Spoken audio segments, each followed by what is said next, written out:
I'm not late, Kev. And it wasn't my fault that I'm 2 minutes past the hour because it wasn't loading up as quickly as it should have been. But hi, everybody. Hold on, let me just get on YouTube. Hi, YouTube, TikTok, Facebook, and Twitch. I believe we're on Twitch, too. All right, so I hope everybody's doing well. If you missed my walk-in talk today, you might be a little lost, but it's okay. We'll catch you up to speed. So during my walk-in talk today, I said that I watched I think it was called Sweet Bobby. And we've talked about this. Bobby Jindu, he's a cat guy that, no, he's not. That's the name that was used to catfish this woman in the UK for 9 years. 9 years. Turns out it was a family member of hers, okay, that orchestrated this entire thing, and it was, you know, all that she's. I went through it today, but suffice it to say, it was a family member that did it to the woman using real people, but she didn't know them. They were the new movie out. Okay. Yeah, Sweet Bobby. She actually dated the guy's brother. So the guy that she was using to catfish her cousin was the brother of her ex-boyfriend. So she knew these people. And then she used their profiles. I created different ones, and it was crazy. And she did this for 9 years. And then she would act like she knew them. So the cousin was saying, well, you know them. Like, no, he just got shot. He's in the hospital. It was crazy. But it had me thinking that, you know, what happened to me in this channel, people here,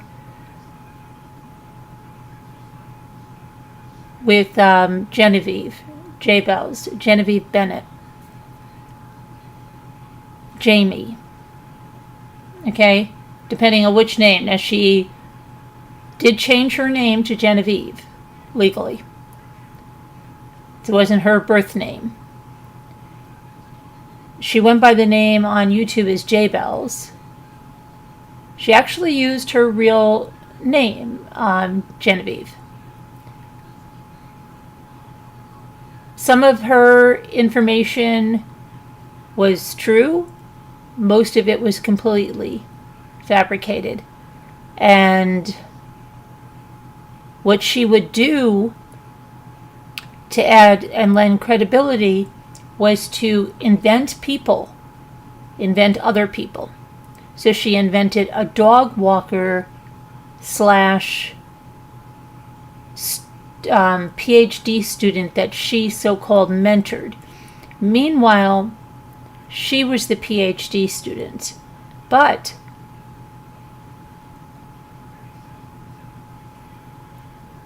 she was never even like finishing that degree and stuff. She was having difficulty in school. And okay, so let's start from the beginning, because that's where you start. How did she come into my life? She came into my life, and I remember it distinctly. She had been in the chat. No biggie. But we started to look at a case, and maybe you remember it. It was a case out of Arizona. And it was about this mom on YouTube that had all of these kids, but a lot of them were foster kids or kids she adopted, and she ran this channel where they did like pranks and things, but then they found out these kids were abused. Do you remember this case? Anyway, and then the woman was arrested. She died in jail. Do you remember this one? Well, she came on that one, that she started to interact with me, I should say. So she started to interact about that case and started to talk about adoption, because this was an adoption case, okay? And talked about that she was trying to adopt or had been trying to adopt before she got pregnant. Okay. And this law, this seminar, that seminar. That's the way she arrived on the scene. And then I either got an email from her about that case, and then the next thing was, let me see, I'll tell you exactly because I'll look back on my mail. And I'll actually look in my Mommy Ramblings mail first because she probably arrived in that email, but I'm going to go back and I'll tell you what was her first email to me, because I don't delete emails. And just so you know, I have no qualms with a person like Genevieve, who literally put me through hell and back, put my family through hell and back, put people in this community through hell and back.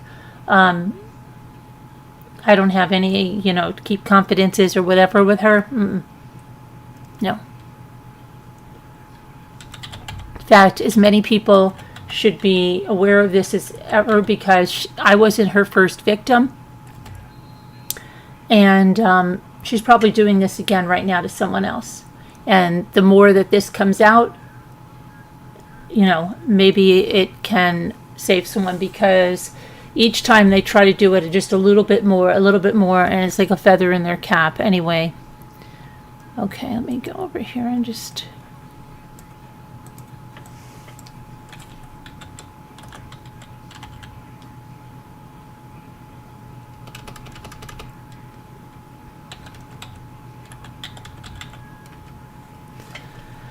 All right.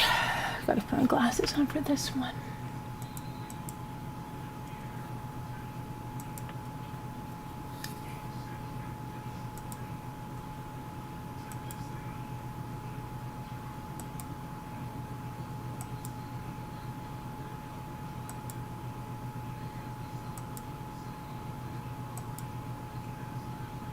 And you might remember Yamil. Does anybody remember Yamil?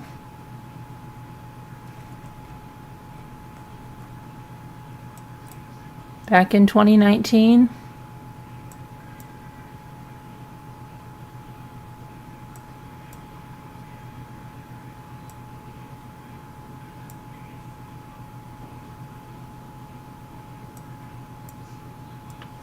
Okay, almost there. Let's see. We're in July of 2019.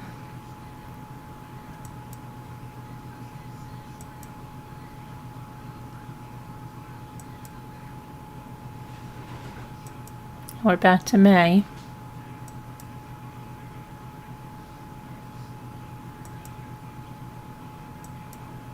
There's Yamil. I just saw Yamil. A lot of these people all came in at the same time. A lot of them did. Okay, so let's see. This one wants to help Jago, so she had to come in as...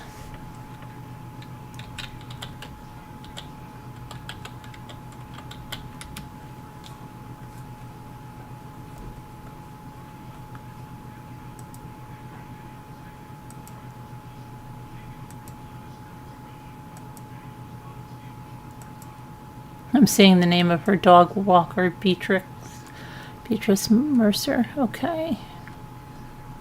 Here we are. This is April. Okay, so it was... She started to want to give me help. Now, at this time, I was trying to get my software to do that talk show type show with a panel. And I had asked people about if they had any ways to help me with that. Well, she immediately just wanted to help me. And this is... April 7th. Hi again. So I guess she had emailed me before. Hi again. After exploring things with Zoom and Skype is the best option. Well, no, it's not. So any further help after this, I can record a video walkthrough today if you want, or if a walkthrough in real time is easier, then feel free to get in touch with me. My details are again. Now see, when someone comes on the scene, there's a lot of things. This is 2019, so this is, you know, how many years ago? 5 years ago, going on 6 years ago. I was very new to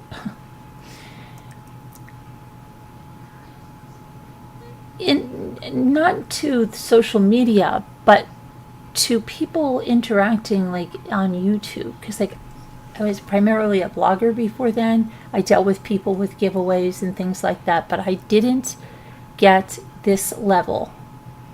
Okay, I think when you start going live, and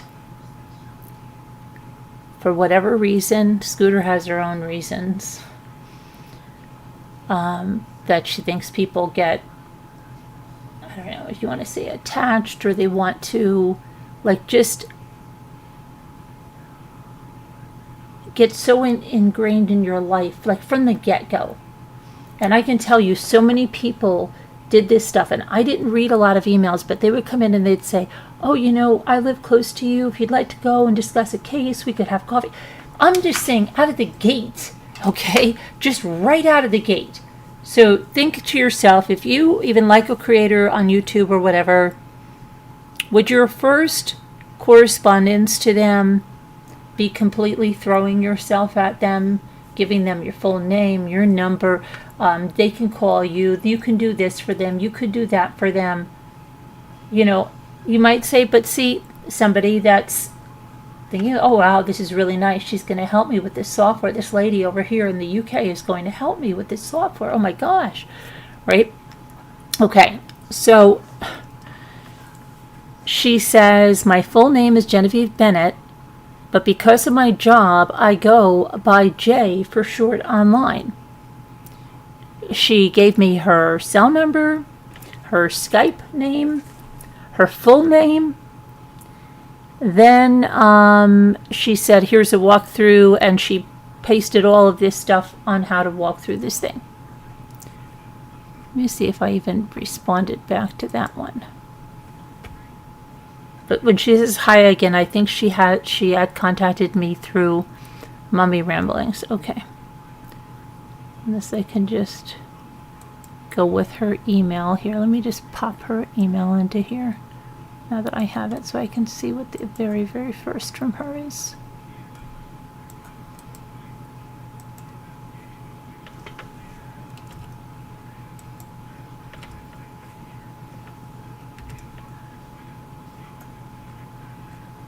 Okay, so we're going back now. Let's see, where are you going to?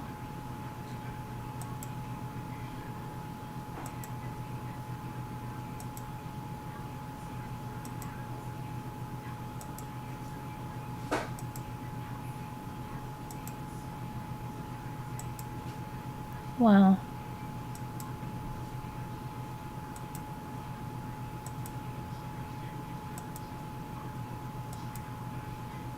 Okay, here we go. This was March, so I was right. March 22nd of 2019. Hi there. I have spoke a couple of times in your live chats after just being a silent spectator for a while. They always tell me they've been silent. They never spoke before, but they've been watching me all the time. I just wanted to let you know, off the record, that my line of work, now this is her first email to me, that my line of work is as a scholar / academic in criminal case. That's what it says, in criminal case. I just wanted to reach out and say, please do get in touch. If there's any information you want me to try to get that, I'm able to. Okay. I'm sometimes granted access to certain things that aren't readily available. Of course, this is all off the record. I enjoy your chat. It really is helpful to look at how people see some of these cases. regarding Michelle Hobson. That's the one I told you about, the one that had the adopted kids, right? My comments were getting lost, so she was upset. I wasn't seeing her comments. I wasn't giving her attention, okay? She thought her comments were great. I should have been giving her a lot of attention. Just like I can't see the chat now. Maybe somebody is in there. Give me attention. My comments were getting lost, but I looked into that briefly yesterday, and the Arizona Department for Child Protection released a statement about the adoption saying that they do trust their systems, but these things happen. All adoption records are closed, but I've requested access via work. Okay, you see what she's doing here now. So I will hopefully verify soon. She's trying to offer me something, okay? Trying to tell me that she can get me information that I couldn't readily get because she has connections. She has these sources that she can tap, right?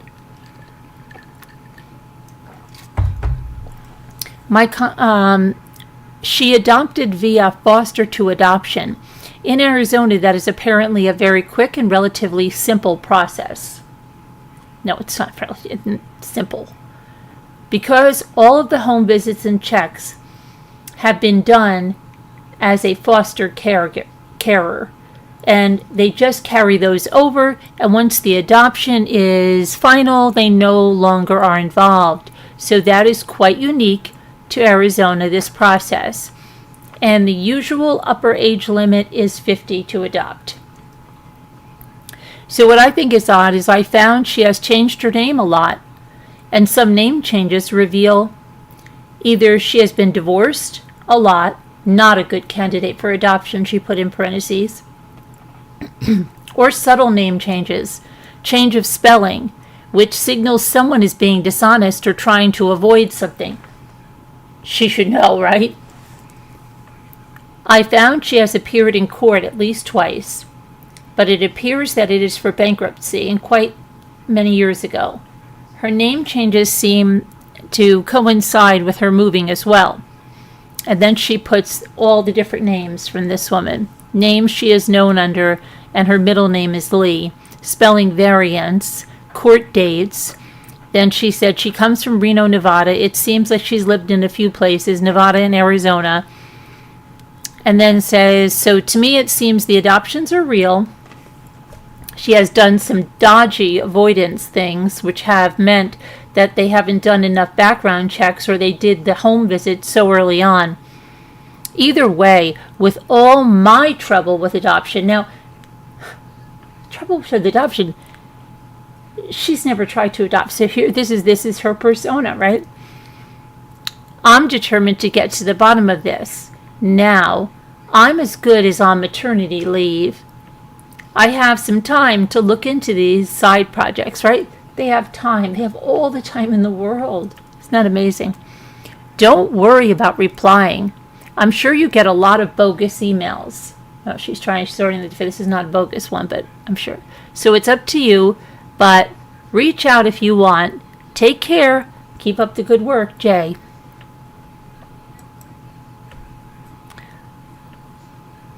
Okay, and then the next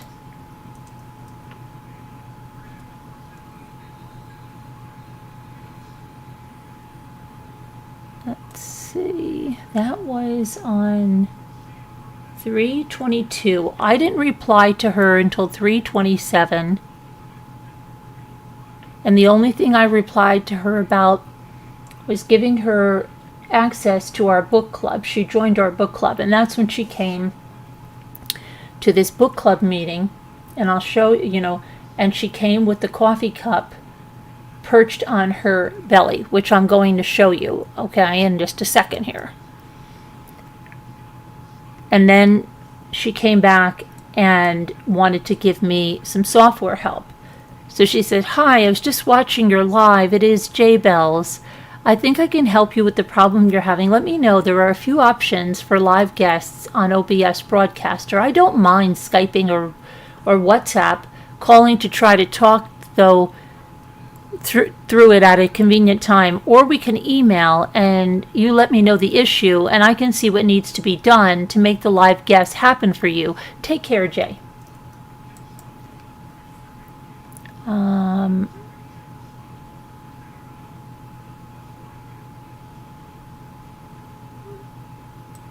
Then I responded to her, hi Jay, okay, so tell me what you think is best because I'm dying over here, LOL.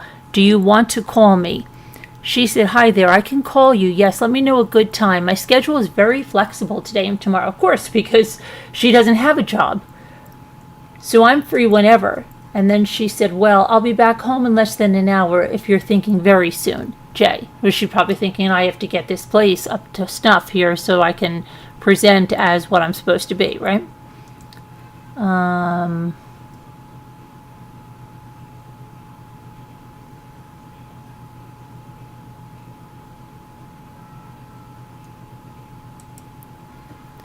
Then she said, just for ease, if emailing is a problem, my cell is, she gave me her cell again. I'm in the UK, so WhatsApp would be the best by phone or Skype, and she gave me that again. Okay, so let's just say, I'm not going to bore you with all this OBS stuff. She just kept going through this thing over and over and over again. And then I think I didn't need her help. I figured it out on my own. And so then the next one, she started to talk about Chris Watts. She said, the link above is all the documents, the attachment about the auction and sale of the house, including the costs, and will be updated. So she sent me, all it was, let's see what this is that she sent me. The Weld County Public Trustee information about the sale of the house. That's what she sent me, the link to that. Okay, anybody can get that. She didn't get that because she had a special job.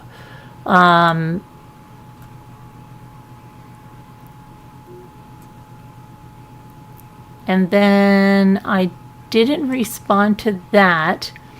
And then now we're in May of 2019, May 2nd. Hi, it's Jay Bells. I work in academia, and my research at the moment is familicide.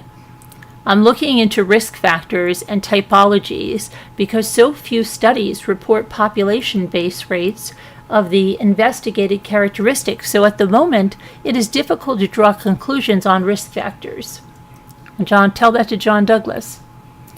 I would like to call in to discuss how this case is unique in some instances, but it also fits the bill across most of the approximately 70 studies across approximately 20 countries that I have gathered my data from.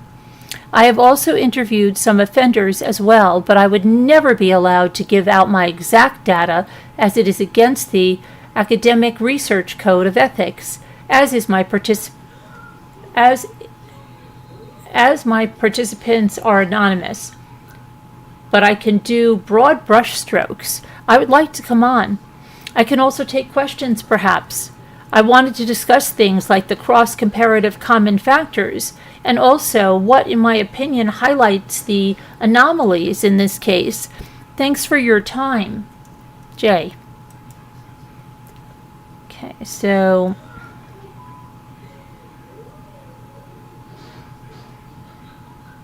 let's see.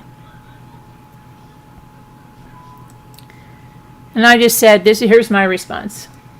That would be great. You can call in anytime, or we can make a time and date. What works best? That was my response to her. And, I didn't gush. I didn't gush, say, oh my gosh, would you really come on? That's so amazing. You sound like so. See, so I don't, that's just,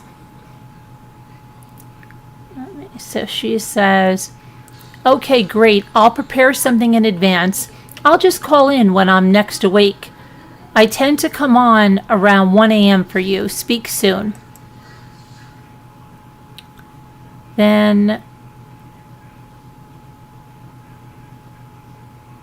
okay, I said, okay, great. Then she I had an issue with YouTube. Remember that demonetization thing? And she said, I live 5 minutes away from the YouTube headquarters. It's a YouTube space for top creators. Got to be someone who can help, right? At least I can just sit in the reception area until someone helps. And so she pretended that she went over there. Okay, because I don't think that she ever did. And then she said, hi again, I went to the YouTube space headquarters in London and spoke to some people. Here is the advice I was given. Basically, you just have to play the YouTube game. You can still do what you're doing. Just make it fit their apparently unwritten criteria in line with James from the live chat. In order to be the fit for ads, your content has to be suitable for all ages. Like, this is just crap she was giving me, okay? Because in the end, 4 days later, YouTube said they made a mistake and reinstated my monetization. All of this is complete crap that she's sending me, okay? She's telling me true crime, horror. In my opinion, your channel is basically a talk show, a bloody great one. That's what she said, a bloody great one.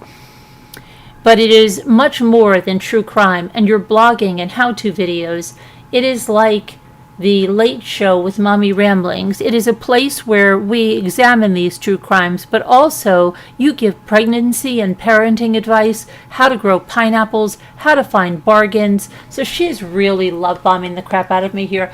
And I have to tell you that she would say things like, oh, I watched your channel like way before you ever went live when you were doing like Hot Wheels and this and that for your kids and showing things. I was watching way back then.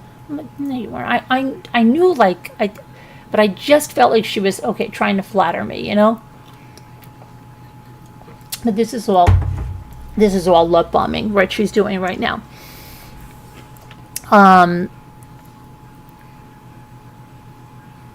Where was she? How to find bargains, what foods are vegan, all the things that make up a talk show, pretty much. Basically, if you want to do a video that doesn't fit the YouTube bill just because you really want to put out that content, what can happen is the particular video is demonetized. Okay, she's just telling like just random things. Sorry I'm sticking my nose in where it isn't wanted, but I just wanted to help. I wasn't making a scene or using your name. I just wanted to grab a human being and speak face to face. And she didn't do any of this. All she did was just regurgitate stuff that anybody can find on YouTube's site. I really hope it helps and doesn't hinder. Keep on what you're doing because you have a gift and a skill, and you are and will continue to be successful. All the best. Take good care of yourself. You are wonderful and amazing. I really respect you and your work. You work really hard. I'm just trying to give something back too. You really are onto something good here, you know, and this is just the start.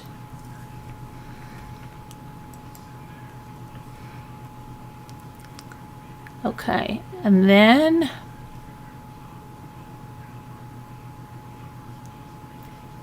do you know that same 2 days later, bad news, okay? We had just ended a live. This is 2 days later.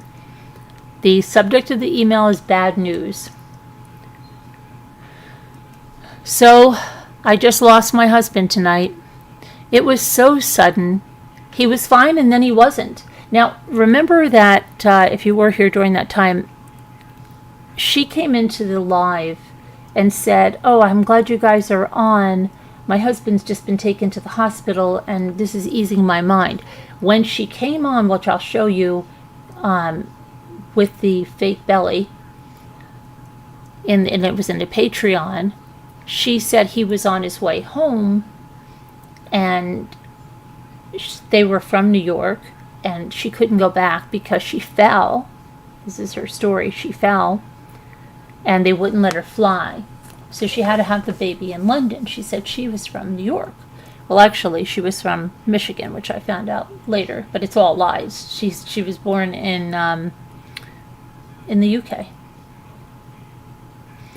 So,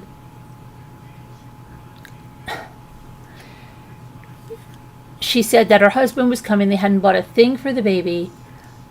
and he was coming and they were going to do all that. And so when he got there, then she came into the live chat and said he was in the hospital. And then after I finished the live that night, I immediately get this bad news, like right after I logged off. I logged back on again to talk about this. So she says, so I just lost my husband tonight. It was so sudden. He was fine and then he wasn't. I'm not sure why I'm telling you. I think because neither of us have any family other than each other. And you're supposed to call people when someone dies, right? And you were just sending kind thoughts in the chat last night. Because the people were saying, I hope your husband's all right, right? Anyway, I'm not sure what to do now. I have no idea what I'm doing. I actually don't believe it's real. It wasn't real. It's weird that I told you, but I'm not sure how to be or have a baby. How am I supposed to do that now? We haven't even bought so much as a diaper yet. Maybe it's a bad nightmare and I'll wake up. He's my only friend and family and has been since I was 18. I just can't believe this. So what she had me do was the next day she had me call her where she was visibly looking like she was having contractions, to which I said, you need to go to the hospital. This is Mother's Day weekend, which she labored the entire day and had a baby on Sunday. None of this is real, of course. Sent me a picture of the newborn, said he was whisked away because he had a little fever. That was days and days of this baby. We were all so upset about it. Thought the baby had group B strep. I kept telling her this. Well, then he was transferred to this children's hospital in London. Meanwhile, she's having all kinds of mental breakdowns. Nurses are calling me from the hospital against regulations.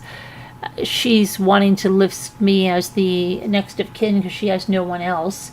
I'm getting in touch with people that live over there that are trying to help out. She's a wreck. The baby dies, but there was no baby, okay? The baby dies. She has a mental breakdown. They call me from the hospital. She gets admitted to the psychiatric ward. She's there. Meanwhile, I'm talking through the dog walker who's talking about her. So it was crazy. But let me see if I can get the part where she comes on with the fake belly, okay? I'm not late, Kev. And it wasn't my fault that I'm 2 minutes past the hour because it wasn't loading up as quickly as it should have been. Hang on here. But hi, everybody. Okay. All right. Hey, Duping Delight, get some. Yeah, I've got some cold brew. We could be a while on this. It did seem legit. You know, you looking back in hindsight and having the experience that I have now with so many people that have lied to me. That's why I said I feel so badly, because when somebody tells me something now, I am so jaded that, remember we had Montana Sky who faked their own death. We've had so many people that have faked illnesses and faked horrible things happening to them.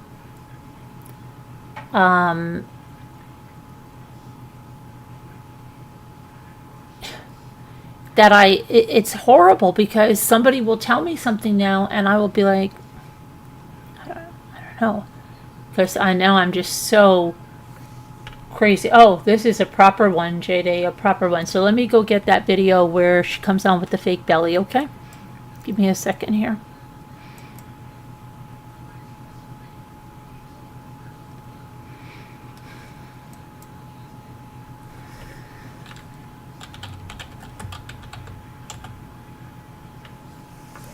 Book club discussion, I believe it was May 3rd, 2019. Yeah, because she said he died on May 7th, right? That's when it was. Alrighty.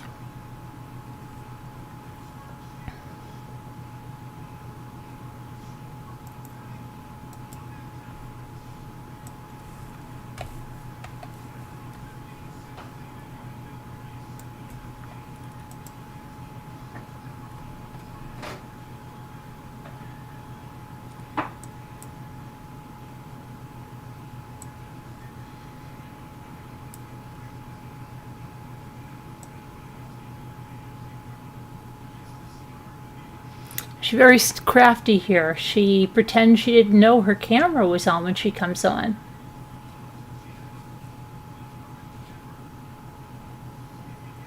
Oh, here she comes. Okay.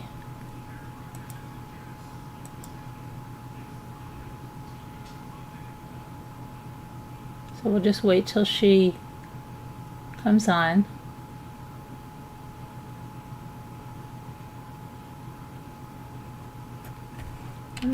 And I'll put the volume on when she comes on. There she, oops, there she is. Hold on. All right. Hi, Jay Bellis. Hi. Hey. Hi there. Hi. I How call are you her doing? Jay Bellis all the time. Yeah. Didn't mean to cut anyone off. No, you didn't. So you're in Germany now? Are you in No, Germany? London. Oh, London. Yes. Okay. So, and how many months pregnant are you now? Wow, you're showing. 36 weeks. Oh, almost time. Aww. Do you know what it is? No? No? Surprise? Right, yeah. I realized my video was off, so I was like, okay, it's not turn that on. It makes a good cup holder. Oh yeah, she'll try. Look, oh Yeah. Already. Yeah. And then the dog in the background. Oh, the dog? Yeah.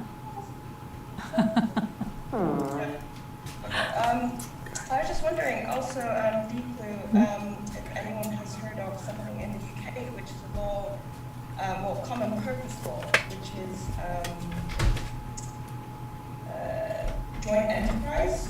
Because, you know, we've had this discussion before where you talk about an umbrella crime. We actually do have that in the UK. What do you mean by umbrella crime? Oh, I think are you talking about that thing that we were talking about that nobody else could get prosecuted because Chris was in there and it falls under an umbrella? Right, kind of. That was a joke. So it's like, Now, yeah, I'm laughing because this was a joke. This was a joke about this umbrella clause because there was another creator on YouTube that said something absurd. So we were saying that. So now I'm thinking to myself, oh my gosh, she thought we were serious. Are you freaking kidding me? We were joking. crime happened in the UK. I mean, they're redefining this. It's a really ancient law like we have in the UK, an awful lot of that tend to get rid of, just reinterpret them. But it's something called joint enterprise, and that is where everyone can be. See, I wear my emotions on my sleeve. You can see I am like, what the hell? We were joking. Did the actual murder, stabbing, or whatever. And You don't want to play poker with me. All get charged under this joint enterprise scheme, which means they look into everyone involved, everyone that could have possibly been there. I mean, it's got its huge flaws, obviously, because Okay, I'm thinking what like, happens is, if you were to not plead guilty, so you're completely innocent. There was a story about a young guy that his friends called him up to get him to take pizza. He borrowed your brother's car to get him to take out pizza, and he was a completely innocent child, like 17-year-old boy, and he was sat outside. This when we read out what you want, the guys went in, premeditated, and killed this chap in the pizza place. Came running out. Anyway, so this child's completely innocent, and if he was to stand trial before a jury, he would have probably got a life sentence. So what he had to do was plead guilty to his part that he had no idea of, in order to get a lesser sentence. Otherwise, he would have likely be found guilty under this joint enterprise umbrella conviction. umbrella conviction. But imagine if that was in place for some of these trials, Who knows, Alice? are just not investigated. She thinks we were serious talking about this umbrella clause. Type of thing. It was a joke. It's interesting 'cause we've talked about, these. I mean, here she would have been investigated. Everyone involved, all the leads, they would have been investigated. You know? Yeah, they were investigated over here too, honey. Sorry, go ahead. No, yeah, we do have what we call the California murder rule, and so that if there are several persons. Now, the woman speaking right now They can all be charged with the felony murder is in rule. law enforcement. So, but they just. The woman right now is a real law enforcement investigator. So, let me give you an example. I had a case, I'll say the mansion murder, the one that I wanted to do for you guys, which I have to explain to Carolyn, something happened with that. But the mansion murder, I had five people who got together, pre-planned the murder. We had a driver, the getaway driver.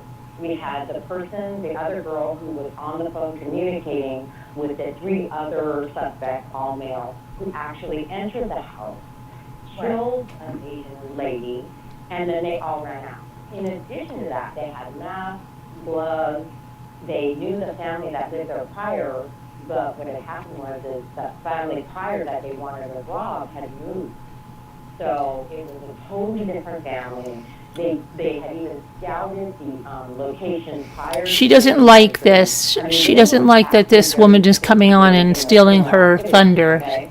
Right. So 4 of the participants were 17 years old, right, 4 of them, and one of them was 21, and he was the one that was, I think he was in the Marines, but he was, what do they call that when they're not full-time?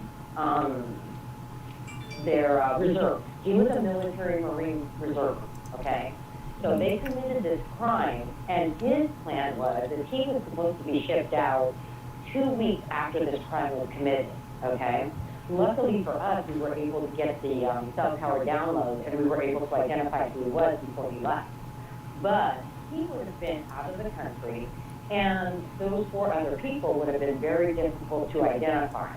So under our felony murder rule, all of them were subject to being tried for the murder altogether. Right. Okay? That's how ours works. If it's truly an accessory to murder, we will charge them with accessory, not the murder itself. So that's all in the charging details between the detective and the district attorney's office. You gotta know what you're charging. You know what I mean?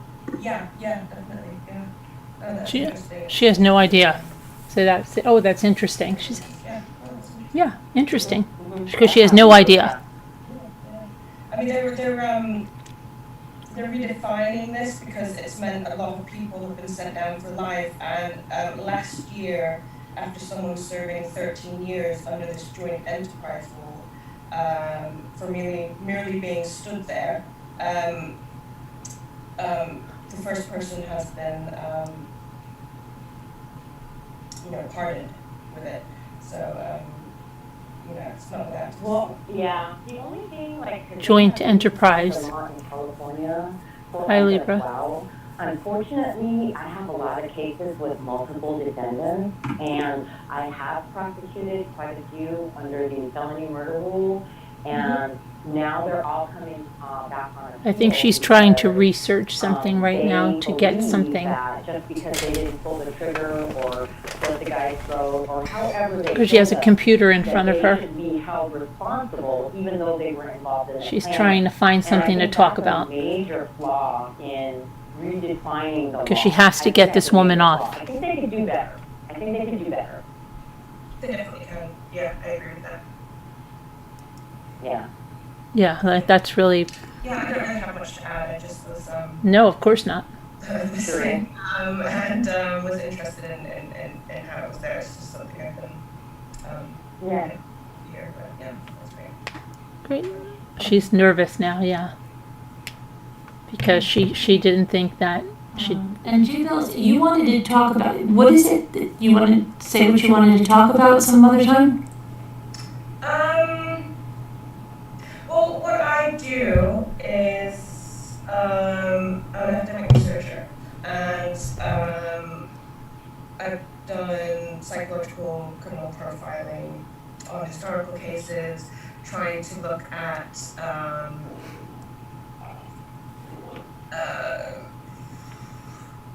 well, I've gone into the area of specializing in familicide. So at the moment I'm up to 67 cases across 18 different countries. And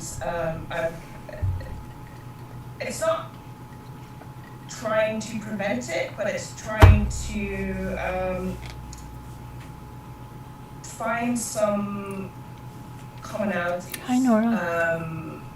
Amongst them. Actually, I haven't prepared what I was going to say about it. You don't say. It was mainly going like hold on. So I do look into the differences of psychopathy. There's a lot of that's just what I was. Sorry, my head is all over. So I've been up all night. So we think that this Watts case is like not entirely unique, but well, why are we so obsessed, if you like, with the Watts case? But when you delve into familicide and people who kill their families, he actually ticks so many boxes that are really, really common. We now know Shanann. We know her kids. We know them, but well, we feel like we know them because we've got all the videos and everything like that. And that's something historically when dealing with these cases, like one I compare Chris Watts with a lot of Scott Peterson, even though it's slightly different. Slightly. We didn't have all this technology, body cams, See, things like that we do now. What I think happened is she got very uneasy after that detective started to speak. And prior to that, she was okay. Now, what I noticed about her, whenever she would get really stressed out, she would do this stammering or stuttering. I think that sometimes she did it on purpose to give her time to think of things. And I think sometimes it was involuntary. But right now, I think she is so thrown off that there is a detective on this panel that it's hard for her to regroup. And she's on camera, so she can't just take herself off. And I think right now she's like freaking out and just wants to disappear. Okay, but I put her on the spot and asked her what she wants to talk about. Down here, this was a detective over here that we had on the show that was used to watch our show. And I think that is what is allowing us this untapped accessibility to the case. And I think that's what pushes it above, makes me think that it's different. But his age. I have her name. Her name is Genevieve Anne Marie. Whose name? I know everything about her now. That I've interviewed, they're quite particular to these cases. They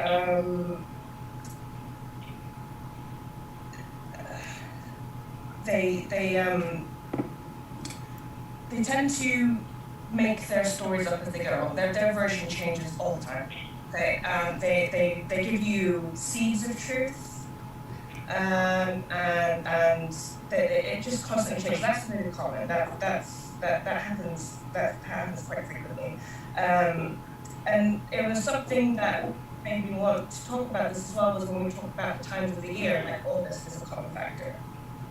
It's a common factor because if you look at the common underlying, I would say motive, because we don't actually know because they lie, so we don't fully know. We can just have like a grid box and say, well, this person, these are all the things in common: pregnancy, financial difficulties, age, affairs, things like that. And those, do you know what, baby brain, I just keep losing my train of thought. Baby brain. So December is another common month, and it's to do with financial difficulties, to do with children being on from school, so that they get to stay under the radar a bit more. It's not going to be flagged. If they go missing during the middle of the semester or term, then that will be noticeable. So those factors. Also, those school vacations is another financial burden and another stressful time if your children are young and at home. Then, you know, all those factors contribute. And that's actually Yes, really, Mrs. really Wilson, she sure is. So somebody had said that August is they said August was the most common month for family annihilations. Is that true? It's not the most common month, but it does come up. Yeah. Because I think Deep Blue Girl's making some popcorn, so I know what she's doing. Mute me. Okay, all right. I didn't know what you were. I kept like, oh, maybe she's gonna be done soon. Okay, so yeah, but yeah, that's what we were talking about last night. Somebody had said that, and then I guess because maybe I said we should plot it out and see, you know, if it is, if it isn't, or you know, when these things happen the most. And I imagine like another stressful time is December, and that's when Longo killed his family, right? Because you've got Christmas and you've got the holidays and you've got money issues and all of that, and right, yeah. And also in regards to this appeal nonsense as well, when you look through all the statistics of anyone that's committed this type of crime, femicide or a family annihilation or something like that, historically there has only been 3 cases out of the ones I've studied. I'm not saying that's exhausted by any stretch of imagination, but if he wants to go down mitigating circumstances route, that's just not going to happen. There's only been like 3 cases in this where they have not, they've appealed and they've either been declared mentally unfit to stand trial or not convicted by reason of insanity. I mean, it's just really, really infrequent. And those happened. That doesn't even make sense, what she just said. One was in the 60s, one was in the 80s, and one was 2014, but that's still ongoing. But these, that doesn't make sense, what she just said. Historic cases from Canada, British Columbia, actually, so that's just not going to wash at all. It's just very, very, very happens. But another common factor is I study. Most family annihilators or femicides happen and then they commit suicide themselves. Well, it's like substantial, about 50-50. It's quite a common thing. And 50-50, quite common thing. What's interesting is those that commit suicide generally tend to have killed with like a gun, a firearm of some description.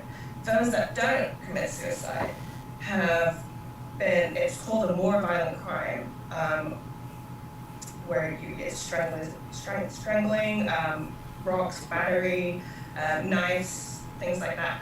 And incidentally, that's a common factor that I've pulled out, which I find quite interesting, and that's something I'm looking into the power dynamics of those crimes. I mean, that's still being researched at the moment, but I thought that's quite interesting. Well, that's because, is that because strangulation, it takes longer and they have to be right there, right? Beating someone is very close to them, but a gun, they can just do it. Yeah. Part of the, I mean, so I'm looking into that dynamic actually of the correlation between those who kill with the gun then commit suicide, whereas people that generally kill with their hands in this close range kind of thing don't. So it's very, very interesting. Yeah. Which hopefully become more interesting as I go. That's not strictly, not every case, but an overwhelming majority. Right, yeah. So, yeah, that would be interesting to see. And if there's any states or areas of the country where it's more prevalent than others, you know what I mean? Any other type of factors that, you know, the most of them you can see a lot of financial problems because finances put strain on any relationship, right? So they usually have, It also comes down to the personality types, you know. So, like I'm not a licensed, I'm not able to diagnose anyone, but I can offer opinions, if you like. But that's not a diagnosis at all. But the affair factor is a big common thing as well, and that comes down to the personality type of the male, generally speaking, who is more often than not a covert narcissist who, sorry, yeah, that's right, more often than not covert narcissist. But what, they have very low self-esteem, covert narcissists, but also play the victim throughout their whole entire Hello, lives, Becky. and they don't let go of things. So this is what I found quite interesting about Watts. I wrote something down. She wrote something down, actually.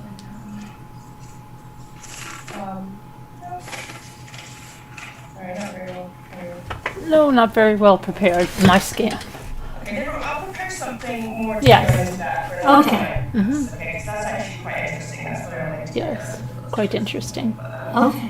So really, I've started to put together something which is like a tracing back of what's speculation on what's life as, and I don't know some other thing. But I'm saying let's just call them, you know, someone else. Or And the 6 years that seem to be missing. Sorry. And the 6 years we talked about that seem to be missing. Well, that's it. So I've always been under the impression, by the way that they handled, or that it wasn't used to them, that this, like the way his dad just had it dispatched. You know, I just couldn't. I was in disbelief. He didn't recoil. He didn't do anything.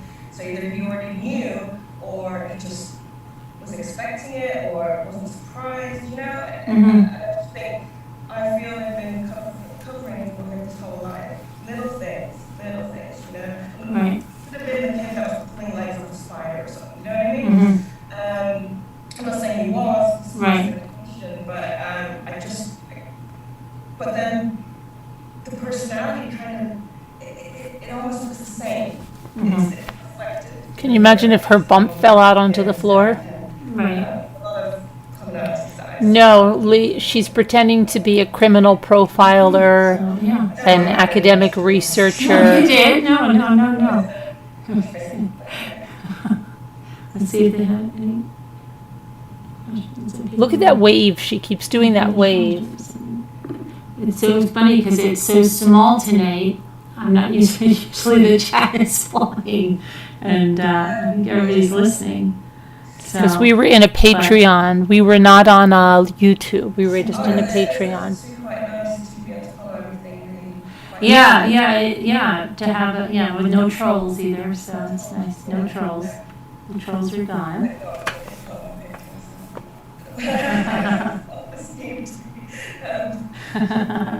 Oh, Christina said they're all listening. Yeah. And so yeah, definitely like to hear a talk on that because we were talking about that last night about just gathering data to see where they really are the highest, and you know. I'll have to take out names to come directly from my research. But Right. I can do places, countries, states, can break it down that way, ages, gender, because obviously this particular type of case is predominantly a lot more, but almost exclusively male. Right. So. Right. And then you have like Diane Downs and Susan Smith and who else do we It's have? like, yeah, the killing of a child, again, that's another strange, but yes, Oh my goodness. that whole dynamic shifts, and the reason behind that isn't the same for this. It's an interesting area. It keeps me up at night, though. Yeah. Yes, It keeps a lot of people up in it. Oh my goodness. But that'll be good when you have the baby, because you'll already be up, Well, right. right? Yeah. Oh my goodness. So, I'm trying to think, did Dee Kluger unmute her? Hold on. Yeah. I think, am Oh, there, I just unmuted you. Turn off my Okay, I'm here, yes. Yeah. I've been listening, I think it's very interesting. I would love to hear what she found. That would be very interesting to me. We do have a lot of murders in November, December, and January, but it does heat up. So there's kind of that summer heat time where everybody, kind of the murders are happening. And then in the middle of the winter, like, November, December, and January, we get a lot of cases then too. Right. Right, yeah. And then even going back to August, going back to college, that's another big financial stressor, right? Paying for college for kids and all that stuff, yeah. Yeah. So my research is active and ongoing, and so I go out and I've interviewed lots of offenders, but I won't be able to use names because they enter into the data anonymously. So, but I can give, like I said, broad brushstrokes. Yeah. You don't need to give names. Yeah, we can. Can we give them fake names like Ernie and Bert and Grover and Elmo? We'll do that. The detective has shown her face before. She was a regular here, Lee. Okay. So, Dee Kluger, you're letting us down on the mansion murders? Yeah, actually, I had gone today and I was turning in some stuff, my last kind of drop off of gear and stuff, and I was talking to my lieutenant and he told me that one of my cases, this one, had been pulled from the back. And I'm Okay, like, so I don't okay, think check she out my- comes on, let me see. I think she gets off at that point because she's probably like, oh my gosh, that was ridiculous, right? Oh, yeah, she said that. Okay, so that was her first and only time she came onto camera pregnant. She did appear to me in Zoom right after her fake husband died, and yeah, she appeared on Zoom and then was in the hospital, and then go back here to my emails. Okay, so then she had said that her husband died, right? She sent me emails from the dog walker who vouched for her.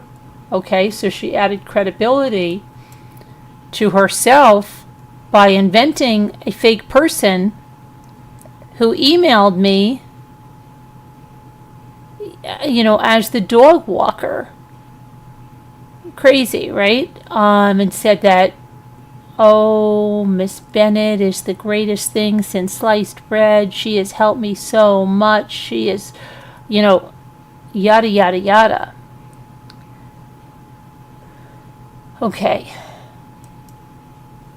Then she has this baby. We decide to give her an online baby shower. We buy her some things. The baby dies. And then she goes into the psychiatric ward. Like I said, I had to call her from the psychiatric ward.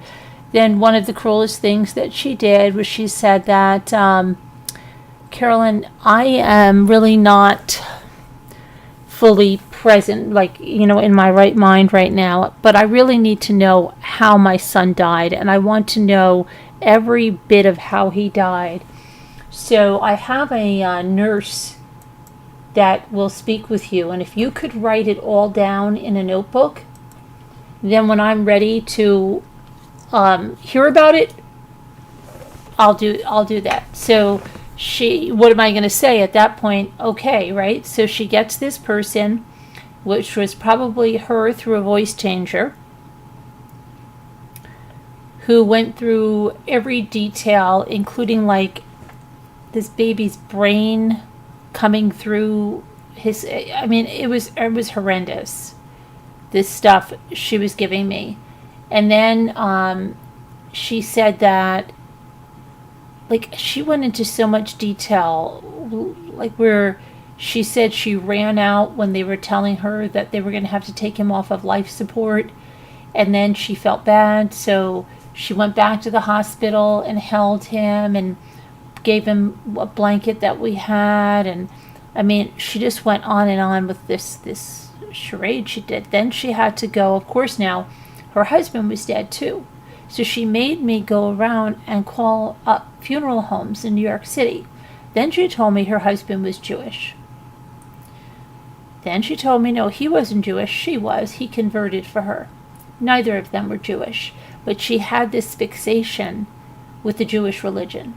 And I found out later on through her sister, this was a common thing. Okay, she had started talking to a rabbi when she was like 15 and making up lies and stuff. So there were many themes she had. Some of them were she was Jewish. Another one was the family annihilation. So she then told me that she was born in Michigan.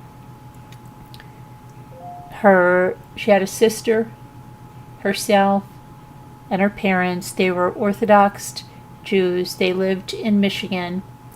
And one day, her father was abusive.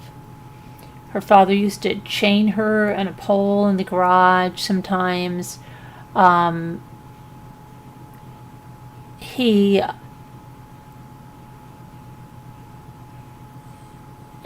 did she say?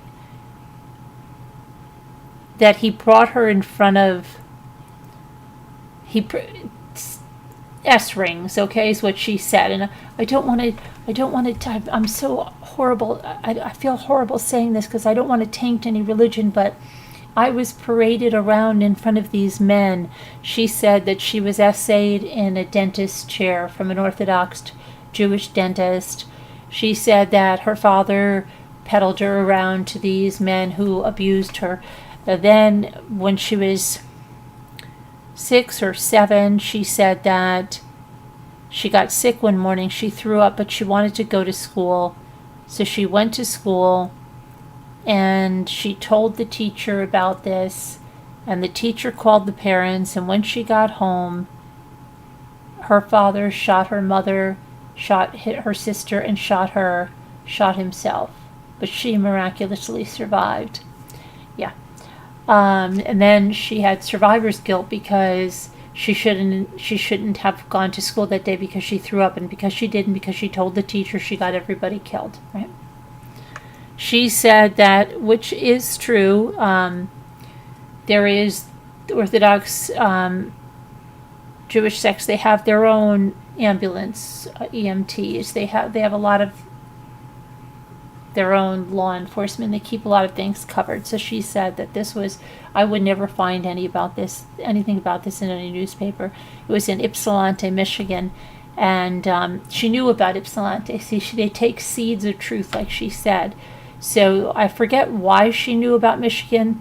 So the things that she knew, she spoke about. She had relatives in Arizona too. She had some friends in Virginia. There were things she knew, some seeds of truth. Now, she had a sister that had kidney issues, so she kind of incorporated her sister's kidney issues, saying that her father's bullet hit her in the kidney, and she had to get that kidney removed, and she's had some kidney issues. She said that she was taken and placed in another Orthodox family, but she said all she did was scream. She didn't want to be there, so she was put into the Poughkeepsie Children's Home, which she must have researched. And it's was a children's home, about an hour from me. And she went into so much detail, saying that she loved it there so much, and she gives a donation every year to them, and then she went to college in New York, and she went through the whole thing, and then met her husband in Italy. She gave me the whole story on that. They met in Italy. She even gave me stories about how her husband like had grown up in an orphanage. That's why they don't have any family, okay, neither of them. And she told me this story. It was fascinating. This is what I mean. Like, she takes other people's stories. So they're not like, if she had to make up these lies and just, say them, she is usually recanting a story, but it's from somebody else, okay? So it's like, if I would sit here and tell you a story, but it's my neighbor's story. Okay, it's their cousin, but I then say it's my cousin.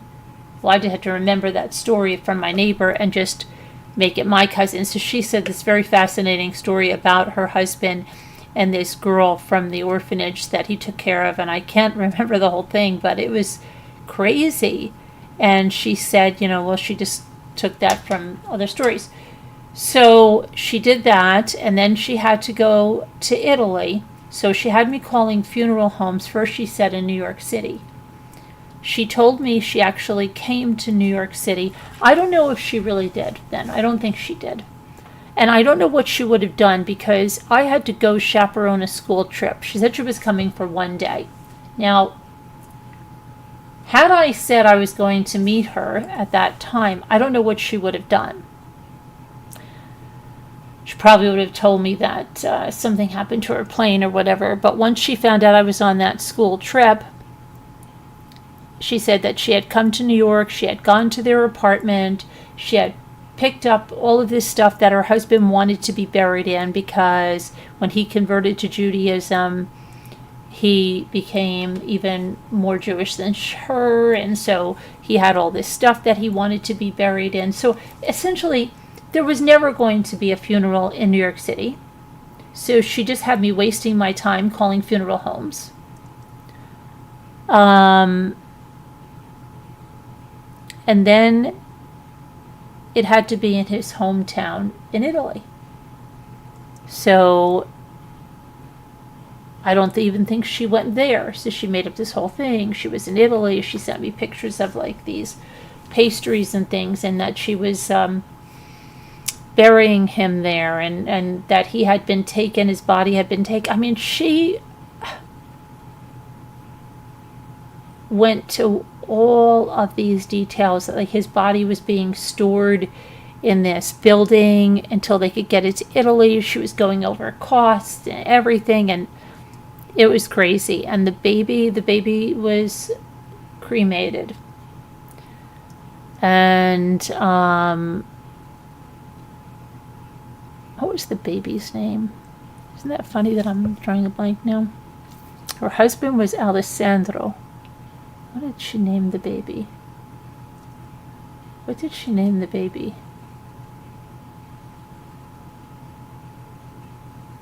Oh my goodness, I can't remember the fake baby's name. What was the fake baby's name? Who remembers the fake baby's name? Andrew?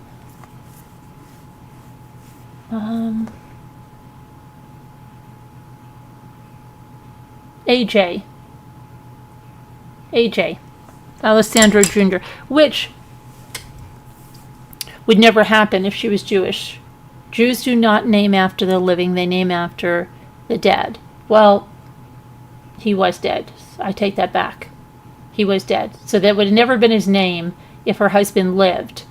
And that's right, she named him after the husband, right? He died. Okay, that's what it was, AJ. Now I got it. Oh, and he died, the husband died the day before the baby was born. So yeah, he was dead. Okay, we'll give her that one. So then she had, what else did she say? She had a dog, a Cocker Spaniel, named Elvis, because she loved Elvis, obviously. And so she went to Italy. That would bring us to 2019, the summer of 2019. And then she got very involved in the channel. But a lot of times she didn't seem to appear in the chats. Well, now we realize she was probably using alts and being other people in the chats in order to stir up drama and stuff like that. So she said she had to be very private because of this whole thing with her father and this whole the trafficking, and that her uncle wanted to have her killed because she knew the secrets, and if she ever brought this out there, it was just craziness. They always tell you they have to be so private because they don't want you talking to anybody. So she was in London and kept saying that her apartment there in New York City was there, and they had a vehicle there. And then she wanted to come over. But before we could even get to that point, she was in the psychiatric unit. And she goes, oh, I had a scan today of my brain, and they said they might have seen something, so I don't know. I said, oh, I'm sure it's nothing. So I took a little gander on Twitter, and I saw that she had a name on Twitter, and she was talking about a brain tumor back like a few years ago. So I mentioned it to her on a call, and she started stammering and crying, and she just says, oh, it's just a black cloud that hangs over me. I try to forget it. So what she told me was that, yes, she had this tumor. She had it removed. They said it could come back. It wasn't cancerous at the time, but it's this black cloud that's been over her head, and that's why she got so emotional. So then she tells me about this doll. It's a Sasha doll. And she describes this doll to me in detail. And she tells me that she had this doll. It was the only thing she had from her childhood. And some child stole it at the Poughkeepsie Children's house. And then she calls me up and she says, oh my gosh, you're not going to believe this. I have cancer. I have brain cancer. And it's an astrocytoma of the brain stem. And, she went into great detail, and she wanted me to deliver this news to our friends via Zoom. She got off on making me do stuff like this, okay? Here we are. I'm like under so much stress. I'm reading up on this. I'm looking at clinical trials. She didn't care about how she wasted my time. She didn't care about any of that. I spent so much time looking at this, so much time trying to get her into programs here in North Carolina, the Mayo Clinic, and every time I said, oh, did you call that guy? Did you call that? Yes, I'm going to call that. She said that she was being treated there in London. She even took pictures of the outside. She went to chemotherapy. She had surgeries. And during her surgeries, she, of course, had the dog walker talking to me, saying, I'm here with Genevieve. They just took her down, blah, blah, blah. Okay. Now, one of our friends said that she supposedly had a brain surgery. Listen to this one. And she went to do crafts at their house. And she went there with holes in her head. She put holes in her head where they would put like a halo on you when they do brain surgery. So when she went to our friend's house and she spent the night there, and she spent nights there with this friend, Bella, okay, who's a wonderful person. And her mother took her under their wing, and she went there with the holes in her head. Now, Bella's mother, if I remember correctly, had some kind of brain issue. So she was like, wow, that looks, like real or whatever. But so she went as far as that. She had seizures on camera. So you sitting in a Zoom, and she'd either start, seizing, or one time, I guess she must have been so upset because her big performance, I was doing something, and the next thing I look up and she's on the floor. So I missed her big seizure. I just saw her on the floor, which we're screaming at the Zoom, trying to get her up, telling her she's got to go to the hospital, telling her she's got to go to Bella's house. She did a lot of stuff like that. She constantly would ask, because this was something that was,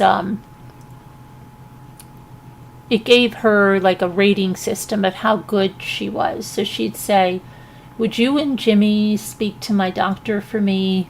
And would you and Jimmy, and what are you going to say? Of course we will. So it never happened, but she wanted to see that we would do it. Would you do this? Would you do that? Would you do this? That kind of thing.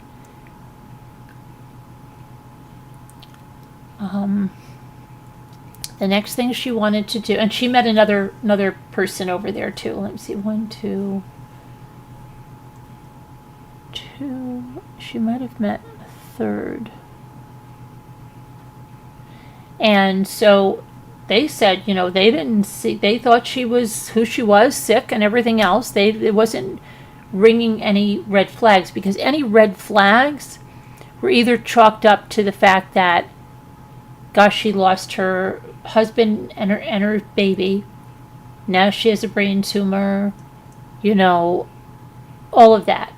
So that's why she went with that. And I'm thinking about one time she called me and she said she was with colleagues from work and she sounded drunk. And I thought, wow, they're really time went on. But then the next day when I said that to her, she denied it, which was crazy. Now, meanwhile, let me tell you that this woman, we found out, had been scamming about 10 people at the University of London, okay, that were in a PhD program or who taught in the PhD program. So she wanted to come over, and she came over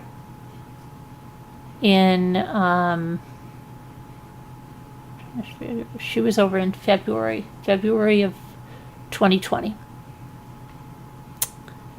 So I picked her up, she got in JFK, she took a train, I met her at the train station, we went out for dinner. Meanwhile, I'm so afraid she's going to have a seizure in the store, and she's like, oh, no, don't worry, I won't. Of course she won't, because she's not really sick, right? We went back to the house. Then she told me that there was this resort that she went to as a kid. And could we find this resort again? Well, this was like a defunct resort. And when she came, it was absolutely the coldest time ever. It was like wind chills below 30 degrees or something. And we're out looking at this defunct resort. She actually took a picture on Facebook up on this bridge. She said, she really said that this was the pool. We had looked at it before. She made me promise that we would take her there.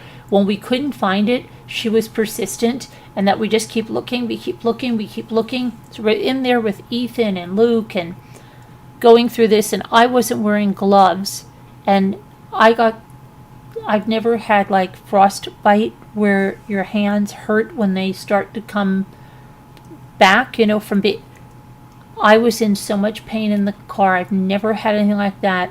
All because of her, we never would have done this kind of crap, okay? But we thought this is her dying wishes, She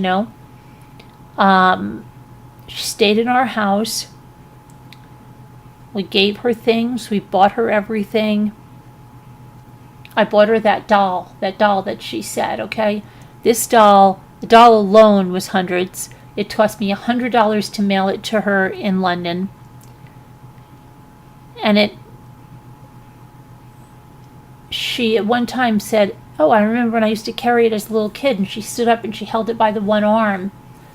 And she could see, she was just like, now I look back on it and I'm like, she never even had that doll. She didn't care. Like, I got that doll. I hand washed all the clothing on it, even though, like, I found one that was new in a box, vintage. But I knew she had chemotherapy and I wanted everything to be pristine, clean. And I sent her a picture where I washed the little clothes and I had them drying to send it over to her. But this is the kind of stuff she did. And we went out with another person and her husband from the channel. And they had been having, a relationship with her and didn't have any red flags go off there either. So it's just, she just put us through so much crap. And then when my son passed away, that was what I resent the most in her, because I was grieving real grief. She had imaginary losses, and she was still bombarding me with pretending that she forgot her husband died. She loved that one. I had to tell her over and over, oh, don't you remember, your husband died, your baby died. She did this to me. It didn't matter that my son really passed away. It didn't matter that I was going through real grief. No. She kept doing this crap to me. Kept making me go in, all of us, like, oh, I want to have a private craft Zoom. Like, why couldn't she just come on panel? She made my life so hard. She wanted so much of my time. And it was just so much. I was becoming very resentful. And I felt bad because I kept telling myself, oh my gosh, Carolyn, she's dying. Like, don't, just do it. I would stay up with her. Sometimes she would keep me up all night to talk to her. And I would say, oh my gosh, well, this is a dying friend. Wouldn't you want someone to do that for you? And so she was literally sucking the life out of me that I had left, not letting me even, work through my own grief. She had me constantly with this crap. These hoops she was making me jump through. And so I think it was December 22nd or 23rd, I got a message from a professor. And she said, I need to speak to you about J-Bells, Genevieve.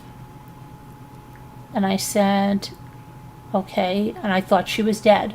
That's what I thought. I thought it was somebody who was going to tell me she died, passed away. She said, she's not who you think she is. Now, at this point, I was skeptical. I thought, okay, this is some stupid troll. What do you mean? So then she said, you need to come with me on a Zoom. And so we got on a Zoom. Her name was Sean Hawthorne. And she was a person that I saw in Genevieve's apartment one time. She's a person that Genevieve told me about, but Genevieve described her as a colleague, because Genevieve was supposed to be a professor, and she wasn't. She was a student, and she met this professor, and this was a strange situation, but we had her on the show. This situation was very strange. And in fact, I was a little bit upset because this professor knew that she was doing this to us. And she knew it for weeks before she contacted me.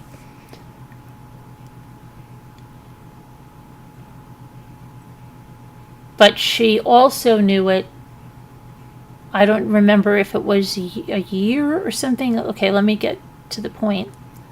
She met this professor. She allegedly was going to school at the University of London. She said that she came in to the professor and she said something like, I'm going to need an extension on stuff. I had a baby over the break. The baby died. Now, she did this because the professor had had something happen with child loss. So that was a way to bond with her. And that's what started this. And so when this professor was staying in London, and it ended up that she started to stay at Genevieve's apartment, which is a little strange because Genevieve only had a 1-bedroom or like a studio apartment. And now the professor said she would see men's clothing, and Genevieve would say that they were her doctor's things. Now, come on. I'm sorry. Why would your doctor have his suit at your house? But John Hawthorne is who she says she is. She is a professor. You can look her up. She came on here with her face, and you can look her up.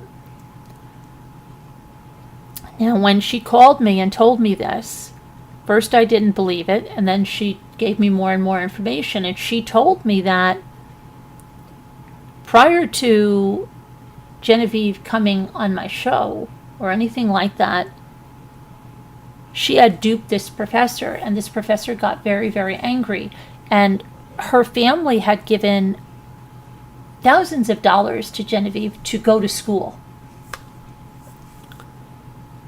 And her brother found out about it, the professor's brother, and he was like going to press charges and all this stuff. And the professor gave her another chance. So she knew that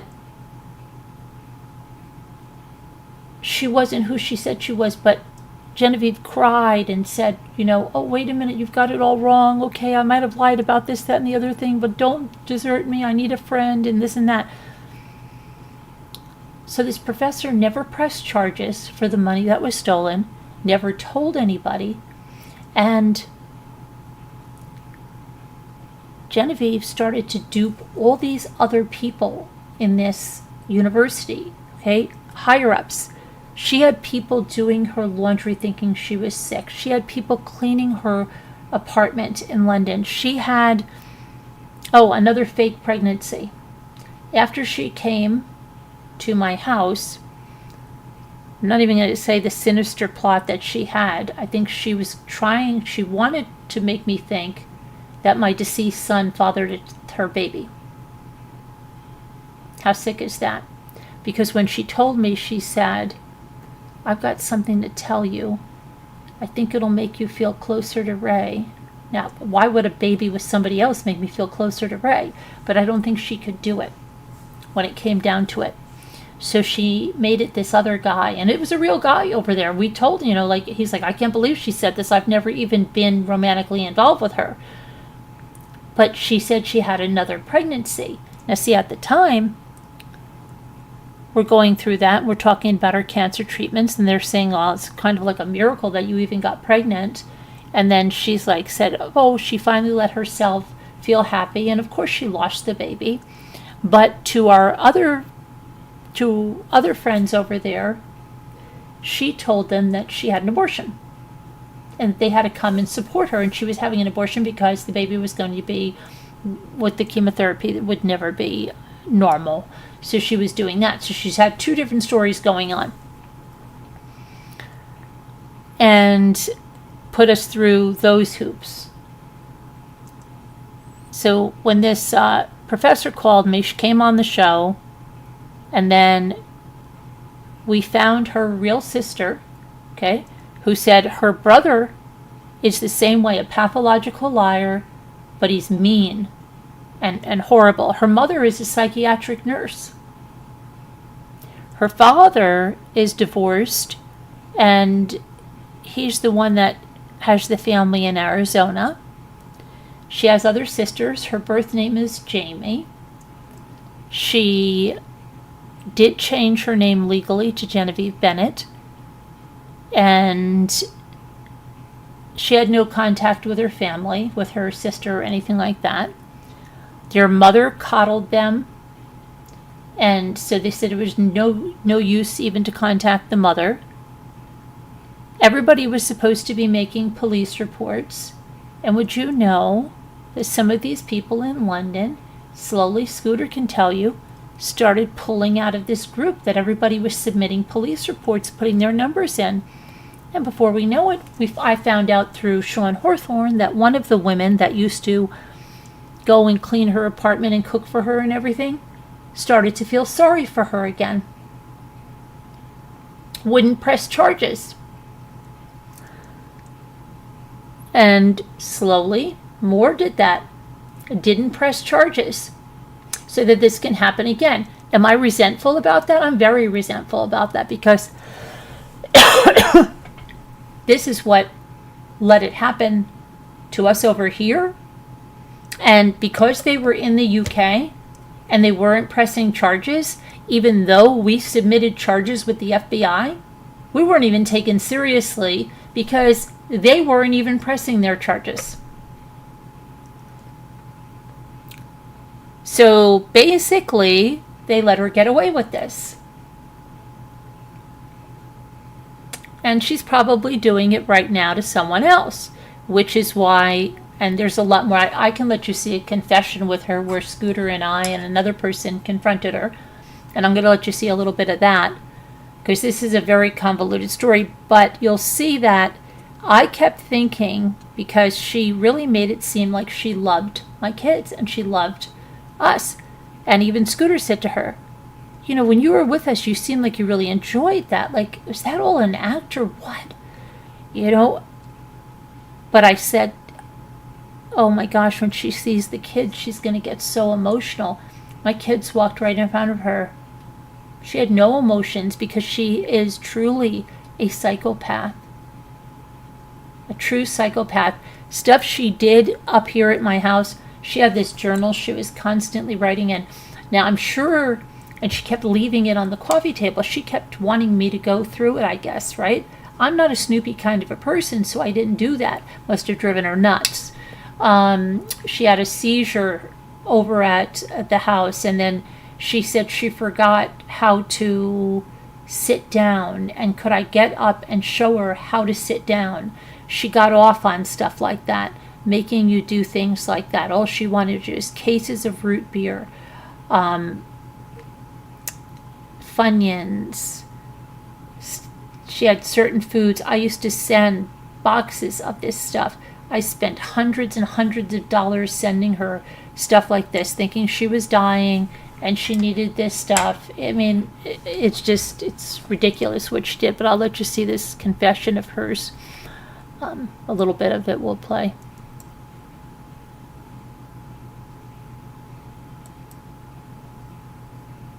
When we confronted her after, because we had gone into a Zoom with everybody from the University of London, and there were like 10 or 12 people that she had duped. And at that time, they were all gung-ho, wanted her processed. And then they all just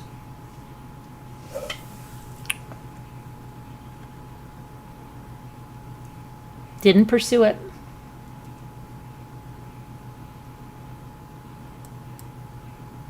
So they're actually facilitating this happening to someone else, and who knows how many other people she's done this to. And that's why I want to do this periodically, so that if anybody, and put her face out there and put her name out there, because if anybody else is being duped by her, they can see it. Because I wish like these people would have followed through, but they didn't. Let me see here. I could even show you the one where the professor was on as well. Maybe I'll show you that one first, so you can see. And then her niece came on. And the professor had never been able to find her family. And we got into a group and found her family and just happened to contact the right sister.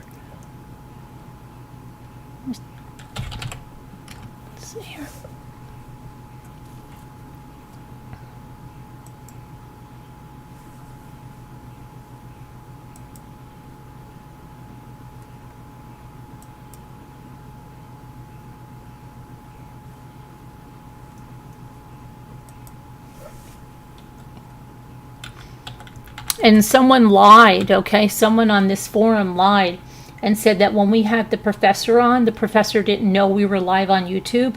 That's a complete lie. The professor even speaks to her husband who's in the chat and even knows that Genevieve's niece comes on.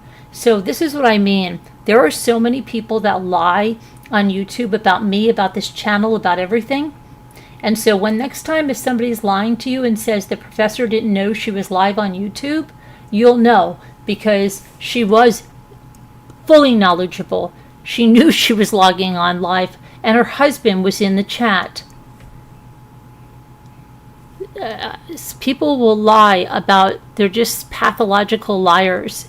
And these are some of the people that didn't follow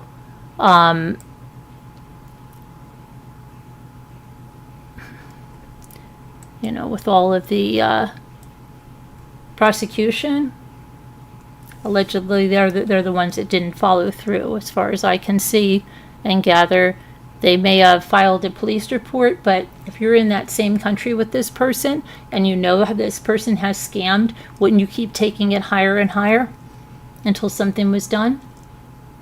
Or would you just let them go out and be able to scam somebody again like that? That's my opinion. That I think they dropped the ball on it, and I think it's horrible. And so instead they start lying about other stuff to make themselves feel better. Okay, let me get...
Pathological liars, where does it all begin?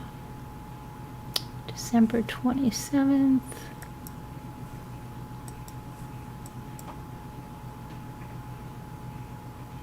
I think it was there, let me see.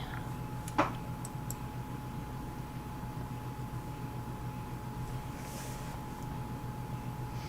think this is the one where we show the confession here. But trying to see when we had, might be after this that we had Sean on the show. But I want to show her confession.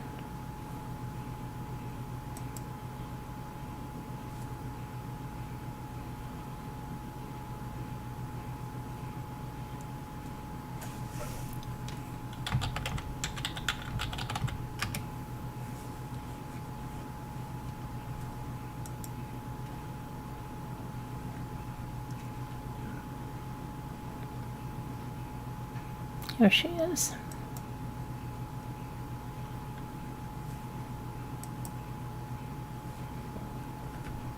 And remember, this is going to be the same woman that you saw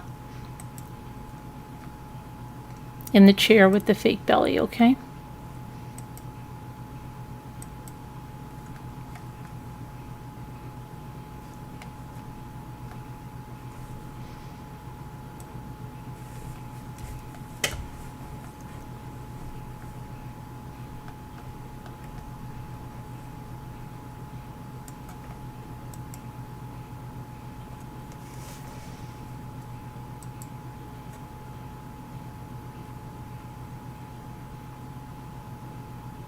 This was right after we had got off with all those people in London. And and we were just calling her to find out what the heck. We told. What's your real name? What? What is your real? Hey, I dealt with crazy, trust me. Oh my gosh, this is just Carolyn, are you okay? Are you alright? I just get. Here she is. All right, let's see.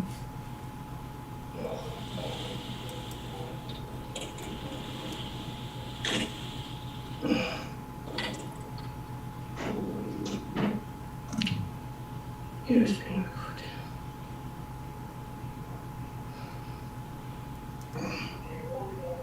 Hi. Hi. What's going on today? Will she see this? It's not Pardon? going to change. Will she see this? It's not going to change what I say. Just want to know if she'll see it. Who? John. Sean, the professor. No. Well, it's being recorded. For us, yeah. No, I just want to know if she's going to see it, because I'm never going to speak to her again, and I'd like to say something to her if she's going to see it. We had no plans to do it. I know she said she doesn't want to speak to you again.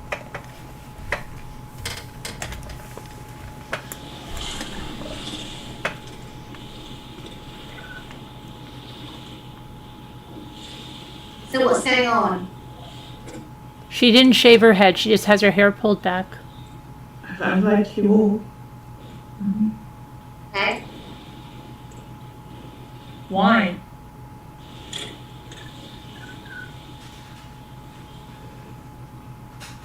Because, I've done it for a long time.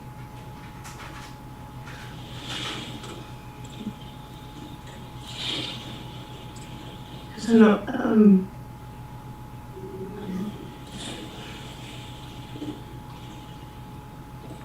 What's your real name? what? What is your real name? Because you're under Jamie Gwynn as well. Yeah, What is your real name? Genevieve. It's not though, is it? It is? Okay, since when? Yeah, recently. Yeah. What's your What is actual your birth name? What name? birth name? Your birth name. And where were you born? Because we've heard all kinds of things from Palestine to Israel to Michigan to New York to where were you born?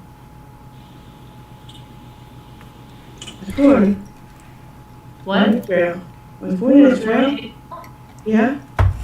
She's I lying. went to Michigan and then to New York. No. Okay, and you were genetically engineered? Oh, I forgot that. She told the professor she was genetically engineered to be a genius. She never told me that. What is lies? I mean, it's gone crazy. All the lies here, and saying you're sick and dying, and putting people through this emotional torment, and people praying for you and giving money to you, and the baby that died that didn't even exist, and the husband that's still alive in Italy, and he was never a husband. And the songs that you wrote that you didn't write. And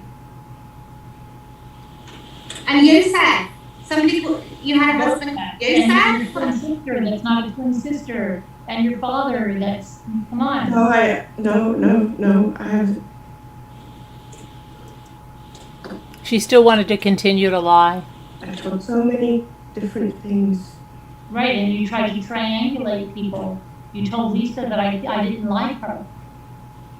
I never said that. Yes, you did, Jay. You did say that.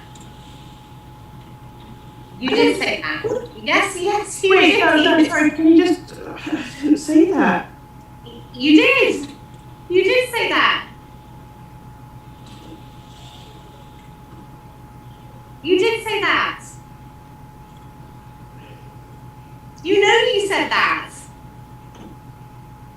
All the stuff about Casbah, is any of that true, or is that just another triangulation? What? All the stuff you said about Casbah? All the stuff that she was extorting money from you and all of that? Yeah, I gave her money. And she was credibly relying upon me, yeah.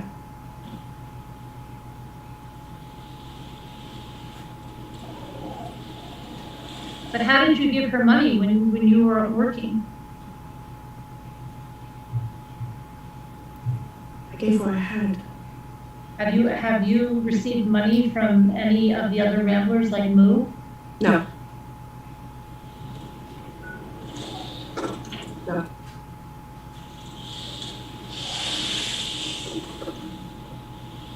I won't take. Well, but you did take money. You Yeah, did take money. You took gifts for a baby that you didn't have, and you took money for a husband's funeral that you didn't have. And you don't have an apartment in New York, and you don't own the houses in Italy. I just want to know why. I Yeah, just why? want to In know why. fact, why did you pick me? I don't understand that. I just like to know why. That's all. I just want to know why. Because do you know what I really liked you for you? You were I really liked you, and it wouldn't have mattered who you were or what you did or anything. None of that mattered. I liked you, and why lie about who you are? I don't understand. I want to know. I just need How to old know. are you? Because Yes. you heard all How old different are you? things. I'm How old are you? I'm showing you my ID.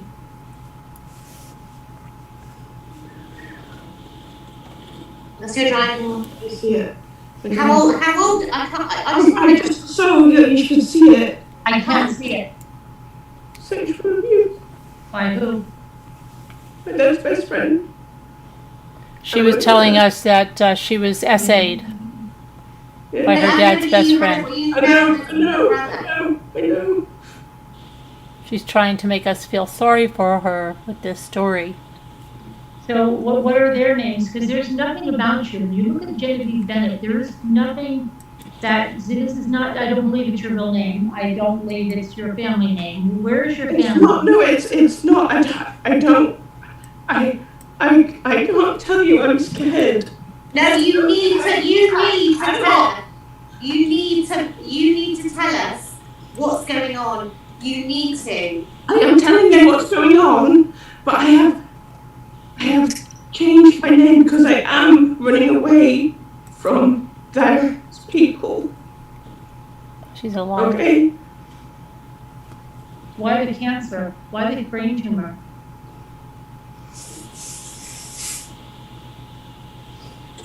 Why did you have to put that in? Was it enough that you looked like you were running away? But why the cancer? Why the husband that didn't? 32 years old, I believe she said. I have benign tumor. That I had benign tumor that got taken out. Okay, but you don't have a malignant brain stem. I did. It came back. She still I know continues no to one believes lie. me because of the.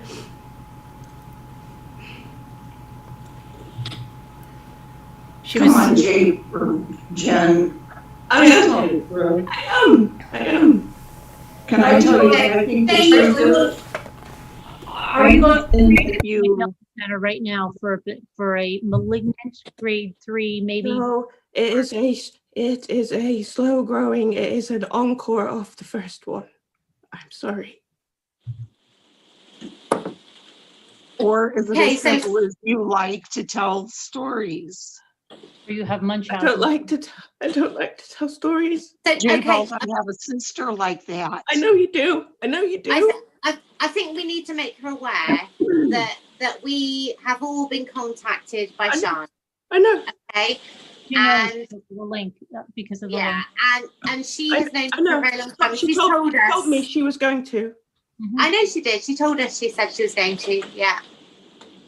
And And my opportunity to tell you, What came and went. I why didn't you? Yeah. you know, You didn't think she would do it? No, not at all. I knew she would. I knew it. But I can't do it via email, and I wanted to speak to you. Yeah, but you were But in. you didn't.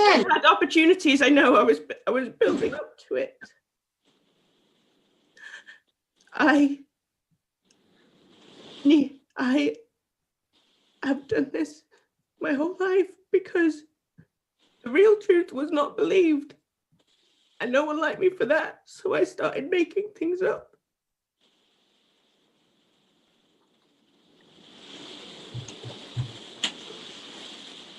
That really is the truth. But why did you come to me and tell me you were a criminal profiler when you're don't even have a PhD? Because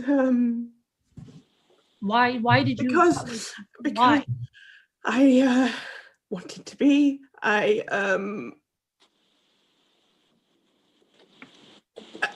was nonsense. It was silly. Right. You know and then what? you're talking to Chris Watts and you're talking to the Russos. It was nonsense. It was silly. Chris Watts or the Russos. I hate to say it, but I think you're enjoying this. I do. I think you're enjoying. I think it's all about you, and I think you're enjoying it. And I hate to say it. Wow. I feel like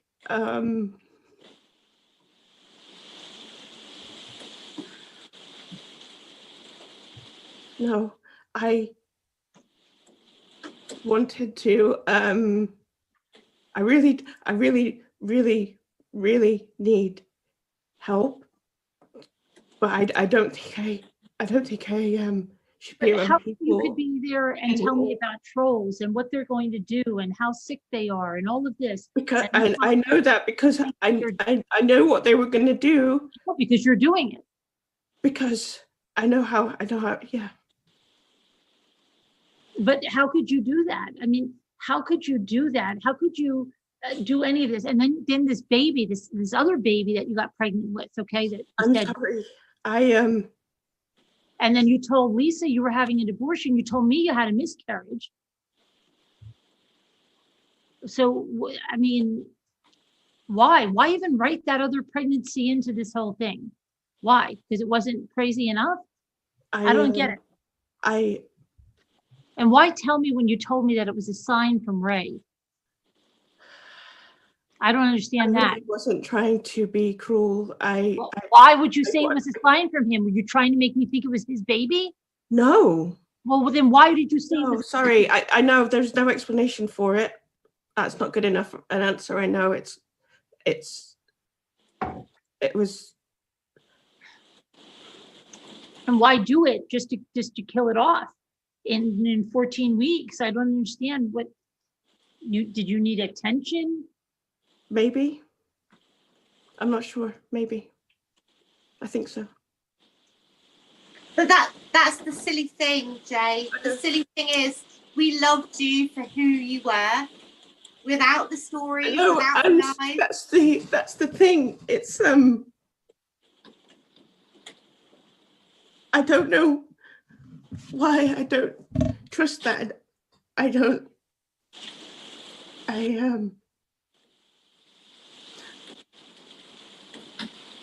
I mean, Sean even gave you a second chance once. I know. And you blew it again on her.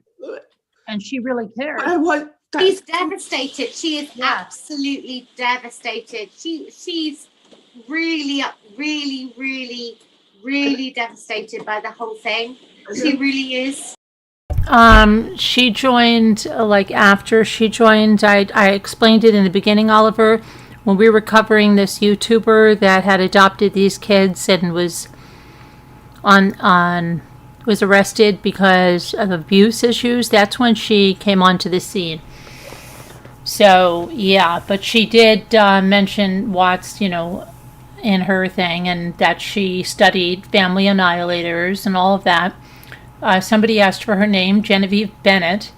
It's her name, 32 years old, was her real age at that time. She told us she had What turned 40? I just turned 40.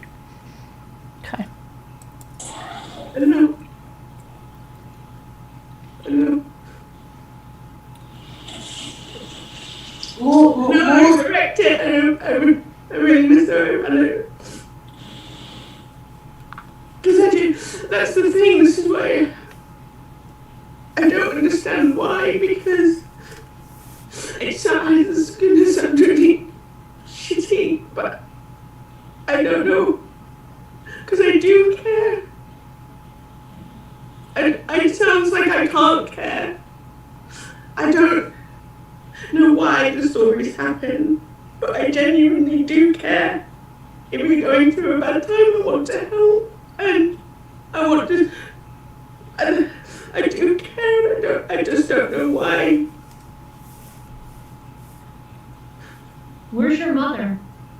I don't want to talk about that. Well, you need to talk about everything to make us understand. You need to, because as far as we're concerned, your whole family was annihilated by your father. So you need to share the I truth. know, but I,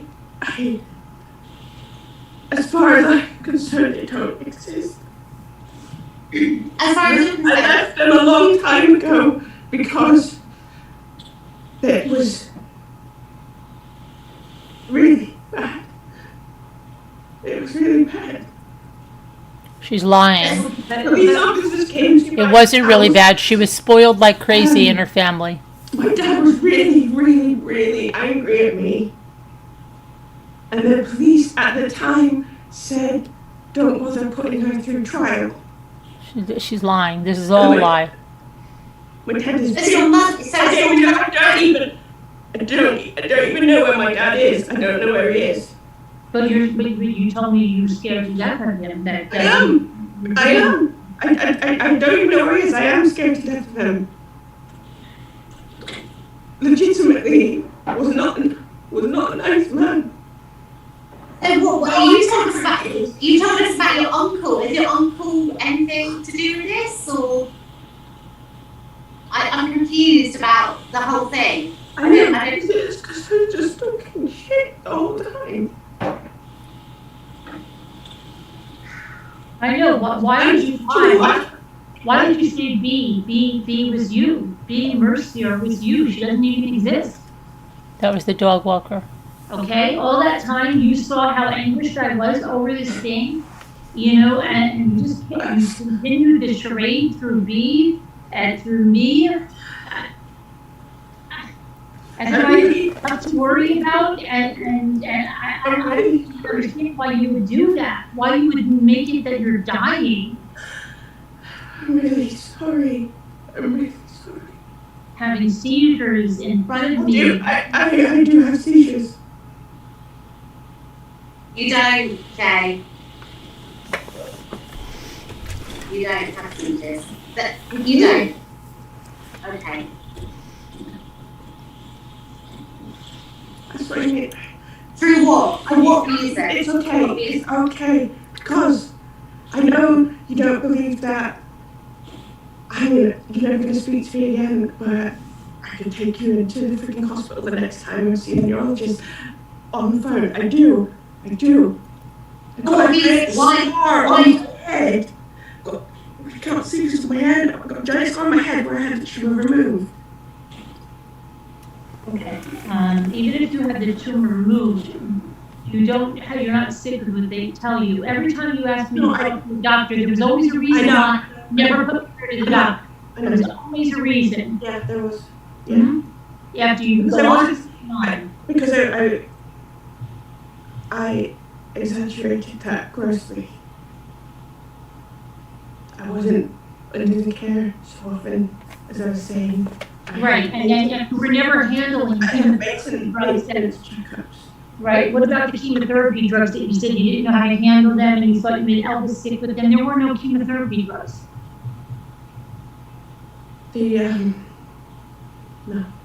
No.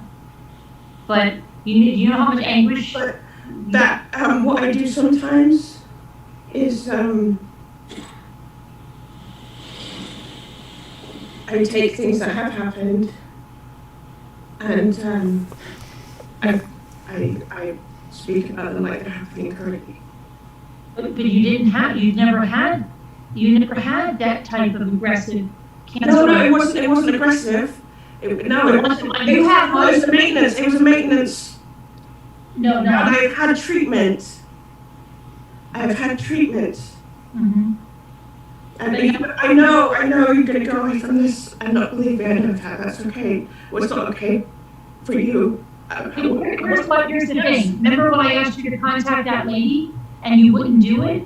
You wouldn't contact the lady, but meanwhile, you wanted to contact Kelly Pinelli and you wanted to contact Moo. So why was that? Was that to scam them? No, I haven't.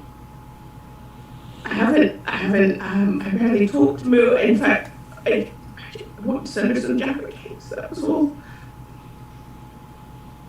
But what about the apartment in New York City? You don't know that. So why were you? I don't know yet. It was just the one we happened to spend the one. When she was little, she's still lying. It was our apartment when I was little. No, it When wasn't. you were little. Yeah. You were married to Alessandro. Alessandro is somebody you just met on a plane. He was never married to Alessandro. There was no Alessandro. There is an Alessandro, but it's I was sent a thing with him. But she wasn't married to him.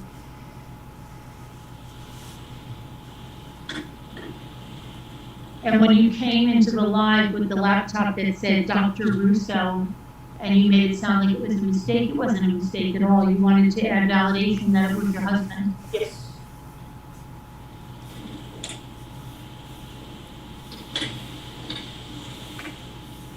When you came on that live for the book meeting and you had a pillow stuffed in your belly to pretend you were pregnant, 38 was pregnant, Yes.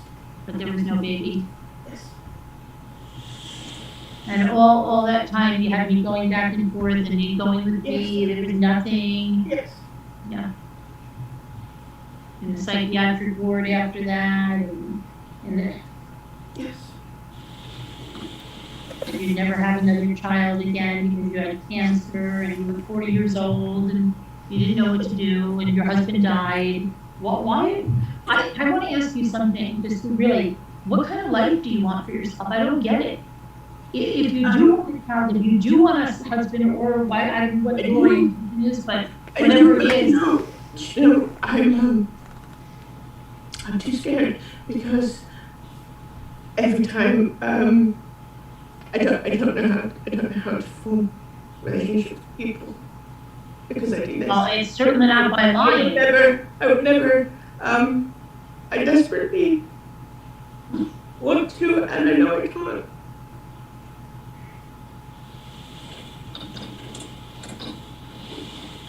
But I mean, I can't, you're not working. I can't inflict myself on anyone, and every time I try, I always do it. Who's Richard Allen? Is he giving you money? Isn't that weird? Richard Allen, and then now Richard Allen for Delphi. But Richard Allen was a person that was giving her money. Every month. Who is Richard Allen? He's not in charge of the witness protection program or the police or anything like that. So who is he?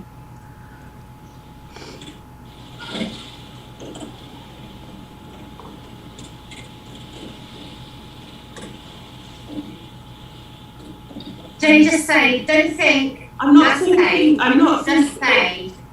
All hard for me to say. Who is he?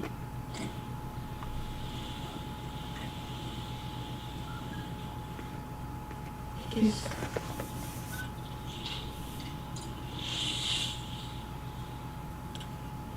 family. He's family?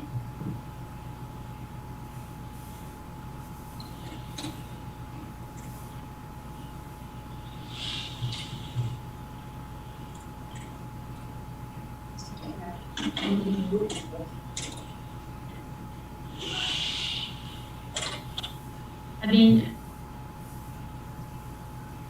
don't you want, like, I mean, is this scamming people? Is that what you want for your life? having a relationship based on lies and then, It's not, and it's not, it really, I don't understand where this is going. Like, I don't understand where you. there's no where it's going, because there's never, it's not, What would have happened with this brain tumor? Do you know you probably should have been dead by now? That what didn't make sense, how you were pulling out of these things that you would never pull out of. You had end-stage brain cancer, yet you were pulling out of it, okay? it was, Where were you gonna go with it? I mean, how much more? no, there was no forward thinking. No forward thinking.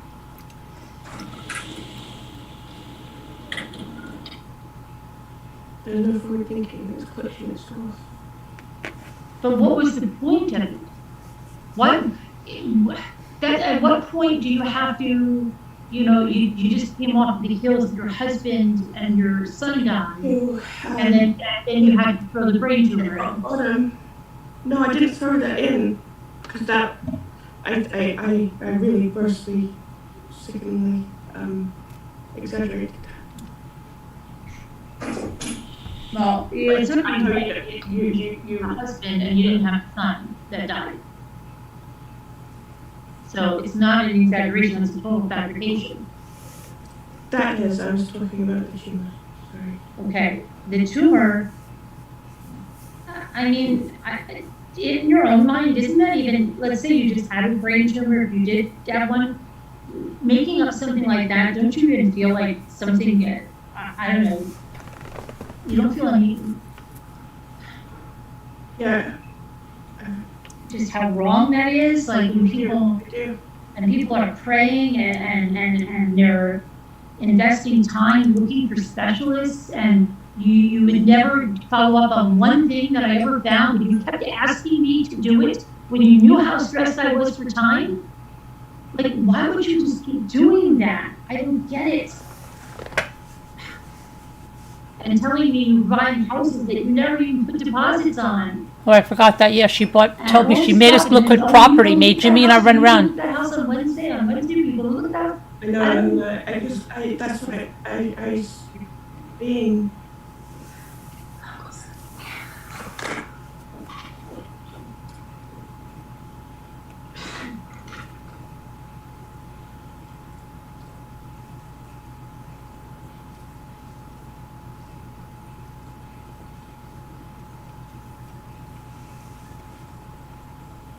Sorry to hear that, Lee. How did you even keep all these different stories straight? You know, why not tell Lisa you had a miscarriage? Why was she an abortion and me a miscarriage? What's the point of changing everything? Then you're telling people about annihilation, the other one's your mother's in prison, your sister's in prison, your brother's in prison, your father committed suicide. The doll, I mean, I couldn't believe about the doll. You told me you wanted that doll the day you got diagnosed because that's the only thing you could think of. You told Sean that they got that doll in the evidence files or something from, I mean, this is crazy.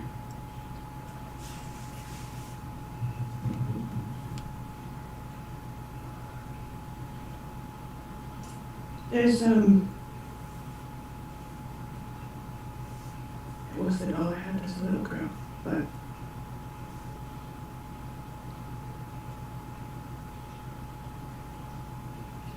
Well, we've all lost things we've had as kids, but we don't make the stories like this. It wouldn't have been enough to say I lost a doll that I had that I really enjoyed when I was a little kid. Well, why did there have to be some thing? Why did you have to lie to Sean about where it came from? And say that Bella Mack is someone that you did not meet through me or anything, that Bella Mack is a totally different entity that had nothing to do with Ramblers or anything else. because I hadn't told her about YouTube at that time, and I thought she'd be nervous and anything. So That Sean would be nervous? that I met someone online, yeah.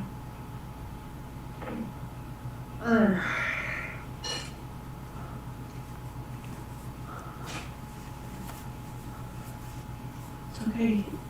You can say whatever you want to say to me. So, it's okay. All I can say, I'm grieving for a friend. I'm grieving my friend that I thought I had, and when I got the email of Sean, I burst into tears. I sobbed. I literally sobbed my heart out, because I was grieving, and then I thought, you know what, I'm actually not, because I don't think I don't know this person. I don't know this person. What am I grieving for? I really. Did you draw that? Did you draw that? I did draw that. I did draw. Yeah, I did draw that. I copied it, but I did draw it. I did draw it, but I mean, I'm sorry. I'm really, really sorry, and I don't sit there and grin about it. She does sit there and grin about it. I really don't.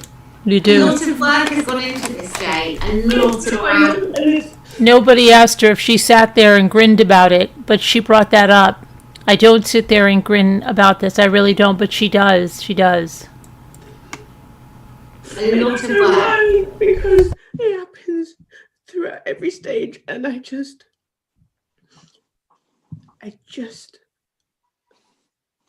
mess it up. But I don't. The thing is,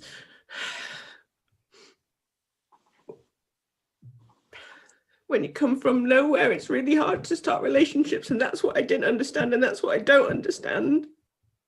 But you're such a lovely person. I mean, I know, and you won't see it, but with your they're background, real, nothing. they're real. When we're sat there having a drink, there are real moments in it, and I am so sorry. I am so sorry. I really am. I am so sorry. I mean it, and I know you don't know what I mean or trust what I mean or anything. I do not know why.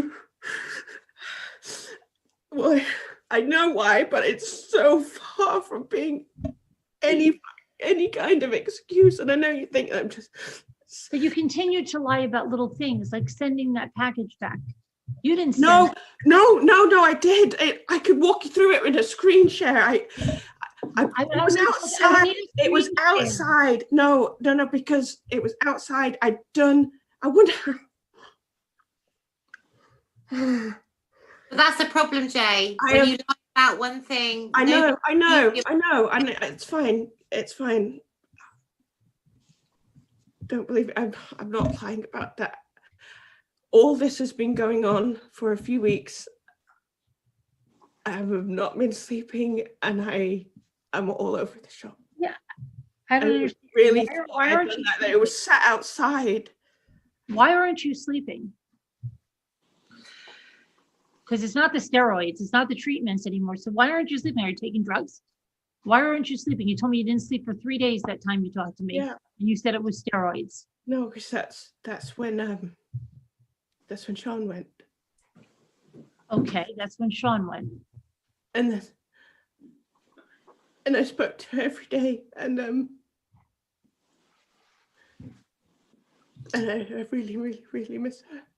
Yeah, but you do realise you have completely. She's devastated by that. I know. You really have massively. She's devastated. Literally devastated by the whole thing. I know.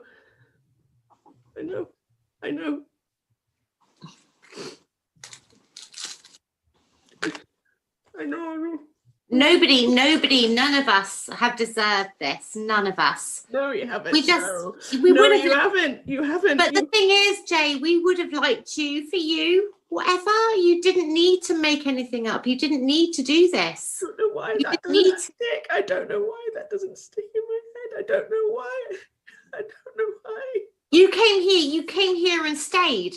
And we spent over a week with you. Oh, we really enjoyed your company. I know. You could have been anyone. It wouldn't matter. It wouldn't matter. No trauma. Everything was just us, and I'm so sorry. I am so sorry.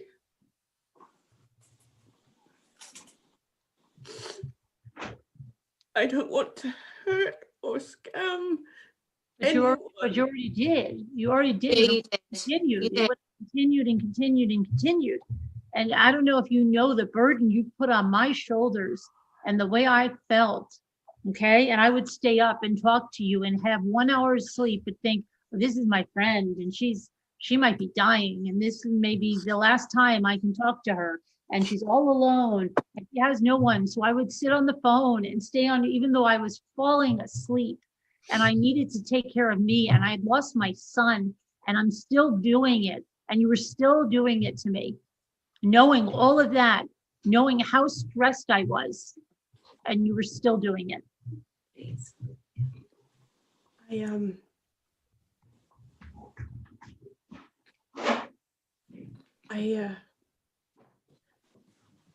I'm sorry.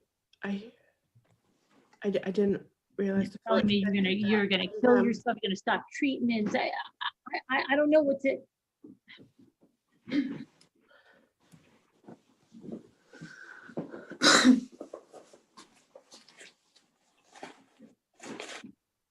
Then you miss your family that died, your son and your husband that never existed.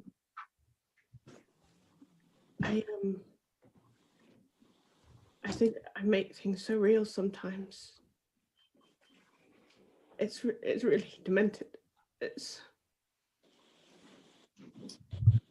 Who are you, Jay? Who are you? I just want to know who you are. Literally, where were you born? Where were you born? Where I said. Where? Tonight. What?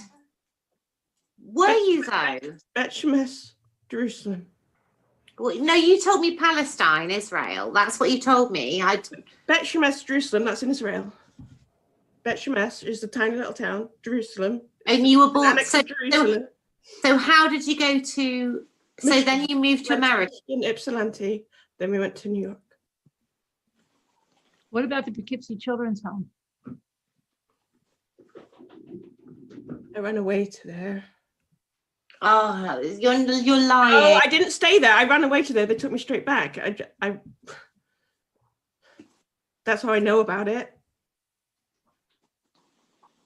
Just tell the truth. What about being in the Columbia dorms during 9/11? How could you be if you were born in 1980?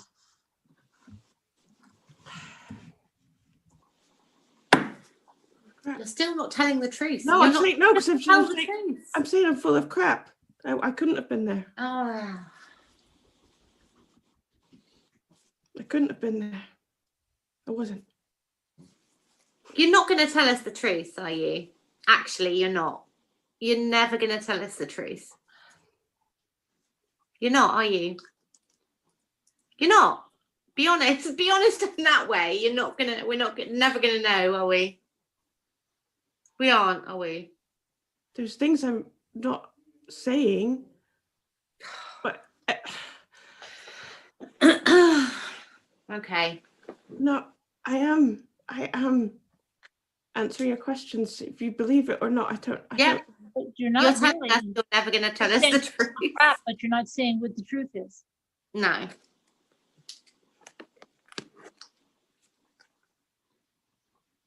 Okay. No. What's the point in this? You're not going to tell us the truth. I am telling you the truth. What's the truth? What is the truth? What is your name? What is your real family name? I don't want to tell you that. It's the difference. Why? Why not? See? Because we'll find out the truth if you give us your real name, right? We'll find out the truth. You would rather remain anonymous. Exactly. No, I've never done anything. So there's going to be nothing. It doesn't matter. Scooter hasn't done anything. Never You done can go by, anything. but if you look up my name, you can No, not about done anything. No, I don't mean like that. I mean, I'm a nobody. But it doesn't matter. You still So can see just they're a tell us who person. you are. see a person, that they're connected to other people, that they're a real person. Carolyn's spent a lot of time giving you so much of herself, and I'm sure Lisa has. Don't they? Can't you at least give them who you really are? Kept telling me, oh, it's so secretive. You know, you're in so much danger. You can't give us your name, and you had to change your name. And you even gave me a name. What was it? Darsha. What did Dombrowska. I got Dabrowska. Dombrowska. Nebraska? Please, J Bells, just tell them who you really are. And who the heck is Jamie Gwynn? That's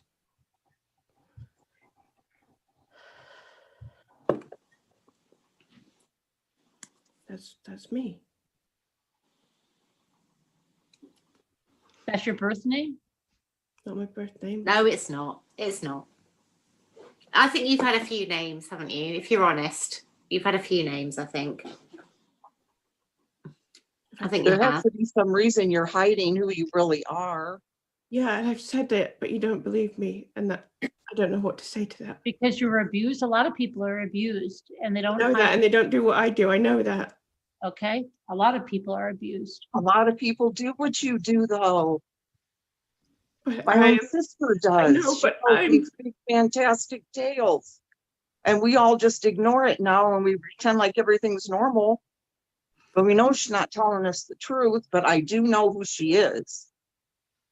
You could at least let them know who you are for real. Whether it's boring or whatever it is, I mean, just please let them know. That's what I went by for the longest time. Yes, so that's not you then. That's not you. So there's somebody else that you are. So who is that? Who is it that you? Who are you? Yeah, How I'm old are you? duping. I know. Who I've been. Duping. I know who you're talking about. That's not her. Believe me. That interior decorator is not her. Yeah, you've been. That's not who you're born as. Since I was a little girl. Yeah, so what's your birth name? Dombrowska. We found out who she was. Every bit. Both of you that. It's not Dombrowska. Her name was Jamie That's a Gwynn. brand of vodka. Dombrowska? No, it's not. It is, yes, it is. Dombrowska. Obrowska.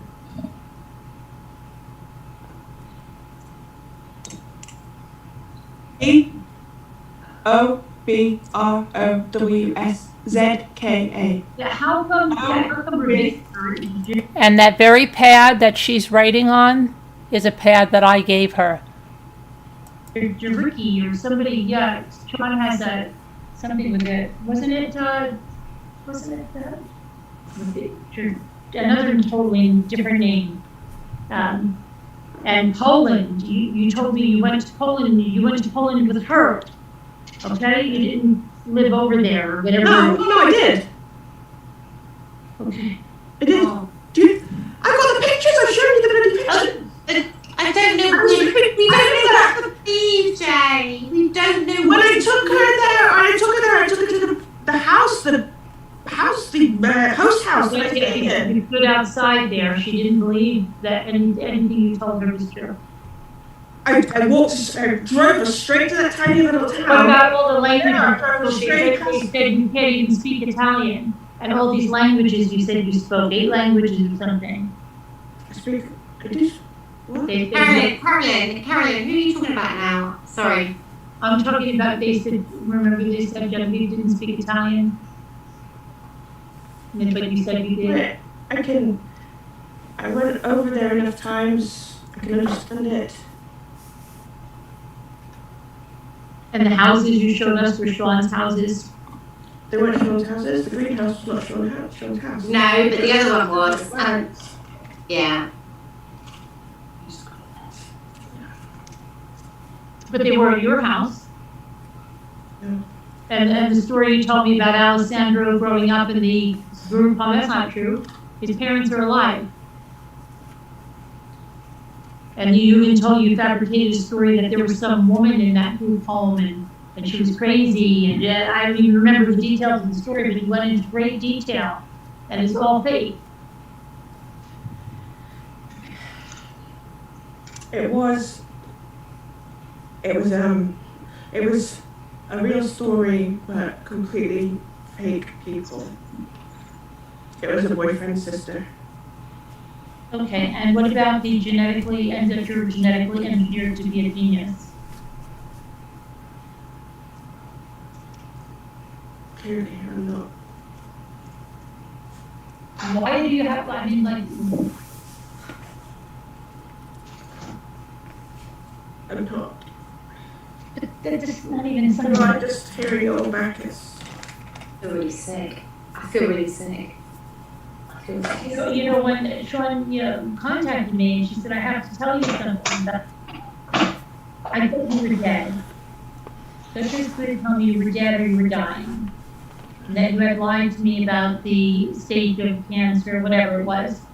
Never in my life did I dream what she was going to tell me. I didn't even believe it at first. I kept saying, no, it can't be, it can't be. I don't even know why. And then I went through disbelief and mourning somebody that didn't exist, being so angry, freaking angry with you. I wanted to punch you. Okay? And that's how angry I am. Like, why would you do that to someone? I don't even understand it. I don't just because it was such a weight on my shoulders what you were doing to me towards Christmas when I was losing it, and you just kept adding to it and adding to it and adding to it. And I said to Jimmy, I think I'm going to have a nervous breakdown. I think I'm going to have a nervous breakdown because I can't be all these things for everyone, and I'm grieving myself, and yet I just don't know what to do anymore. so sorry. And in a way, when she told me it was all a lie, and I'm like, you mean she's not sick? It was this weight came off my shoulders, but also this anger came in. I was so angry yesterday, and I was texting Lisa. I am so freaking angry because you just did this. You did this, and I can't even fathom why you would do this.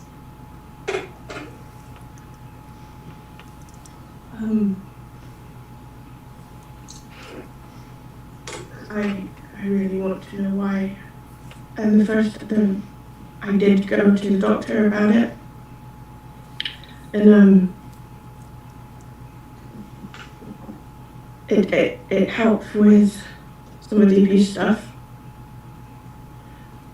But it was I need it for the rest of my life. I need What for the rest of your life?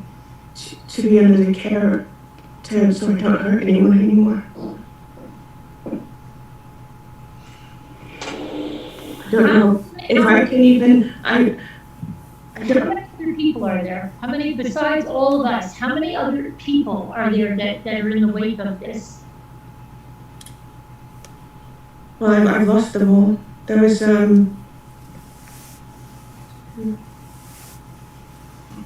like 4 other people that I was friends with here in London.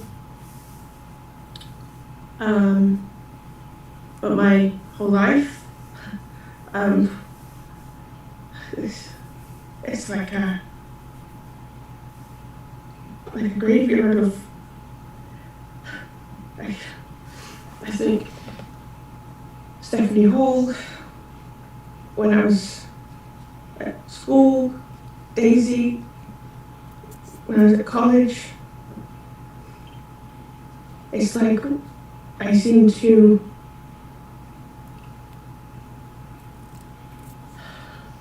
There's going to be more though, isn't there? no, there is. And And then there's the people attached with them that, but I never wanted to know people outside of that. I really wanted to keep myself to myself, and I try to have one friend and see how that goes, and I wreck it every single time. Every single time. but you're going to go on. You'll go on. My whole, no, but this is the largest number of people. This is the largest number of people, and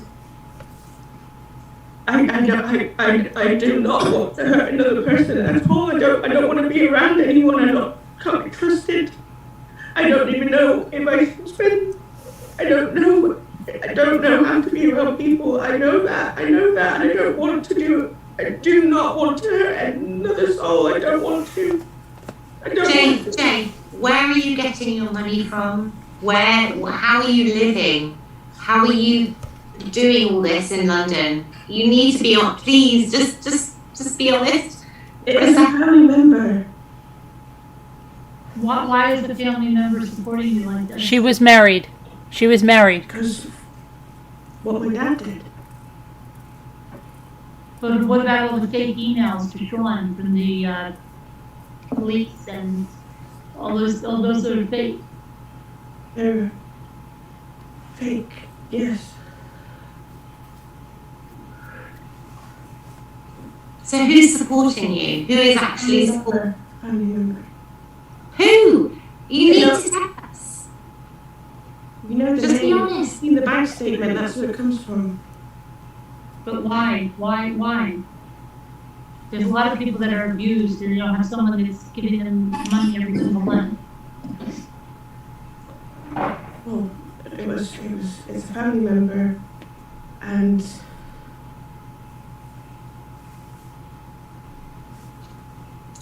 they are helping me out. But you still needed money from Sean every month. Yeah, because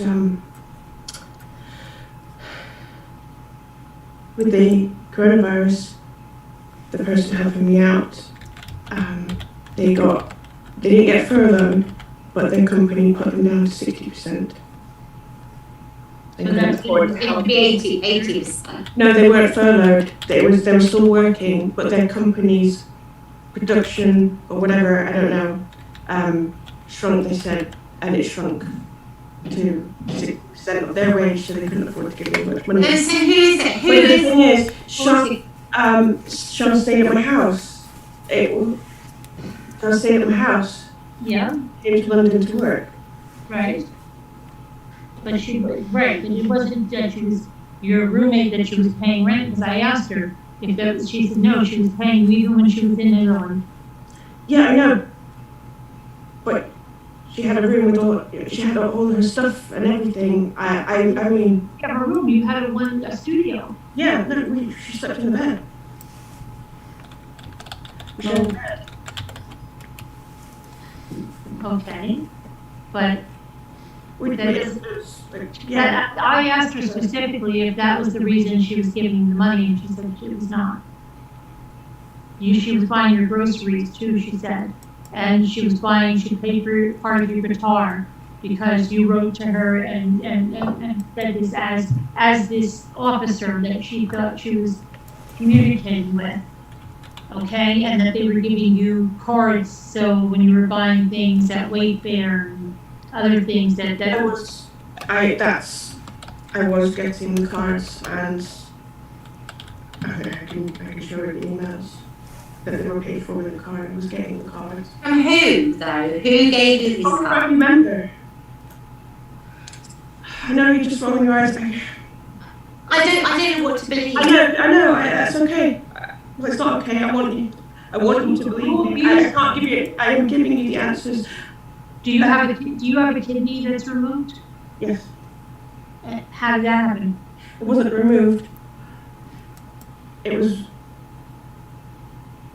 I've never said it was removed, did I? I don't think if I said it was removed, that was a lie. I have one You kidney. lost your kidney. I have one kidney. I was born with one kidney. That's not what you told Karen. And you lost it, the bullet ricocheted or something, nicked your kidney, and they had to remove it. I can't even keep track of the lies, and that's what I said. But I was born with one kidney. I know, and you know, you made a very, very big error, even if Sean hadn't called me. The day you told me that it was the anniversary of the annihilation, and you told me you're a chemistry teacher when you were only 7 years old. Instead of your first grade teacher, you changed to your chemistry teacher. And I likened that to the brain tumor, which you didn't have, so. Okay. Yeah, I'm sorry. There's some things that I can't keep track of. You have to be a very good liar. Have a very good memory to be a very good liar. Okay, so then we're going to go through this in a minute, but we found her sister. And I took some notes at the time of things that her sister told me because we met with her sister in a Zoom. And here's what she said. She's Genevieve's oldest sister. She has not spoken to Genevieve in 4 years. She said that they have, let me see. She said, this is what she said. Spoiled little shite. Got everything she wanted. She won trophies for shooting. She had 4 horses that she rode.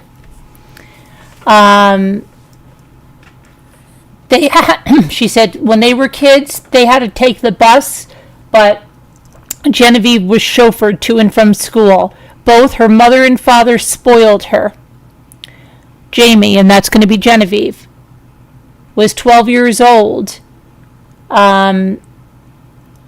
when her older sister met her first husband, and she saw something on an email about a rabbi and about being pregnant. Like I told you, this happened at an early age. And that Jamie has stolen from her, including her engagement ring.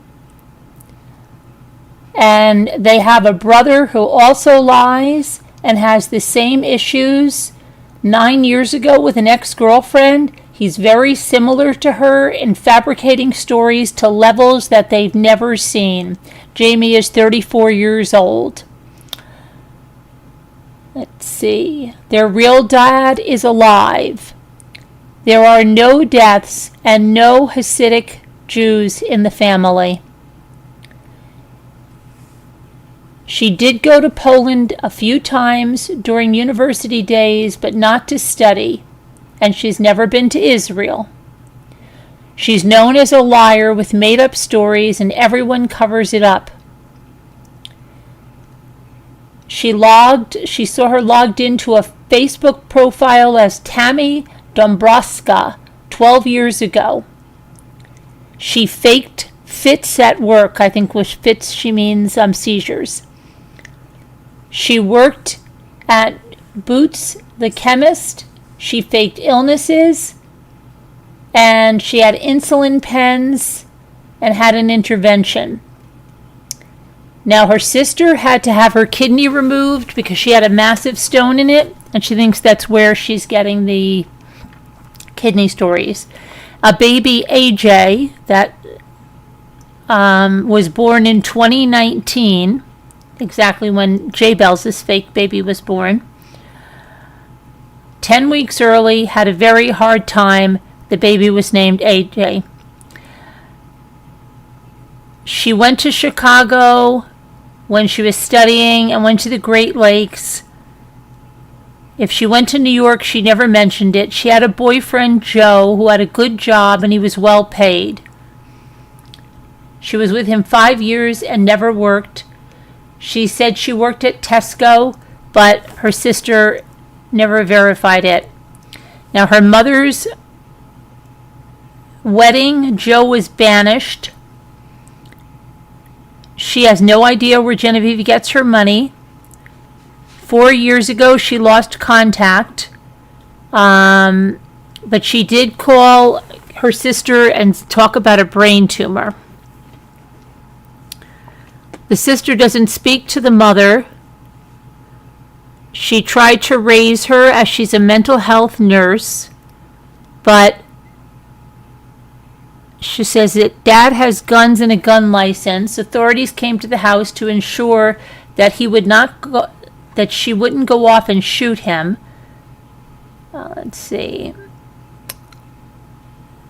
She said that Jamie has never consummated any kind of relationship with Joe. She said she tried once, but it didn't work. The mother never took her to therapy. And at 21 years old, that's when her father cheated on her mother and left her. Elvis is her dog, and they had another dog, Jesse Rowan growing up. Her dad, her real dad, and grandparents are all devout Mormons. But her father was never really into it.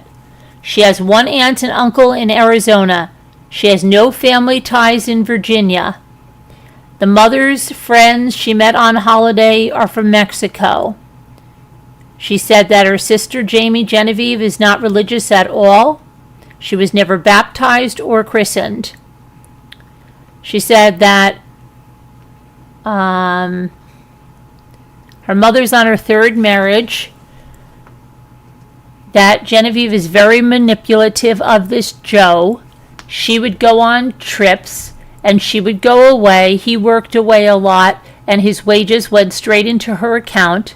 Richard Allen is Richard Allen Engineering Ltd. And it's a few miles from where Jamie last lived. Her sister said, let's see here, that Jamie had tons of friends. She was so clever growing up.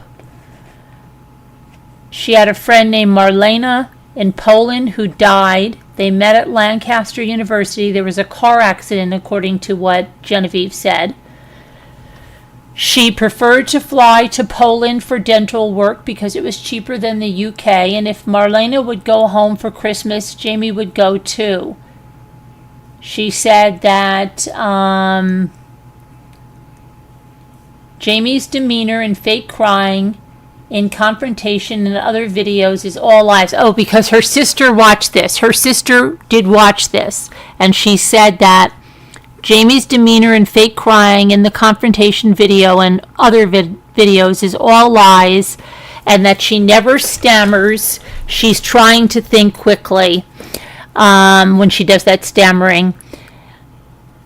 That she's not involved in any criminal underworld activity, that she's a delusional girl who likes to tell tales and lives in a fantasy world, that there's no drug use to their knowledge, and Genevieve, spends all day in bed doing nothing. She doesn't wash and anything, and then the next day she'll be glammed up and be a totally different person. She never heard talk of a breakup with Joe. They're possibly still together. Joe was possibly the man seen on Zoom sitting on Jamie's bed in August of 2019. Oh, yes, that was something. We were in a Zoom, and this man came up, and he was on her bed, and she said it was a coworker or somebody she had to take to the airport, and she got off very quickly, and then said, "Can you believe that? He walked right up and got on my bed." And she made some excuse about it. Thinking back, that was probably him. Let's see.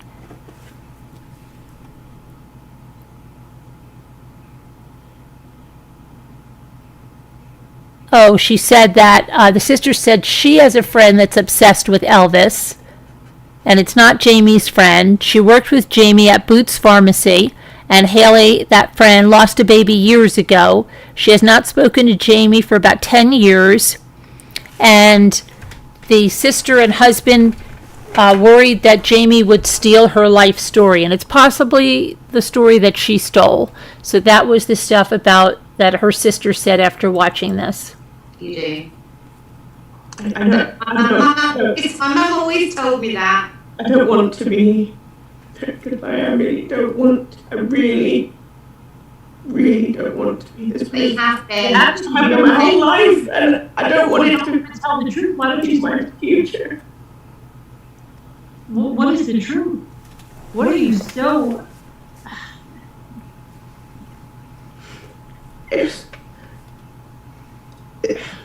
It just seems like a cop-out. That's why I stole on it. It just seems like a cop-out because it's not an excuse. It's not.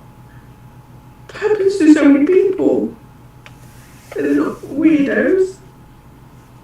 Can I just ask one question? Do you act? Let's see what else. Let's see. So we can't listen. No. And then Say hate. I said you're not your type of person, Kazvat. That's what you told me. I do sing. But that wasn't you That wasn't singing. me. No, it wasn't me. Oh, that yeah. really- She said that she told us that she made these songs. Like, she did play the guitar. She came up here and she did play the guitar. But she said she made this song for a murder victim that we had on our show once, and it ended up that it wasn't her song. It was a total lie. And then she told Lisa that she made this song and it was a total lie.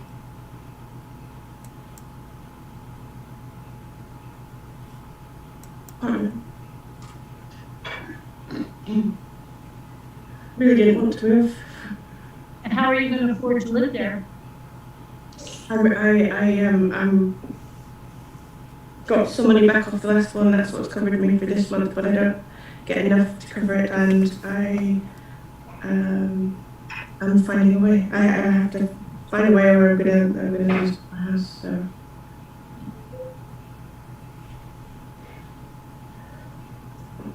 I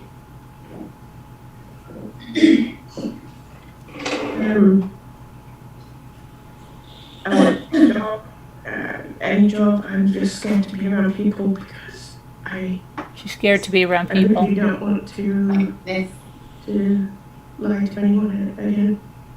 I Yeah. really don't want to be. I don't want to be around people because I really shouldn't. I really shouldn't. I do not want What about the a headgear? person. The headgear. that Remember I told you about the John asked headgear? The headgear. When you had the surgery. Yeah, because I still have checkups. What? For You my just said brain. there was no. What's the checkups for? For my brain. There's a stereotactic. She said you had apparatus there. And Yeah. Why? What did you did? I don't understand. I'm sorry. Are you saying you really had surgery? You've already said there's no cancer. You've already said that. I had a tumor removed from my brain. And then that was a few years ago. And that is, they make encores. You're lying. You're No. lying. Yes, No, I'm not. lying. You are. You are. Jay, just be honest. Literally. You're lying. Just be honest. Are you undergoing cancer treatment right now? He's not. I'm No. not undergoing cancer treatment. I'm not undergoing cancer treatment. But I have brain tumors work in grades. Grade 1, grade 2, grade 3, grade 4. Grade 1 and 2 are benign. Grade 3 and 4 are malignant. Grade 1 and 2 are slow-growing tumors. You can live with a slow-growing tumor your whole life if it doesn't do anything. The first one affected me. And I keep getting checkups for the regrowth. You know what? The thing is, my mother right now has a brain tumour. And I've told Jay that she does have a brain tumour. And it's on her auric nerve. So she has checkups all the time. And she actually has been offered treatment. And she told me what the treatment is. And she said she did not want to go through with that. She's nearly 70. And said, I don't want to go through with that. It's stuff going into, you have to be kind of screwed down to a Yeah, stereotactic treatment. Yeah. Yes. But this thing kind of resonates with me because my mother is going through that right now. So, and I've not told anyone about this, but Jane knew, I told you that she has this brain tumor. And it was her, when I told my mum about what you had, and she was the one that turned around to me and went, this doesn't sound right. I know this because I have a brain tumour, and I've been given the options, and I've been told what the situation is. Ask her this, ask her that, tell her, this doesn't sound right to me. And that's why, that was another thing, that was before all of this, she said this. I was like, oh no, I'm not going to do that, you know, it's probably different, it's probably something else. So I didn't. But my mother is going through this right now. My own mum. People never have it touched, it gets monitored. It's on something called a watch and wait. It gets monitored. The first one affected my life, But that's not what you said. You said that you were dying of this. Yes, You I'm saying I completely and utterly, You told me I was non-curative grossly, I know, I was completely and 5 years survival or less than 22% chance. And, yeah, I was completely and utterly wrong. Oh, Jay, seriously. And you don't have to believe me about the other parts. I don't believe you about anything Okay. anymore. I don't, I'm sorry. I'm sorry. I'm so sensitive and it's, you know, my brother and then you may be able to just, you think, run away. And no, that's fine. I'm not running away. it doesn't work that way because it doesn't. I'm responsible for that. Well, that stuff you were worried about before is now reality. Because before I told you, why are you worried about it? And happened. You had a baby.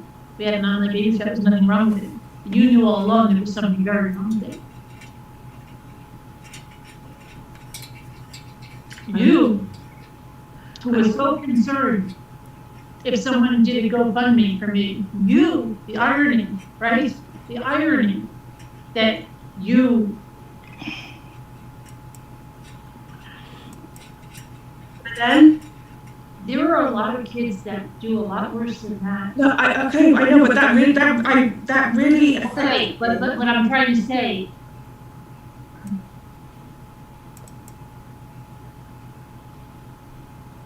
So Scooter says. There has to be a reason. Why would you? Why would you do? They're very elaborate and actually really.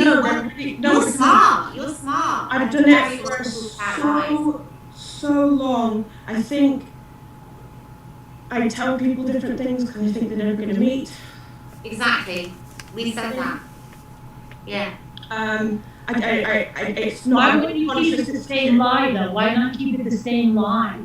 Why go up and then tell Lisa that your sister's not your twin sister? That why change that to bring it so close, but change something about? I don't understand why. It's like I have to. Why though? Why? I don't know. I really don't know. You must know. Surely you know why you must do. You're not stupid, Jay. You're smart. You're smart enough to have fooled a lot of people for a very long time. No, but it's not. It's not me. I'm not trying. I don't want to be me. Do you have I Munchausen? don't want to be me. Munchausen? Good question. Good question. You have Munchausen syndrome.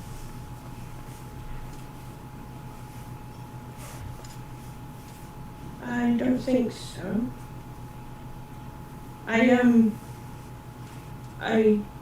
go to hospital.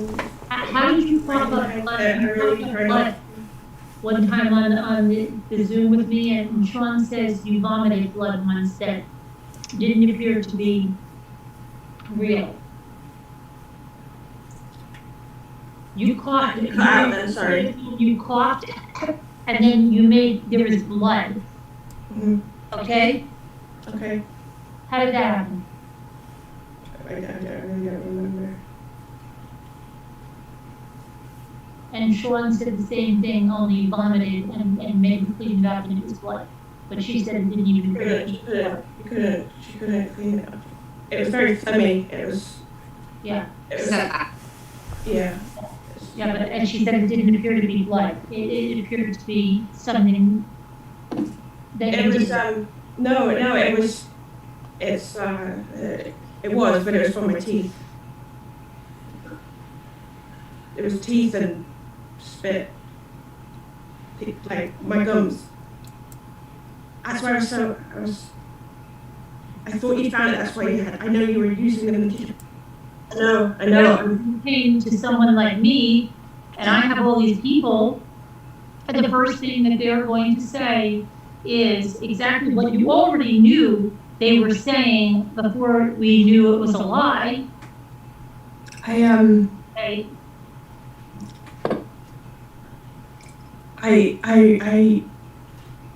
That's fraud by deception. And money was transferred to your PayPal account, so it's, it really doesn't matter, it's right there. It's,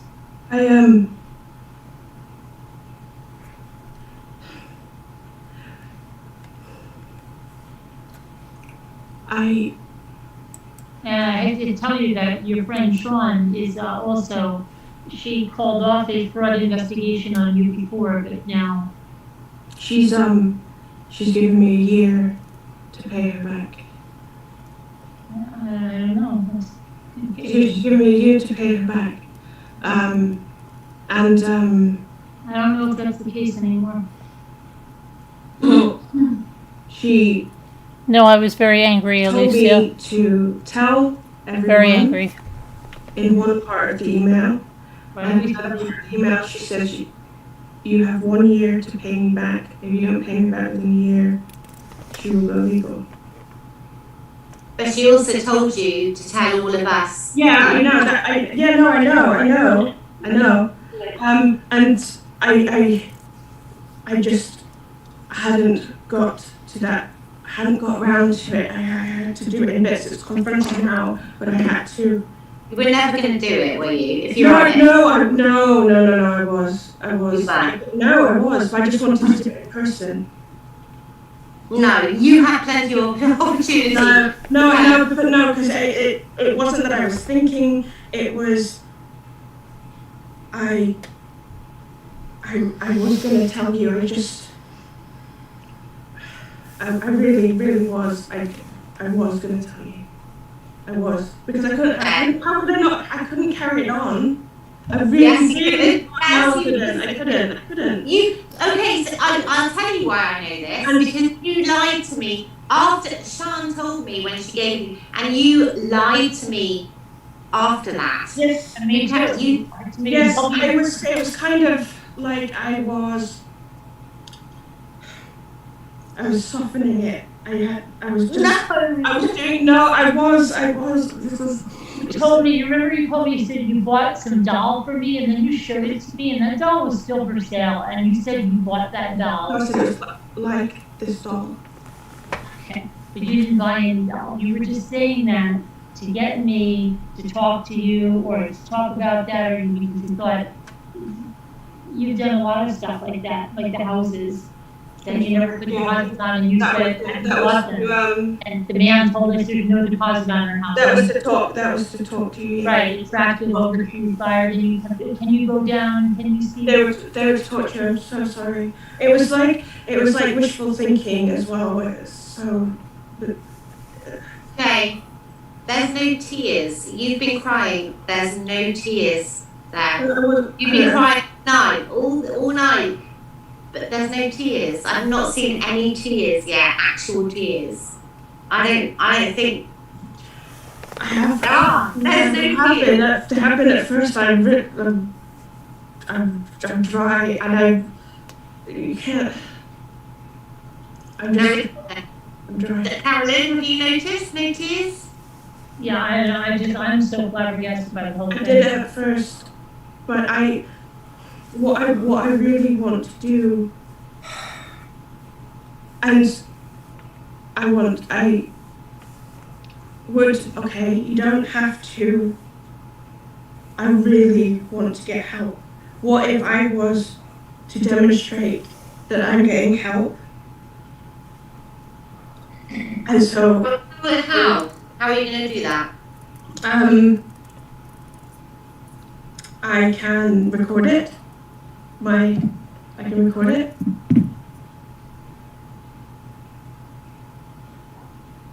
I can record it so you know that I'm getting help. But that doesn't mean you would not be scaring other people. No, I am old now. But come on, you're not any older than you were yesterday. I mean, I'm getting no, because this has been on my mind for such a long time, and I have been desperate, and I keep screwing up, and I am too old to do any of the things that I should be doing. Like, I want to pay people back.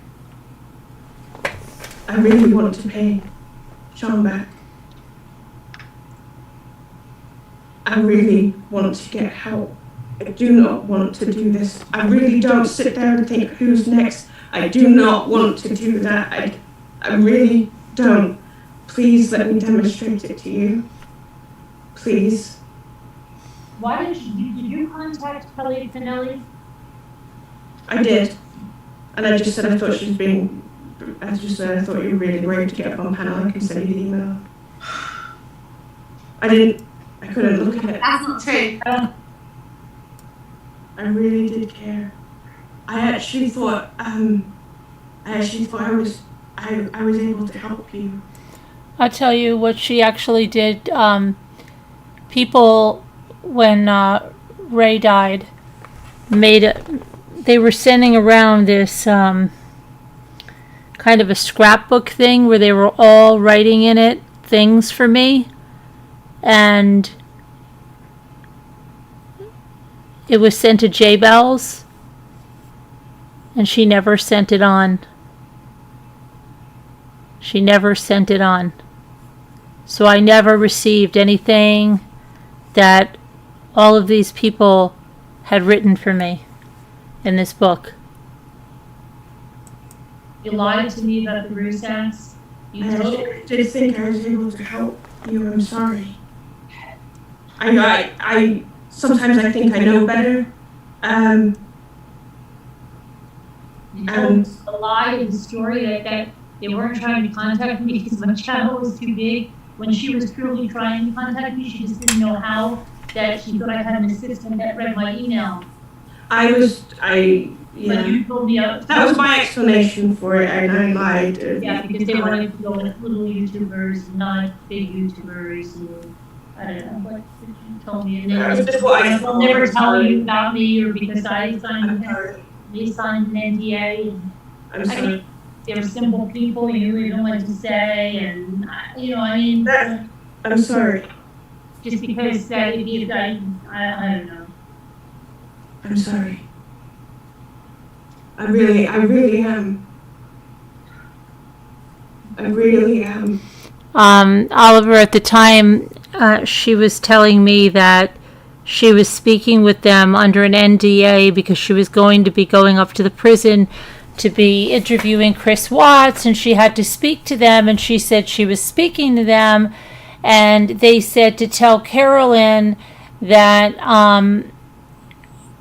we can't speak to her because her channel is too big. We have to go with small YouTubers, and all of this stuff that was just crap, because Sandy was trying to get in touch with me, okay, at the very time that J Bells is saying all this crap.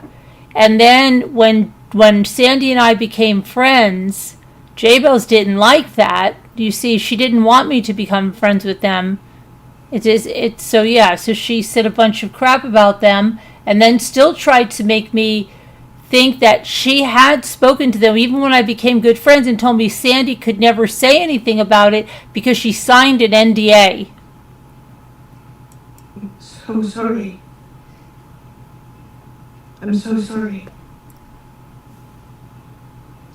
Sean was saying there was a huge weight when she thought like you were just gonna finally get out of her life because I know. And that's the thing, I think about that every single day. you were becoming such a burden that I felt so terrible because you were dying. And I wanted to be there for you because I can say, okay, Carolyn, so you'll get just an hour's sleep tonight, but if you'll be there, because you'll regret it if you don't. But it was weighing on me so heavy. And that's the thing that I've struggled with Sean, is knowing that I sit and I think about those things, and I think, like on Christmas Day, I was like, oh my goodness, she's free, and she'll be sat there thinking, this is the best ever. It's just me and my family and not her. And now I'm rethinking all the same things about you guys. And Except though it doesn't end there. See, it doesn't end there for me. Because as soon as people say, where is so-and-so? Oh, well, she really wasn't who she was. Well, what happens to our money? So now I've got another headache on my hands. On my hands. The money. I've got another headache. And you take my credibility because I vouched for you. Okay? And you ruined it for every person like Cornelia, who no one will believe because of what you did. People that may really need help. People won't help them reach out or even befriend them maybe. Maybe you put, you. It's gonna ruin so much. Yeah. Yeah, but you know, you're the one that go off on your merry way, and we have to stay here and clean up this mess over here, and Well, why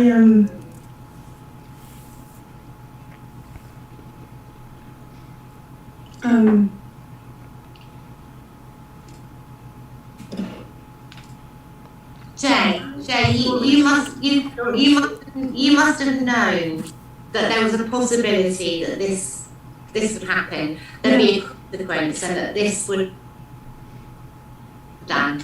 Surely, you must have done. Yeah. And how are we going to deal with it? You brought up some of those times, like where I feel that no, there's because I do all this, you know, that those like a lot of those are really real. Really real. My thoughts on not being I feel like that thought, it does overwhelm me. I get very disgusted. But then I don't want to hurt anyone, and I think what my plan was, I don't know. I've thought about it a couple of times, but not with any sincerity or something. But I didn't want to hurt any of you, and I really did not want to hurt any of you. But I don't think I had an idea. I think it was maybe, I'm cured. I could just dial back all the crazy and be doing much better. you weren't getting cured. You just kept making yourself get sicker and sicker. Yeah, but I heard you. You told me you. I go in waves, and then I go in waves, and then, but the last few months, I just, like, even with Sean, like, I didn't even mention it, hardly. And you only started showing up to the lives like you have only when things started, you started accepting stuff. Only in the last few days have you started, normally you don't even say, you come in for a minute and you're gone. And I used to think, that's because. Yeah, because I've not been sleeping very well the last 2 days. But it wasn't that, it was because you were scared. You were trying, Arthur was pulling back from you and you felt it. And so you came in there and you just tried to keep going and going at it, I have to go walk Elvis now. Okay, I'll be back later. You didn't say that on any time. You would come in for 2 seconds and say hello and that's it. If you did. I've been doing for a few months. I've hardly been in there, yeah. It's just, but yeah, now, I don't know. I was trying to, I was just trying not to run away. And I thought if I kept going, I wouldn't run away. And I'd confront it. But I was really trying to find a way to not hurt anyone. Have you told Bella what's going on? No, but that's because Danielle. I was trying to ask her tonight. I tried to call her tonight because I was trying to find out what was going on. And Well, it was big in like 2005 or whatever the heck it was, or And 4. what is the significance of those numbers after your JOI? Because the same ones that are in your Gmail, what is the significance of those numbers? The what? JOI. No, after that. That was 1804. Yeah. The year I think it was the year I turned 18 in it. 1804. 2004. I turned 18 in 2004. I think that's just what I've had forever. Let's have a think about it, Jay. Just get it right. No, but I don't know. I've just used it forever, and I think that was the explanation. It's because I turned 18 in 04. I think that's why I said I have had that. Oh, she made my daughter teach her how to knit. She said she forgot with the tumor. She made my daughter get on a Zoom. JOI. And you just didn't attend? No, it was a weekly workshop that I proposed to the guy what work I was doing. He said, "Come along." I went along, and then they were gonna. It was like an informal thing. But wait, that was so important that that's what you based It's this called whole around, but you didn't go and do it. No, she just went away, Alicia. Yes, I did. But spaced the entire trip around and said you didn't go and do it. I know because She knew we were reporting her to the FBI and for No! fraud. Seriously! No, I do. Seriously, why are we listening to this? Oh no, I do. No, Jay, what? I Seriously. have had things. Sean had me lined up to do a lecture. I didn't hand her over the stuff to do. I chickened out. I chicken out all the time. I don't. On my presentations, I chicken out. I make up some excuse. Why did you tell Until her? I actually was forced to do them, and then I realized I don't have much confidence. Why did you tell her you made her feel terrible? That I was late for the train to drop you off, and we waited for that train outside. She said you made her feel terrible. That you said that you said terrible. Or just, because we were arguing. That's why I was in the room for so long. We were fighting. I actually don't remember about what. And I was freaking out. I said, I'm going to miss my train. I have to go. I did actually elaborate on that, and I did tell her that we were missing the trains. We were really fighting. And I kept saying, I just need to pack my bag. I need to pack my bag because I haven't packed. But we were texting. I think we did call briefly, and then I hung up on her. Why were you fighting with her? I actually don't remember the reason why. We fought a lot, but I don't remember the reason why on this occasion. We would fight all the time. I don't remember the reason why, but I did lie. We didn't make, but I hadn't packed. I was getting frantic. I was hate that. I mean, you could really go to prison for that. You understand, right? That is a law that you broke. I mean, that's not up to me. That's I not. don't know how I would pay anyone back with that. I don't want to go to prison. I don't want to go. But it's not up to us. I really want. I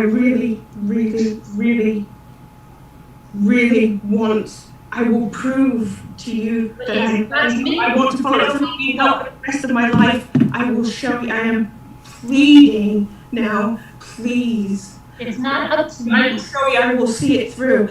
And you know what? In those therapy sessions, if I haven't told the truth tonight or whatever, it will all come out there. I will record it. Whatever is needed. But see, it's not up to me. It's not up to me. Please. It's not up to me. It's already been initiated. So, I don't know what else to tell you. I really don't. It's kind of. I want to pay people back. No, but why didn't you take action when Sean sent you that letter? Why didn't I tell people? Because I broke down. That's what I was explaining. I completely broke down. I lost the plot. But I think you just thought she wouldn't follow through. No, I knew she would. I know her. Oh, I know her. If you know her, you would have been scared to death. You wouldn't be texting me what happened because you would know what happened. I knew what happened. I needed you to tell me because I wanted the opportunity to speak to you face to face. But what did you really tell us? You didn't really tell us anything. You didn't tell us anything that was true. Nothing. I told you that I lied. Okay, we know you lied. So shut up.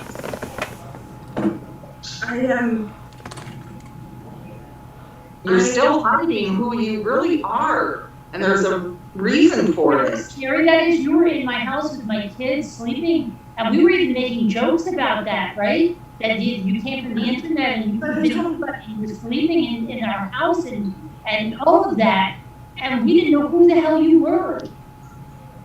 Still don't. Still don't know who you are. No. I don't think until now I registered that kind of feeling that you have there, because to me, I did. Well, then who are you? Why won't you tell us? Yes, I'm just showing you all the paperwork, and I told No, you. those are two changed names. What is your real name? Who are you? Where are your parents? I have no idea where they are. I have no freaking idea. I don't see them. I have nothing to do with them. My dad disappeared a long time ago. But you're Tammy? Tammy? What was it? Dombrowska. It's pronounced Don, like Don Roska. D-O with the accent underneath. How do you spell it? D-O-B-R-O-W-S-K-A.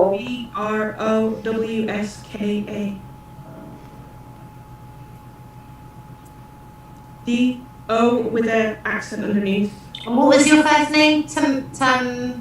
T-A-M-E-R-A. Tamira. Hammer. Yeah. Tamara. That's a good way of spelling camera. Which is with an A. Well, that's what it was. That's how we pronounced it. What was your sister's name? Was it? You told me it was Isabella. Yeah. Is that really her name? Isabella. And you were Tamara. Oh, Dombrowska. Mm-hmm. That's not true. That's not true. It's not true. That's not true, Jay. Come on now. Please. I can't. We deserve it. Wow. We deserve this, surely. We deserve. You just said you're so sorry and you're so, you're apologetic. We deserve this, and you're just still lying. Please now, come on now. Just tell us. Because that is not true. That's not true. It's our. I mean, if you think that people are. My younger sister is Victoria. Victoria now. My younger sister is Victoria. That is true. And your older sister? Kaylee. That is true. These are quite strange names that sound like, I'm sorry. Just make up. They're not going to name their child Kaylee. I'm sorry, they're not going to. Or Victoria. We weren't when. I know that they were Hasidic accused only for a little bit and then they stopped being that. We're wasting our time, Carrie. You're not. And you just. Yes, we're wasting our time. Yeah, we absolutely are wasting our time. You're not. And you know what? I want to say something. If you're afraid to because you think they won't be able to find you, you do understand through the PayPal accounts they have your information, and through your university records they have your information, and so the telling us your name or not telling us your real name is not going to make a bad means a difference. Even if you fled tonight, they can find you. So you know that, okay? Just telling you that. So if you're trying not to tell us your real name because you're afraid of persecution, it has nothing to do with it. No, nothing like that. Nothing like that. I know they know because when the police were called to my house, they. Right. It's already a fraud thing that Sean said. no, it wasn't because she didn't think so, but now she's changed that. She's changed that. She's gonna, yeah. Right, she's called them. Yeah, but they knew because the people before that only knew me by my old name. So they know, I know they know how to get me because that's why I said to her, how do they know my new name? So I know. I'm not fleeing anywhere.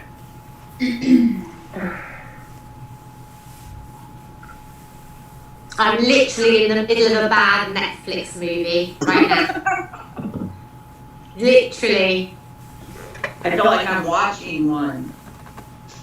I think I'm gonna try. I really am gonna try I just want to pay everyone back. I desperately, not to avoid, but I want to understand this.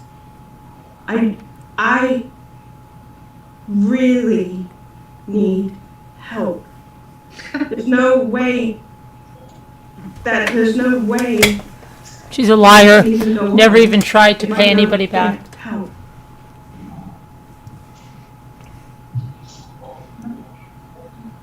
There's not.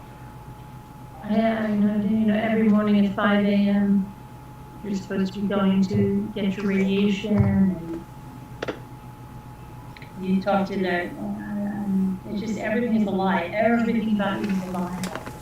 Everything about you is a lie. Jay Bells, did you send those emails saying I was a spy for Rabid Dog? No, I didn't send any YouTube emails at all. I'm nothing to do with any of that YouTube stuff. Not at all. What I have done has been hurtful, but I didn't realize that I was being hurtful. I really wanted to help. I really wanted to be your friend. I wanted to. I was really trying to. I wanted to help you. I really did. You know why I don't believe that? Because remember when you told me, I think it was with the Filipino girl, that when she had that email, it was pretty written out, it was too much. I went back over your emails, and in something you wrote, like, immediately, and Lisa saw it. What? That was when I sent you, right? This is the one where she had everything, you had it in bullet points, yet you were texting to, Sean, and you were doing what you used to do when I thought you had a seizure. All of your words are together, there's no spaces whatsoever. And you only did that to me when you had a seizure. How many times did he explain to you that your husband and your baby died? How many times you said to me, I have to go for this test, will it hurt the baby? And I said, what baby? And you played that whole game up. You played the whole labor and delivery, like I said, up, and then forgot where your husband died because you played that whole thing again. It was just trauma to put people through. Why did you have to keep forgetting they died? I wasn't trying to. Like to hear it again, and then, or I can see how terrible it was again. And No, I think it was me. Well, I know it's you. I'm trying to wonder why you did that. Me making conversation or something, or there was Okay, we were talking, and you didn't have to say, will this hurt the baby? Or where is he? I'm so angry at him. Where is he? There's times, and I don't know if it's because I lie so much or whatever, and maybe because I forget them, I'm not sure. But there are times when I have blacked out. I have done, and that's the thing. That's the weird thing, is I don't even remember. Yeah, sure. How I came to be sitting in Sean's office one day, and then she took me to get some help with the university. But I remember getting lost. And I spent like a week and a half in hospital after that. And I remember getting lost. And that's the thing. She found me, but I wasn't. And sitting down. I wasn't. I was just. It was a busy courtyard. I think I was going between classes, and I don't know, I don't know what else to tell you, I have to take this home.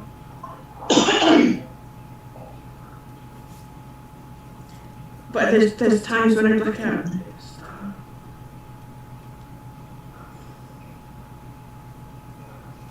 So are you thinking you have multiple personalities or something? I don't know, because everything you say sounds like a cop-out or an excuse. I just know I really need help. I really want help. Well, I don't know what you're gonna have to do, but you've got a lot of people, it's just more than just the three of us. I know, Lisa, who do I call for the help? No, I just wanted to do like a protocol or. No, Alicia, never. I don't actually truly believe that that's what you want. No, it is what I want. It is. I think you're saying what you think everybody wants. No, it's what I want. I want this to end. I do not want to hurt another person. And then this is not a life, like you said, what you want from life, not this. So I do not want to be sat here having to do this periodically with different people. I do not want to. I think you've probably been here. I've said that. I've done it lots of times. Yeah. So why is this any different? Because I am 34 years old and I have got no way to support myself. I've got no life. I need to make steps to change that. I need to get to the bottom of this. I need to deal with it. So why if you've been in this situation multiple times, why is that?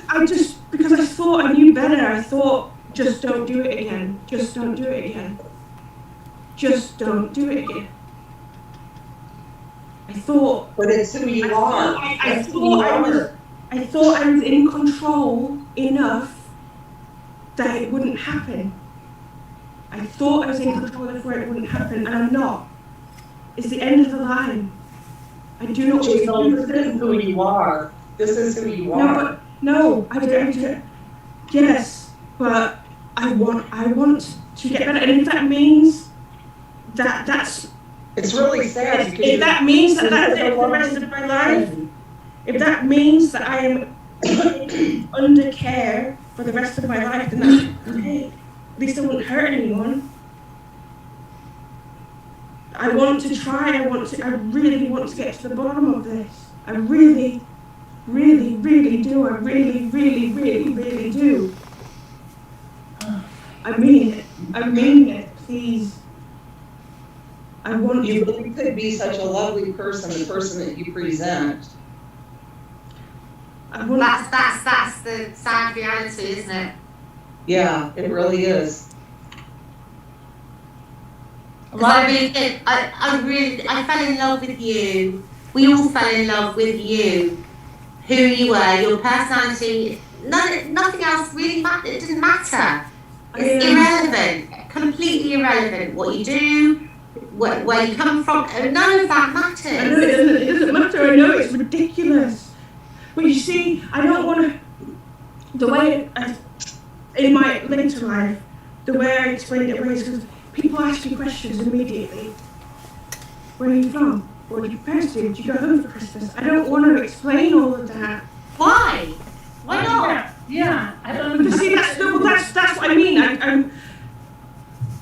I couldn't articulate that for a long time. That's. You couldn't articulate that, but you could have 15 different versions of the truth. No, I mean, I couldn't articulate why I would lie about it. It's because I don't want to, like, it was kind of unconscious, or I don't want to do that. I don't want to do that anymore. I don't want to do that anymore. I do not want to do this anymore. I want help. How many times have you asked other people for help? How many? I haven't. I had the offer of help. The first day of the teacher training, they put me through that. I took it. I did 6 weeks. That's it. That was kind of it. That was the start of it.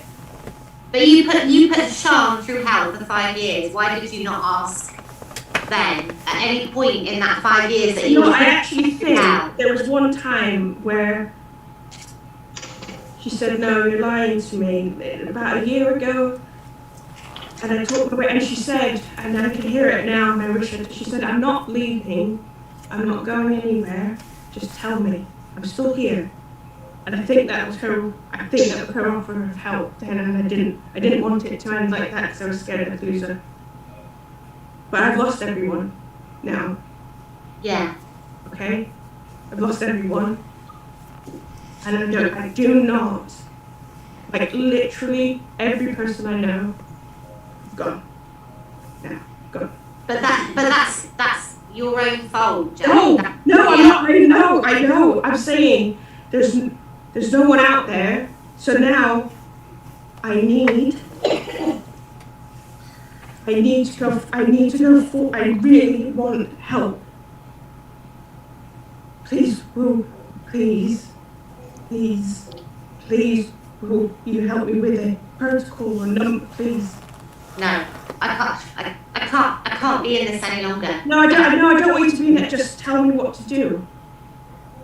Can you tell? No, I can't. I don't think, I honestly don't think you want help. I think you will carry on. No, I think you're not the last people in this thing. There will be. I won't carry on. There's. I think there was a crisis, you said there was a crisis center. Wait. I did look that up before. Yes, hold on. I think it's in Hungary. They were supposedly coming in the house and checking on you, remember? They put No, you- but I was feeling that. Had me wait, and pick you up and That time when I was so low and I did have a panic attack. That was the time after this happened with Sean. And I wanted that because I really was gonna. But then I knew I couldn't do that because I've got Elvis and I couldn't. I think it's St Pancras Hospital. I did find it. Right. I'm going to record it. I'm going to go. just going to therapy doesn't really. No, not therapy. I'm going to go to the hospital. But it's going to be all sorts of things. Therapy, all sorts. I don't know any drugs. I don't know if I'm psychotic or anything. I don't know what's going on. Remember that her mother is a psychiatric nurse, okay? Please know that her mother is a psychiatric nurse who gives her everything.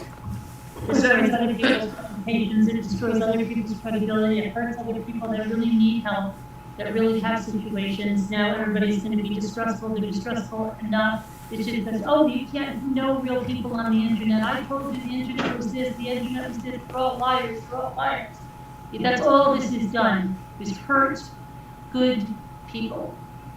That's all it's done, and that's all it will continue to do. And then when someone comes forward that really needs help, no one will give it to them because of these past experiences. That's all it does. Hurts good people. That's all it does. But that's another thing that I don't. You're a really good person. You help me. Do not help other people because there's people. People aren't like me. People do lie, yes, but people aren't like me. Don't stop helping people. You're good at it, and don't. No, it's not about me. It's that you've taken you stripped my credibility away. You so much stuff from me that I've worked so damn hard to build. And I'm damn angry. I am. I work at this all the time, and you came in here and lied to me.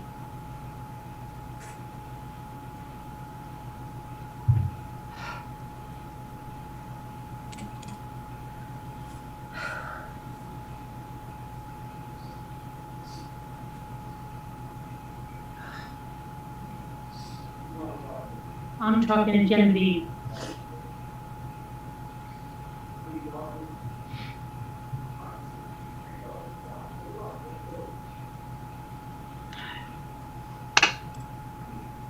Thanks for that.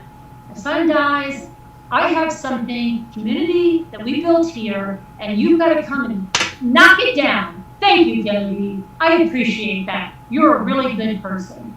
You really are. Thank you. Lisa, I've got to go. I can't take dealing with her anymore, so I can't. I really can't. I'm going to end this signing off. Or I'll leave the meeting. I have to make you a host if you want to stay. No, I just told her I'm mad. I'm really mad because I worked very hard. We all worked very hard to build this community. And what she has done is deliberating a vote that's going to stop people from getting help. It's going to make people skeptical. It's knocked us down. And I don't think you give a crap of what you did. I don't think you give a crap. She doesn't. You don't. You couldn't care effing less about anyone.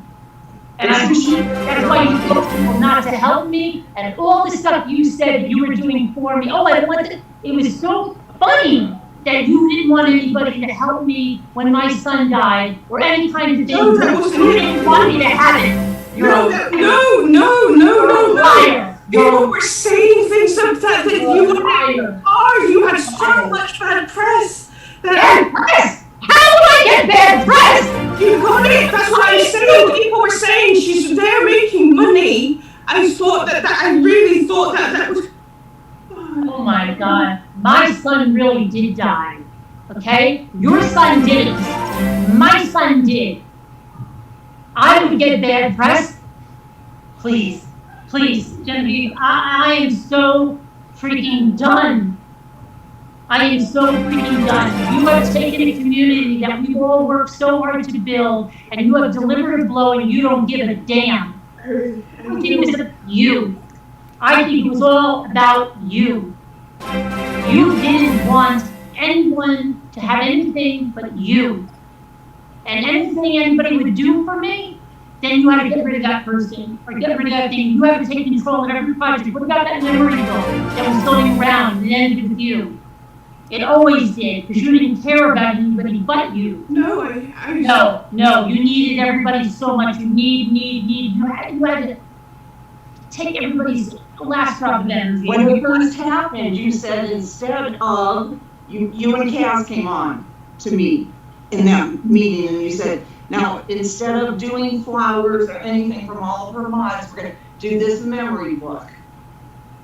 Never got the memory book. She's put an end to it. She put an end to I it. really wanted to do that. You really wanted to We thought you were. We wanted her to know that we cared. And you even said, I know you might think that the people don't care, but we're doing something special for you. Yeah. But what? Your own lies got in the way? What? You needed more attention? It just never got off the ground. That's all. I'm sorry. I know, because you were working so hard. What? Well, you didn't have to tell us all that. We could have at least done something on our own. I said that. No. And then when somebody wanted to do something, you said, don't have them do anything. That I would get bad press. I wasn't. No, it was. It was. Anything that took the attention off of you? No, because I didn't want the attention on me. No, I didn't. Oh, yes, you did. Because when it came that my son died, and it was a real death, and you knew that, you wanted the attention back on you. And that's when you started having all of these things happening to you. How you started to go downhill so fast. And then the pregnancy, right? And then the miscarriage. And then the cancer getting worse. And you getting worse. And you being suicidal. It was all downhill. And you know, I think I didn't realize that. I didn't realize that. I'm sorry. And I think this, all this advice you gave, you said, oh, don't do this or don't do that and don't do this. It wasn't in my best interest at all. I really thought it was. I really thought it was. Okay. And that's why I remember looking at something that Diane was doing with the GoFundMe, and it was just so easy to do. She put out a GoFundMe. It was so easy to do. Diane, who's Diane? Diane, someone in her community, Nikki or someone, I think someone died in their family, and she was advertising a GoFundMe. And I remember looking at that thinking that was so easy to do. No one's making a video about money. But people were making videos about you getting money for your son's death, and I really thought it was a bad idea. That's all. I thought it was a bad idea. I'm really confused. What was a bad idea? Oh my I GoFundMe, I thought, because people were making videos about her making money off Ray's death, and I But thought she never had a GoFundMe, ever. No, I know, but people were talking about it in the car, and they were saying, We know. what's a GoFundMe for a new car? We try to keep our radar Videos about her cashing on with the super chats, and I just thought if someone was to advertise a GoFundMe, it would make it so bad for you, because that's what people were saying. You didn't want to be accused of making money off his death. I really thought. Really thought. Not us. We I were. know. No, but it's just the way that you said it, and then the thing that you used to say to me, oh, I won't be a Patreon because that won't be this, I won't support you that way, or you said, hey, you know what, you did say it was a business, right, Carolyn? Right, Carolyn? Little digs you used to give me, you thought I didn't get them, I got them. Digs? I understood them, oh yeah, digs, yeah, like, yeah, yeah.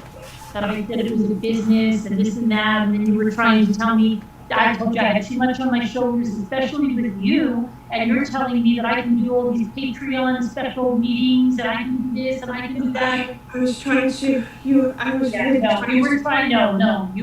that's not what you were trying to do. You were trying to keep me monopolized on the phone. Yes, you were. That's what you were trying to do. That's all you were trying to do. I was trying to. No, it's like somebody, I can make your life easier, you can do all this stuff. That's No, not, it was like it was just like putting a video out a day early for Patreons. That's what people do, or half an hour early. but I told you I wasn't concerned, I wasn't. I know, sorry, I'm sorry. I said, but that was a weak moment, and I just said something, and then. Yeah, sorry. I was worried, and I really thought I was helping. I was just a hindrance. Thank you, Video Reel, for the 10 memberships and the new members. Thank you. Really was. But now at this moment, I don't think you were. I'm not genuine about anything. You're not genuine about anything at all. You really aren't. To the Rambler community. Let me see. Alicia, you got a new membership from Video Reel. Thank you, Video Reel. CCC, you guys gifted a membership from Video Reel. Thank you, Video Reel. Maureen Gunn and Sweet Melody. And Carol, you were gifted a membership. And Pamela Monturi and Native Libra. And Duping Delight. All of you were given memberships from Video Reel. Thank you, Video Reel, for supporting the channel. This delivered blow that's going to take. See, do you realize what she did? People wanted to do something. They wanted to send flowers to the funeral home. They wanted to do something, the moderators especially, and she said, no, let's do a memory book. Okay, I'm going to do this memory book. And allegedly, this memory book had gone to a few people in the UK that were moderators and whatnot, and then she dropped the ball on it. and just kept telling me, I know you may think that that there's not something that was done, but we have something really, really special. And she just kept saying that. And she never passed that book along.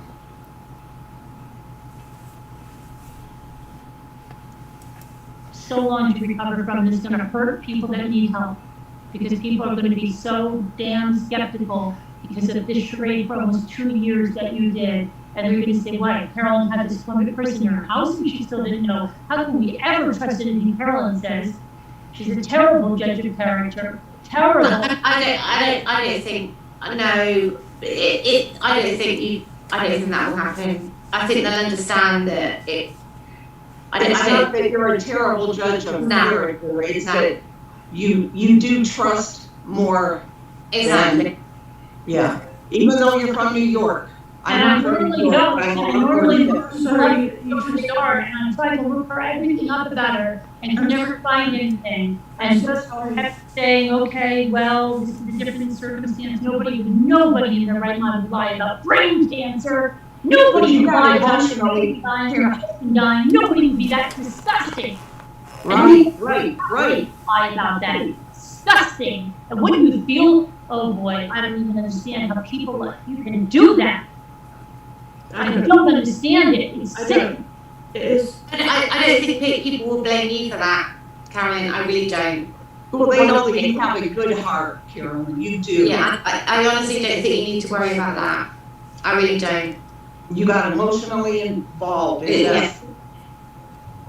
You We all have. sent me an email about you early on, about your Twitter accounts, and I approached you on that. They said they didn't work. I remember I said you had a brain tumor in 2015. What is that about? I don't want to talk about it. Just like you did tonight. You said, I don't want to talk about it. I said, what do you mean you don't want to talk about it? You said, oh, it's a black cloud hanging over my head. I never know when it will come back again. And then you made light, and I said, cut you loose right then and there. Because there was no baby, there was no husband. I'm sorry. Yeah. I'm sorry. And that person, I should listen to that person. And I knew it in the back of my mind there was something there, but I couldn't believe somebody would lie about their baby and their husband. I'm not right. I'm not right. And you spent your whole day on this now too, Carolyn. And I Another day. tonight. All of us have. This was my boxing day. Sorry. Why? All of us have. It's Christmas. We should be with our families and doing stuff, and we haven't been, have we, over the last couple of days? No. We haven't. I mean, Carolyn and I were messaging for a long time, weren't we? When we should have been celebrating Christmas. How did you find out that? I was so damn angry because I have to go and tell people this now. And people are, it's Bella Mack is beside herself. Beside herself. She had mother cried and prayed for you. How could you do this? It's disgusting. She's sick over it. I mean, and This is disgusting. Nick threw up the other night. She was physically sick over the whole thing. Because this has never happened to either of us ever. We've never been in this. I don't think to any of us.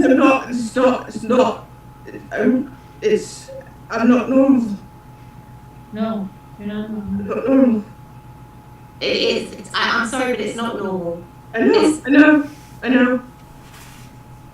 Most people don't even want to call in sick to the office because they think something will, it's just or say whether, and here you are, you're pretending you have brain cancer, pretending you have these horrid headaches from them, shaking in pain. What was that? Was that just to get Tramadol throughout my house?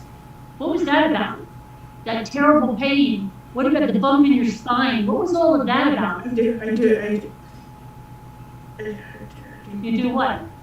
I did need the painkillers. I did have a very bad headache. You needed Tramadol for a very bad headache? Yeah. Paracetamol tends to do. Yeah, no, I tried that. It didn't work. Oh yeah, I forgot to tell you guys that when she was at my house, she started to shake.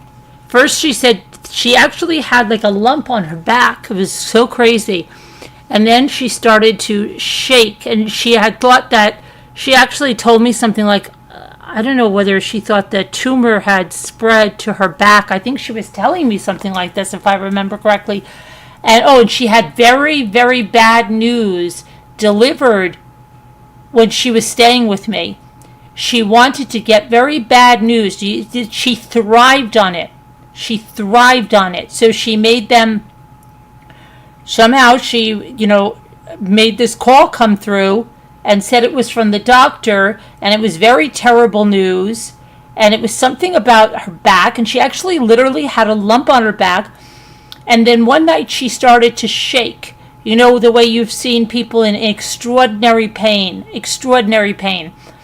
And I thought, oh my gosh. And now everybody jokes about my little private hospital, but I said to her, Genevieve, what did you take? Tylenol? Did you take, ibuprofen? What is it? And she said, no, I'm in terrible pain. Oh my gosh, the cancer, I'm in terrible, terrible pain.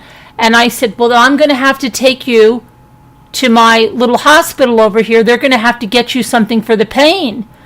And she was almost going to go. And then I said, Jimmy has something from his shoulder surgery, which was Tramadol. I think that was what it was. And right away, she perked up and said, oh, does he? So I called out to Jimmy and I said, do you have anything like that? And he brought it to me. And I gave her some, okay?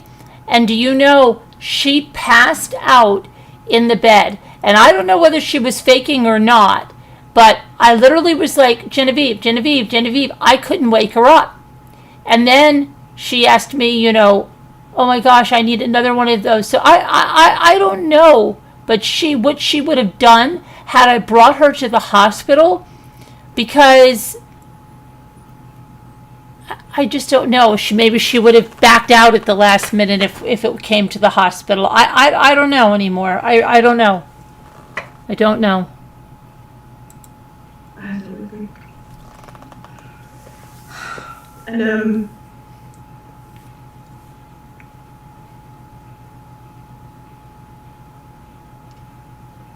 This is just who you are. We just gotta face it. You guys have to face it. but no, because then that means it keeps repeating. But all you've done It's is not gonna stop you. it's all been lies. Everything. We've tried talking to you and trying to get you to, but it was still lie. You would come clean. You would say, this is who I am, this is what I did. But Yeah. you're still perpetuating it. So, You're just not interested in letting us and talking to us and telling us the truth. You just can't do it. I don't think you actually, do you even know what the truth is anymore? Are you so encapsulated in all these lies that you don't actually know what reality is? I don't know. I think I ran away from it for so long. I think I ran away from it for so long.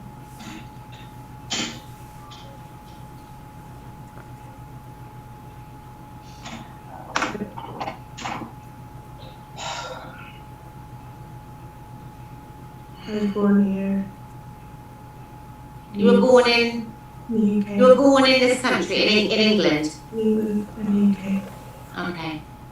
Okay. So not Palestine, not you were born here. Whereabouts in the UK? Leeds. She was not born in Leeds. Oh my god, I knew it. I actually said you have a Leeds accent. I knew it. She was born in where are your parents? I don't know. My parents, my dad had bipolar, and he would do disappearing acts all the time. It wasn't good to my mum. Those instances that happened in my childhood happened with my brother and my dad's best friend. They happened. How they didn't believe me, how they tried to, that all happened. She was spoiled rotten. I do believe that you had some trauma in your childhood. I do believe that because I can't think of any other reason why you would be this way. Newcastle, yeah, I believe that's what it was. Something must have It was happened to you for you to be doing this. So I kind of believe that something happened in your childhood for you to be doing this. There's a lot of people. Half of our like cousins, they moved to the States. My aunt and my uncle moved to the States. That's true. That's So true. you've never been, you've lived in the States? Yeah, I went out to stay with them. You didn't grow up in New York. Anyway, No, she didn't. no, I went a lot. I went a lot. On my own, I'd take trips. Take like little trips. I didn't do that. I don't believe you did that. I did. I've got an old passport showing stamps. I did. I took lots of trips. I'd save up, and I'd go for a month at a time. On your own? Yeah, because friends from my first university. I didn't finish when I was 18. I went to university for the first time, and I met some friends there from the States. I went to stay with my aunt and uncle, and then I met friends from all over the States. I was on the international floor, and then I went to visit them, and then from there I'd stay with them for a few days, and then I'd take off and do. But 30 minutes ago, you I know, told I used that you were in Poland and that your Yeah, no, I did. grandparents- But then your grandparents emigrated and went Yeah, that's bullshit. I'm telling you the truth. You said you haven't even told us. I'm telling you now. I was born here. I was born in Leeds. I don't know where my parents are. Parents' names. What were your parents' names? Samir.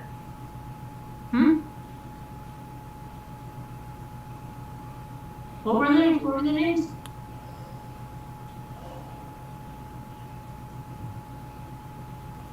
You were born in Leeds. What were your parents' names?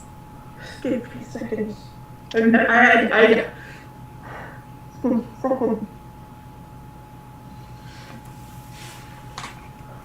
IUHV.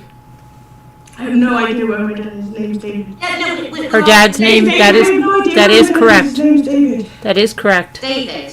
Mm-hmm. Think about We what don't her. speak. My dad is not well. He disappears. He doesn't want to be found. I'm exhausted by this. I'm absolutely exhausted by this. What was I'm your sorry. mother's name?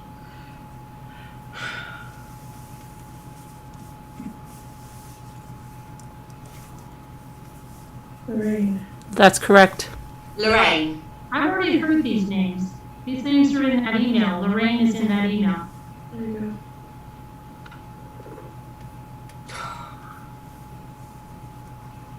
You've changed your story so many times just in talking to you. I know, but What's real? well, you said you don't care enough to tell you the truth. We said that all night. I know, but that didn't struck.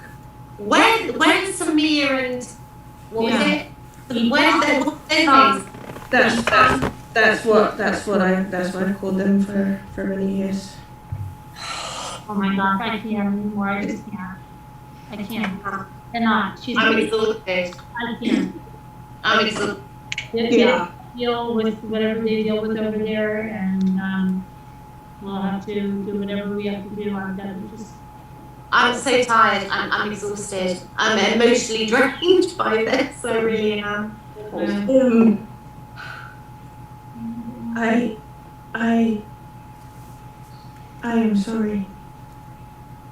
I wish you never met me. I really do, and I'm so sorry. Yeah, me too. I'm so sorry. You did even to my little kids, you know. I mean, just, I can't even tell. My daughter will just. That's it. Yeah, it was just Too much.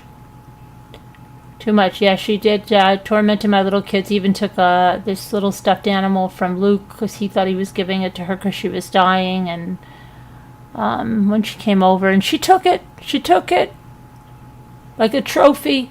Like a serial killer takes a trophy. She took it. Yeah. Oh my gosh.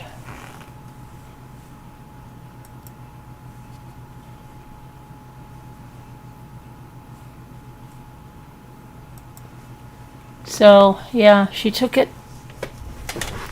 Some didn't think she's very much real. I don't know how anybody can say that Jay Bells was not real. Okay? That is Jay Bells. I have so much footage of Jay Bells. Are you freaking kidding me? I know, Kevin. It's nuts. But all of those people listening to creators that are telling you Jay Bells is not real, how can you believe these people? They lie. Oh my gosh, it's crazy. And night after night, they sit there and listen to somebody that says Jay Bells wasn't real.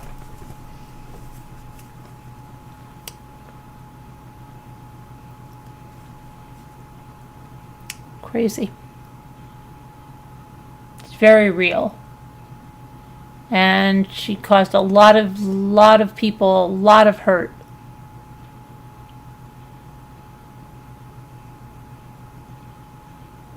So yeah, we zoomed with her family. I have footage of her family, of her sisters. Her sister crocheted Luke this little animal because she was so upset that Jay Bells took that monkey and wanted to show him that people were still kind because she felt so bad about it.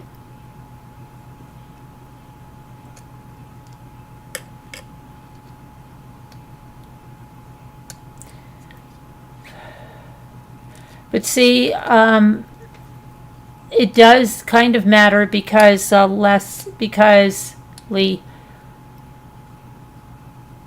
when people do things to you because other people are lying about you, it does matter. And when those things hurt your entire family, it does matter.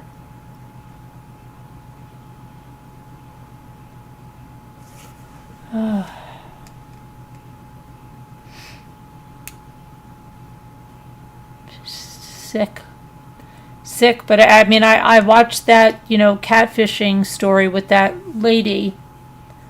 And that lady, she hadn't met that person face to face. So it's different. Like, she's an imposter, but she catfished with a whole different series of information, and then she just became this imposter that came over here. And every time I watch one of these stories, see, like they have this trauma and they didn't even meet that person. This person stayed 2 weeks in my house.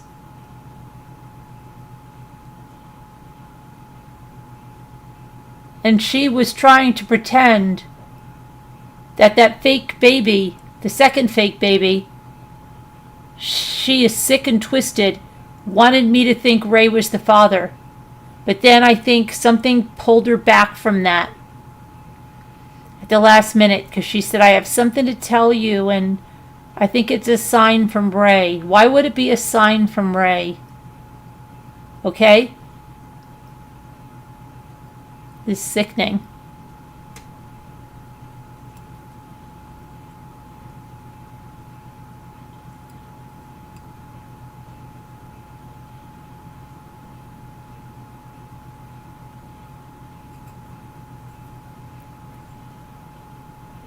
I had no idea people are still talking about stuff about you.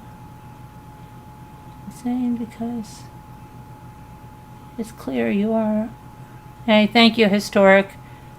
Scooter's lost a daughter. I don't know if you know, she lost her daughter.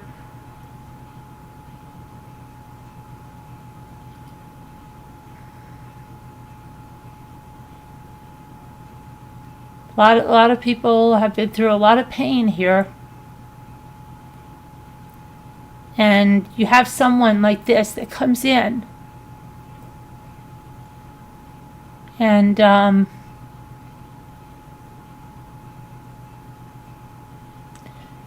deliberately lies about crap. And then you have people that see, because this was so hard for me to grasp, that some of the people that were involved in this turned around and did the shittiest things, like lie to that professor to turn that professor against us when they would have never even spoken to that professor.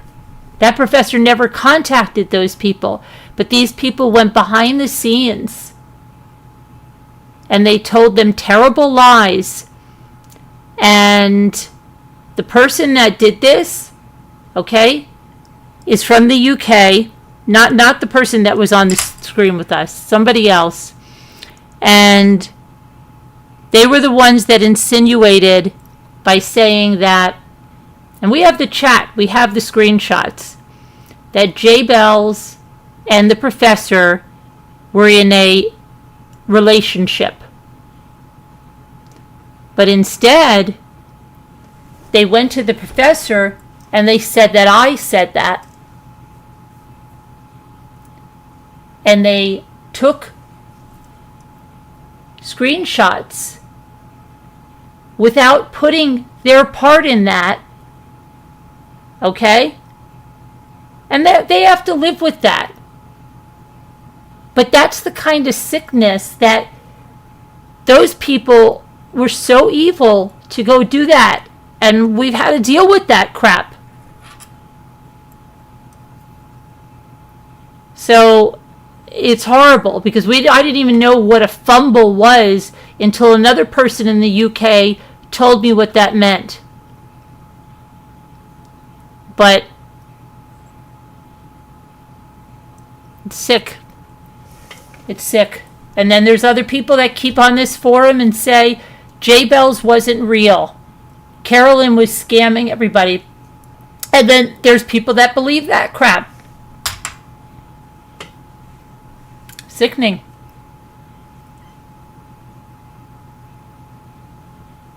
So, I mean, I've decided that I want to know how many people here saw this for the first time. Is there anybody here that saw that for the first time tonight? If you saw that for the first time tonight, can you put a 1 up? I just want to see how many people saw that for the first time tonight. I just wonder if anybody here saw that for the first time. Someone please tell her. I will, Historic. I'm blown away at the same time. Wow, this is a good example of good people get unjustly attacked like MRB. Thank you, Historic. Yes, she did, Anne-Marie. She lost her youngest daughter, yes. Wow, okay. Paint it black. Wow, you guys saw that for the first time. See, that just reinforces the thing that I sometimes get caught up and think that people know this stuff and they've seen this stuff, but there are plenty that haven't, and we've, pick up new subscribers every day and stuff, and they don't know this, and I want to put the truth out. This is important for a number of reasons. I have no doubt that this woman is scamming somebody else. There's no way she stopped doing this. There is no way. What you didn't hear, and because I couldn't play the whole thing, she says something about another lady, and she goes, when, let's just say Marianne. When Marianne found out, like the person she duped before us, right? She goes, she told me to get out of here, and she never wants to see me again.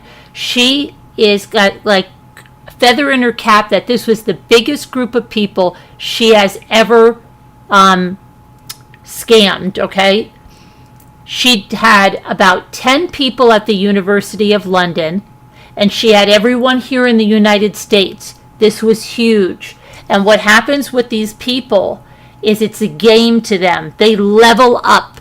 So this was a big level up to her. So now, who do you think she's doing now? Now she may be scamming people in 3 countries, 4 countries. And that's why it's important that her face is out there so that nobody can say J-Bells wasn't real and have people sitting in a chat believing it. They have to see her face because I guarantee you she is scamming somebody else. And it's not even a matter of scamming as the emotional distress she caused us. See, by that night, I was so angry. I went through these stages where I was, like Lisa said, crying for the friend we thought we knew, and then, just being in shock and disbelief in it. But that night, I was at the angry stage, okay? Like I said, I want to punch you.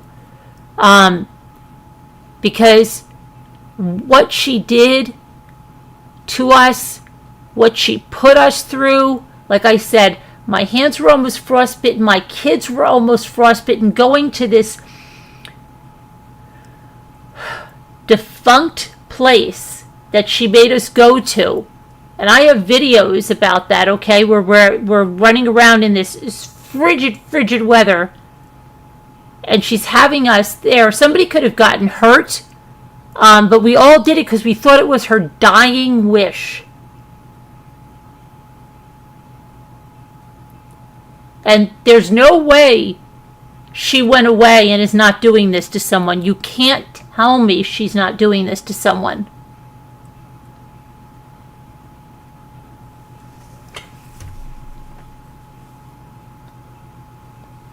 And the scary thing about her is that a lot of the people that she did this to from the University of London gave her another chance. Just like that professor did. That professor gave her another chance, and that's when she started to scam all of us. And that professor stopped with the charges, and now, she's given me a year to pay her back. Why? Why? I was so angry because we had all filled out our forms to the FBI, okay, for the wire fraud and everything. We never got a call because the people in the UK, what happened? Why wouldn't they pursue it? Why are they giving her a year to pay it back?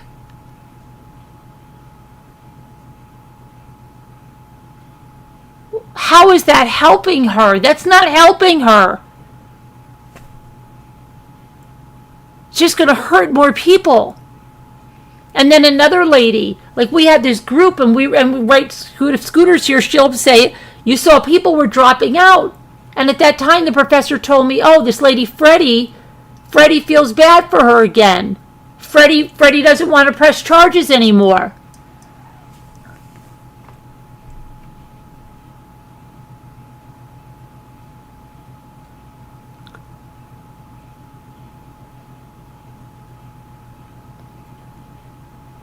It's really bad.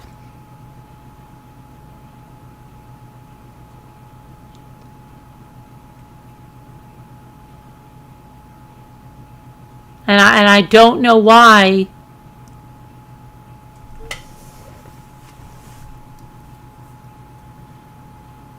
they didn't pursue it.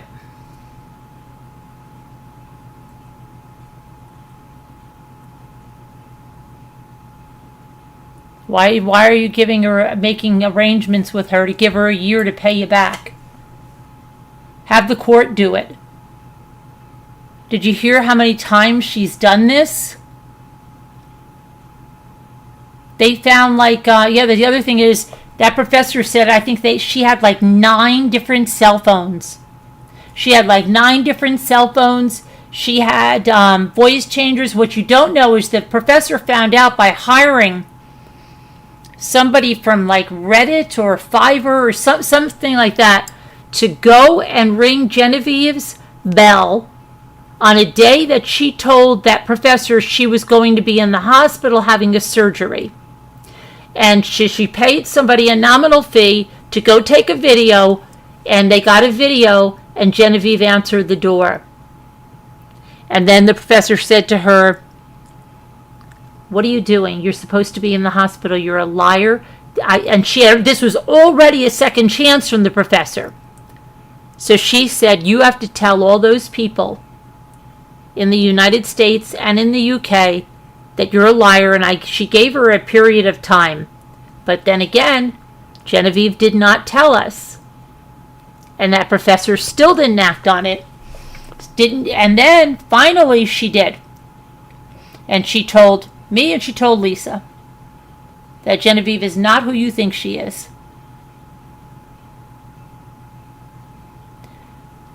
And yeah, it's terrible. And then what? Then you're going to make an arrangement and give her a year to pay you back? And then I guarantee you she feels sorry for, I feel sorry for her again.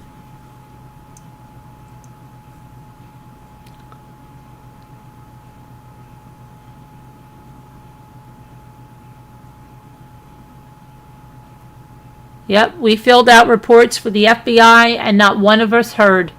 Not one of us heard back. Terrible, right? Terrible.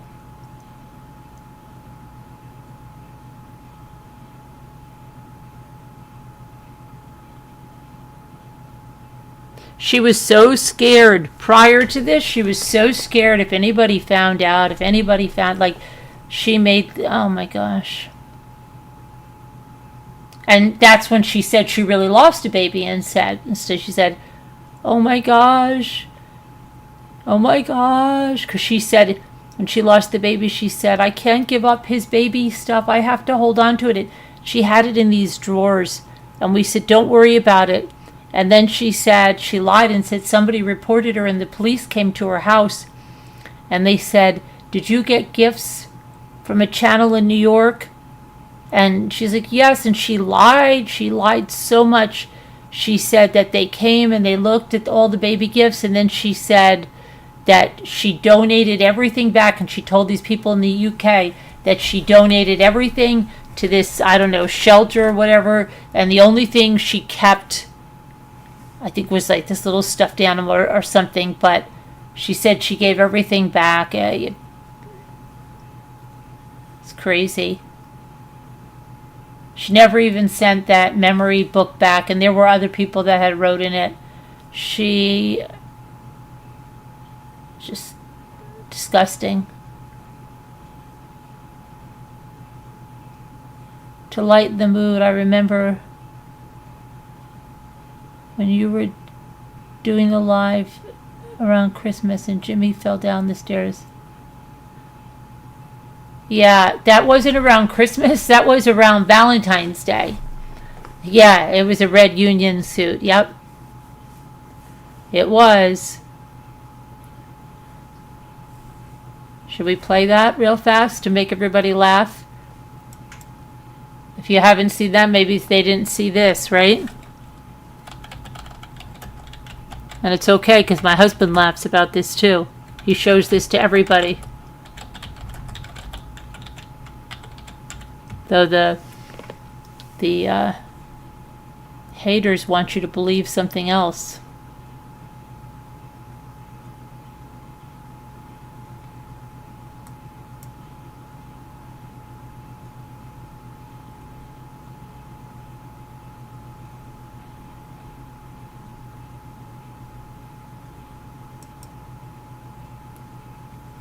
Being pro-family and this protecting our right to responsibly. Ironically, this was the day after J Bells left, or the night that when I dropped her off at the train, came back and did my live. This was right after J Bells went away. Yep. And you'll hear me because I mentioned her in this story. You know, this person that doesn't really exist.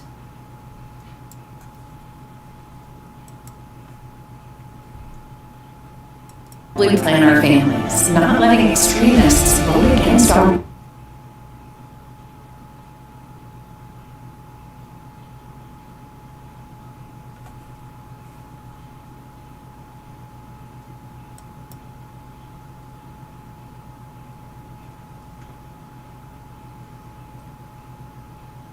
to get the hatchback going. It was crazy. We got it open. She's putting all the bags in. Then Jay Bills gets in the passenger seat, and I open the van door for Lisa to get in, right? But before Lisa gets in, I said, "Oh God! What the hell? What the hell?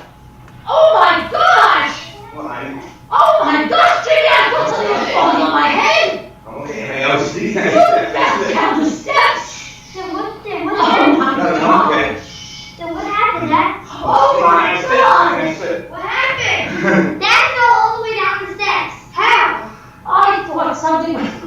Daddy, how? I was sleeping on the steps.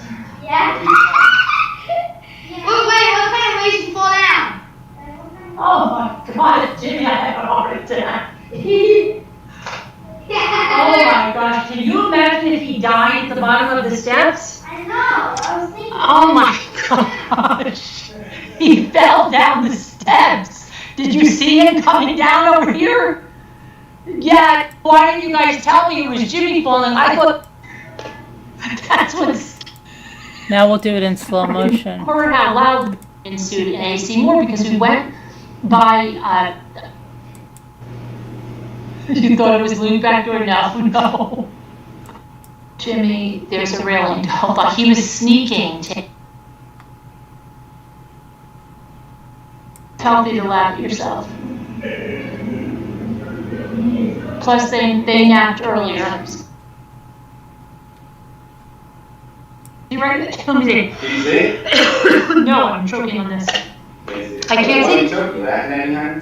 No, because. I was laughing. It's funny, man. It is really funny when I'm thinking about it. And yeah. No, but I got scared because I thought something was falling on my I head. was gonna come behind here because I already said something and then nobody saw it. I was gonna come over here and go like this and say, "Hi, everybody," you know, and that's all. But then what happened was, I don't know. I fell down.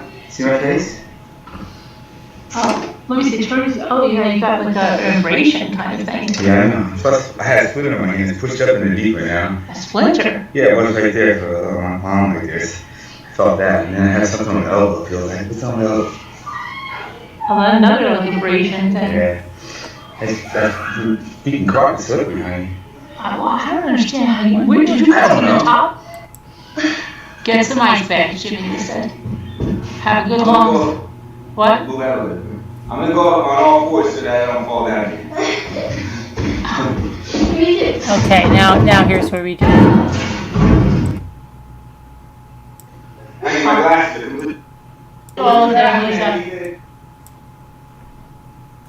Okay. Then, Jay Bills gets in the passenger seat, and I open the van door for Lisa to get in, right?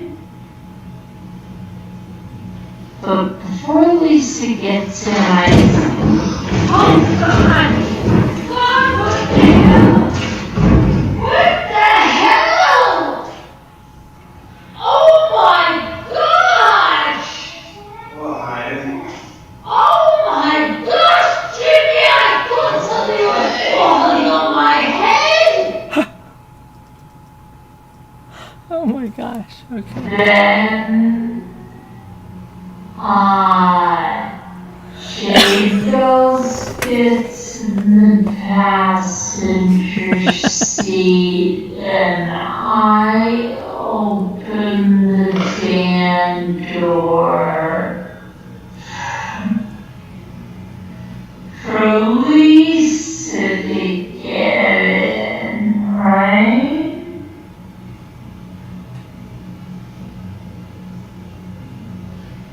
But before Lisa gets in,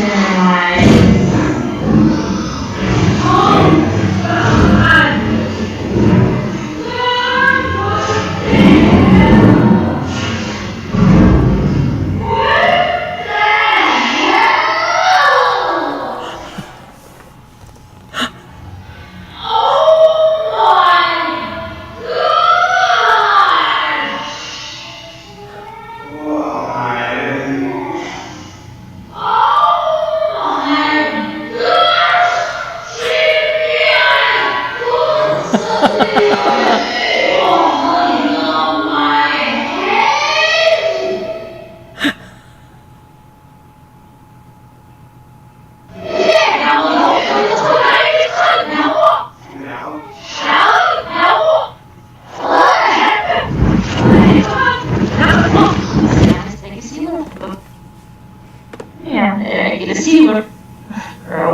kunde på i andra Eastern design the six location. Ja, men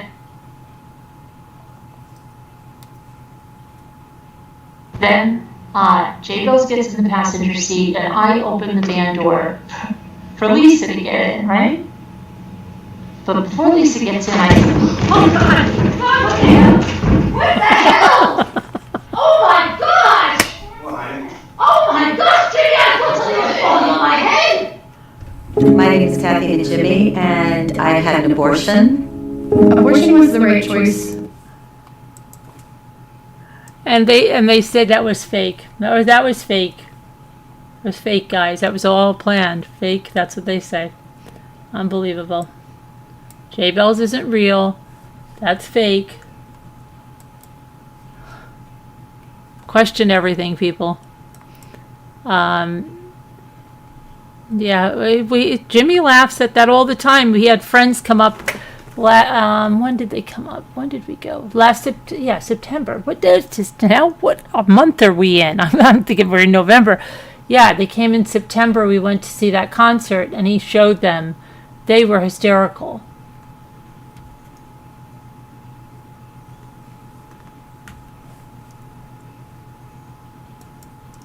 Oh my gosh. I thought something was falling on my head, Kate.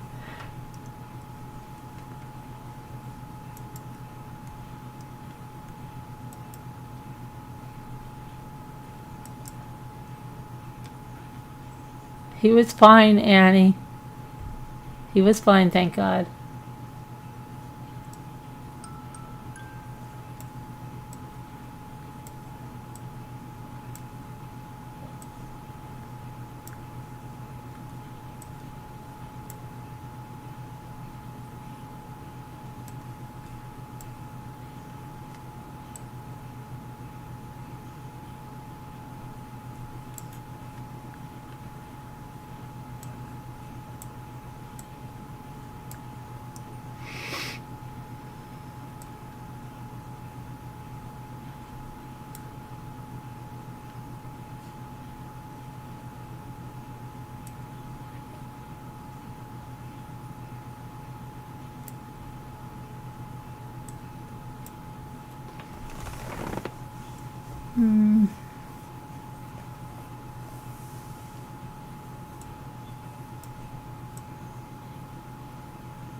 I've got that.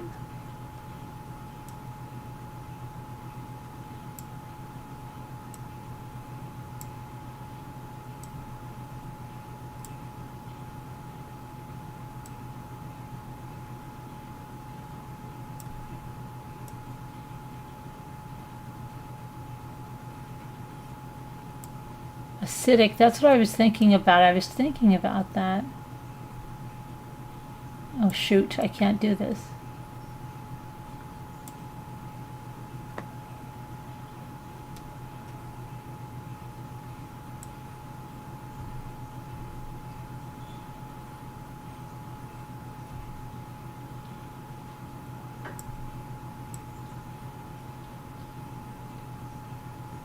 Cacti, good. All right.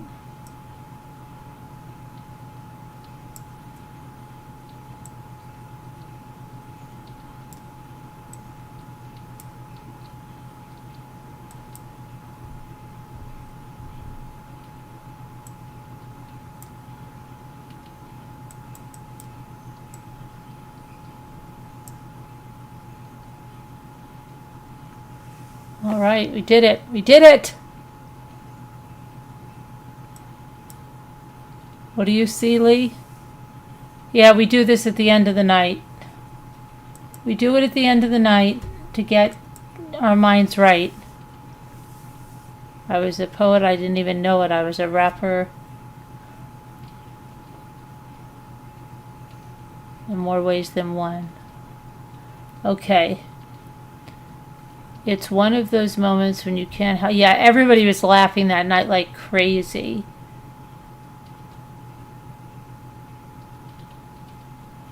Marmar was right. Yeah, That's good, Kev. Well, what do you think, Kev? We got to call it a night? Kev says we have to call it a night. I know it ain't right.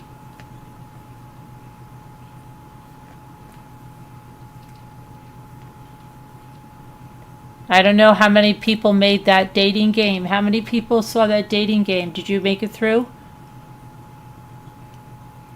I didn't. But then I saw that stalker game. Not stalker game, the stalker one. Okay? Alright, everybody. We'll see you guys. I can't believe it's 3. What is it? It's 3:37 already. Wow, that's crazy. Alright, everybody. I love you guys. God bless. Prayers. We'll see you tomorrow. Everybody have a good night. Good night. And anybody that recognizes that woman, and if that woman has done anything to you, please email me. Thank you. See you later. Oh my gosh, my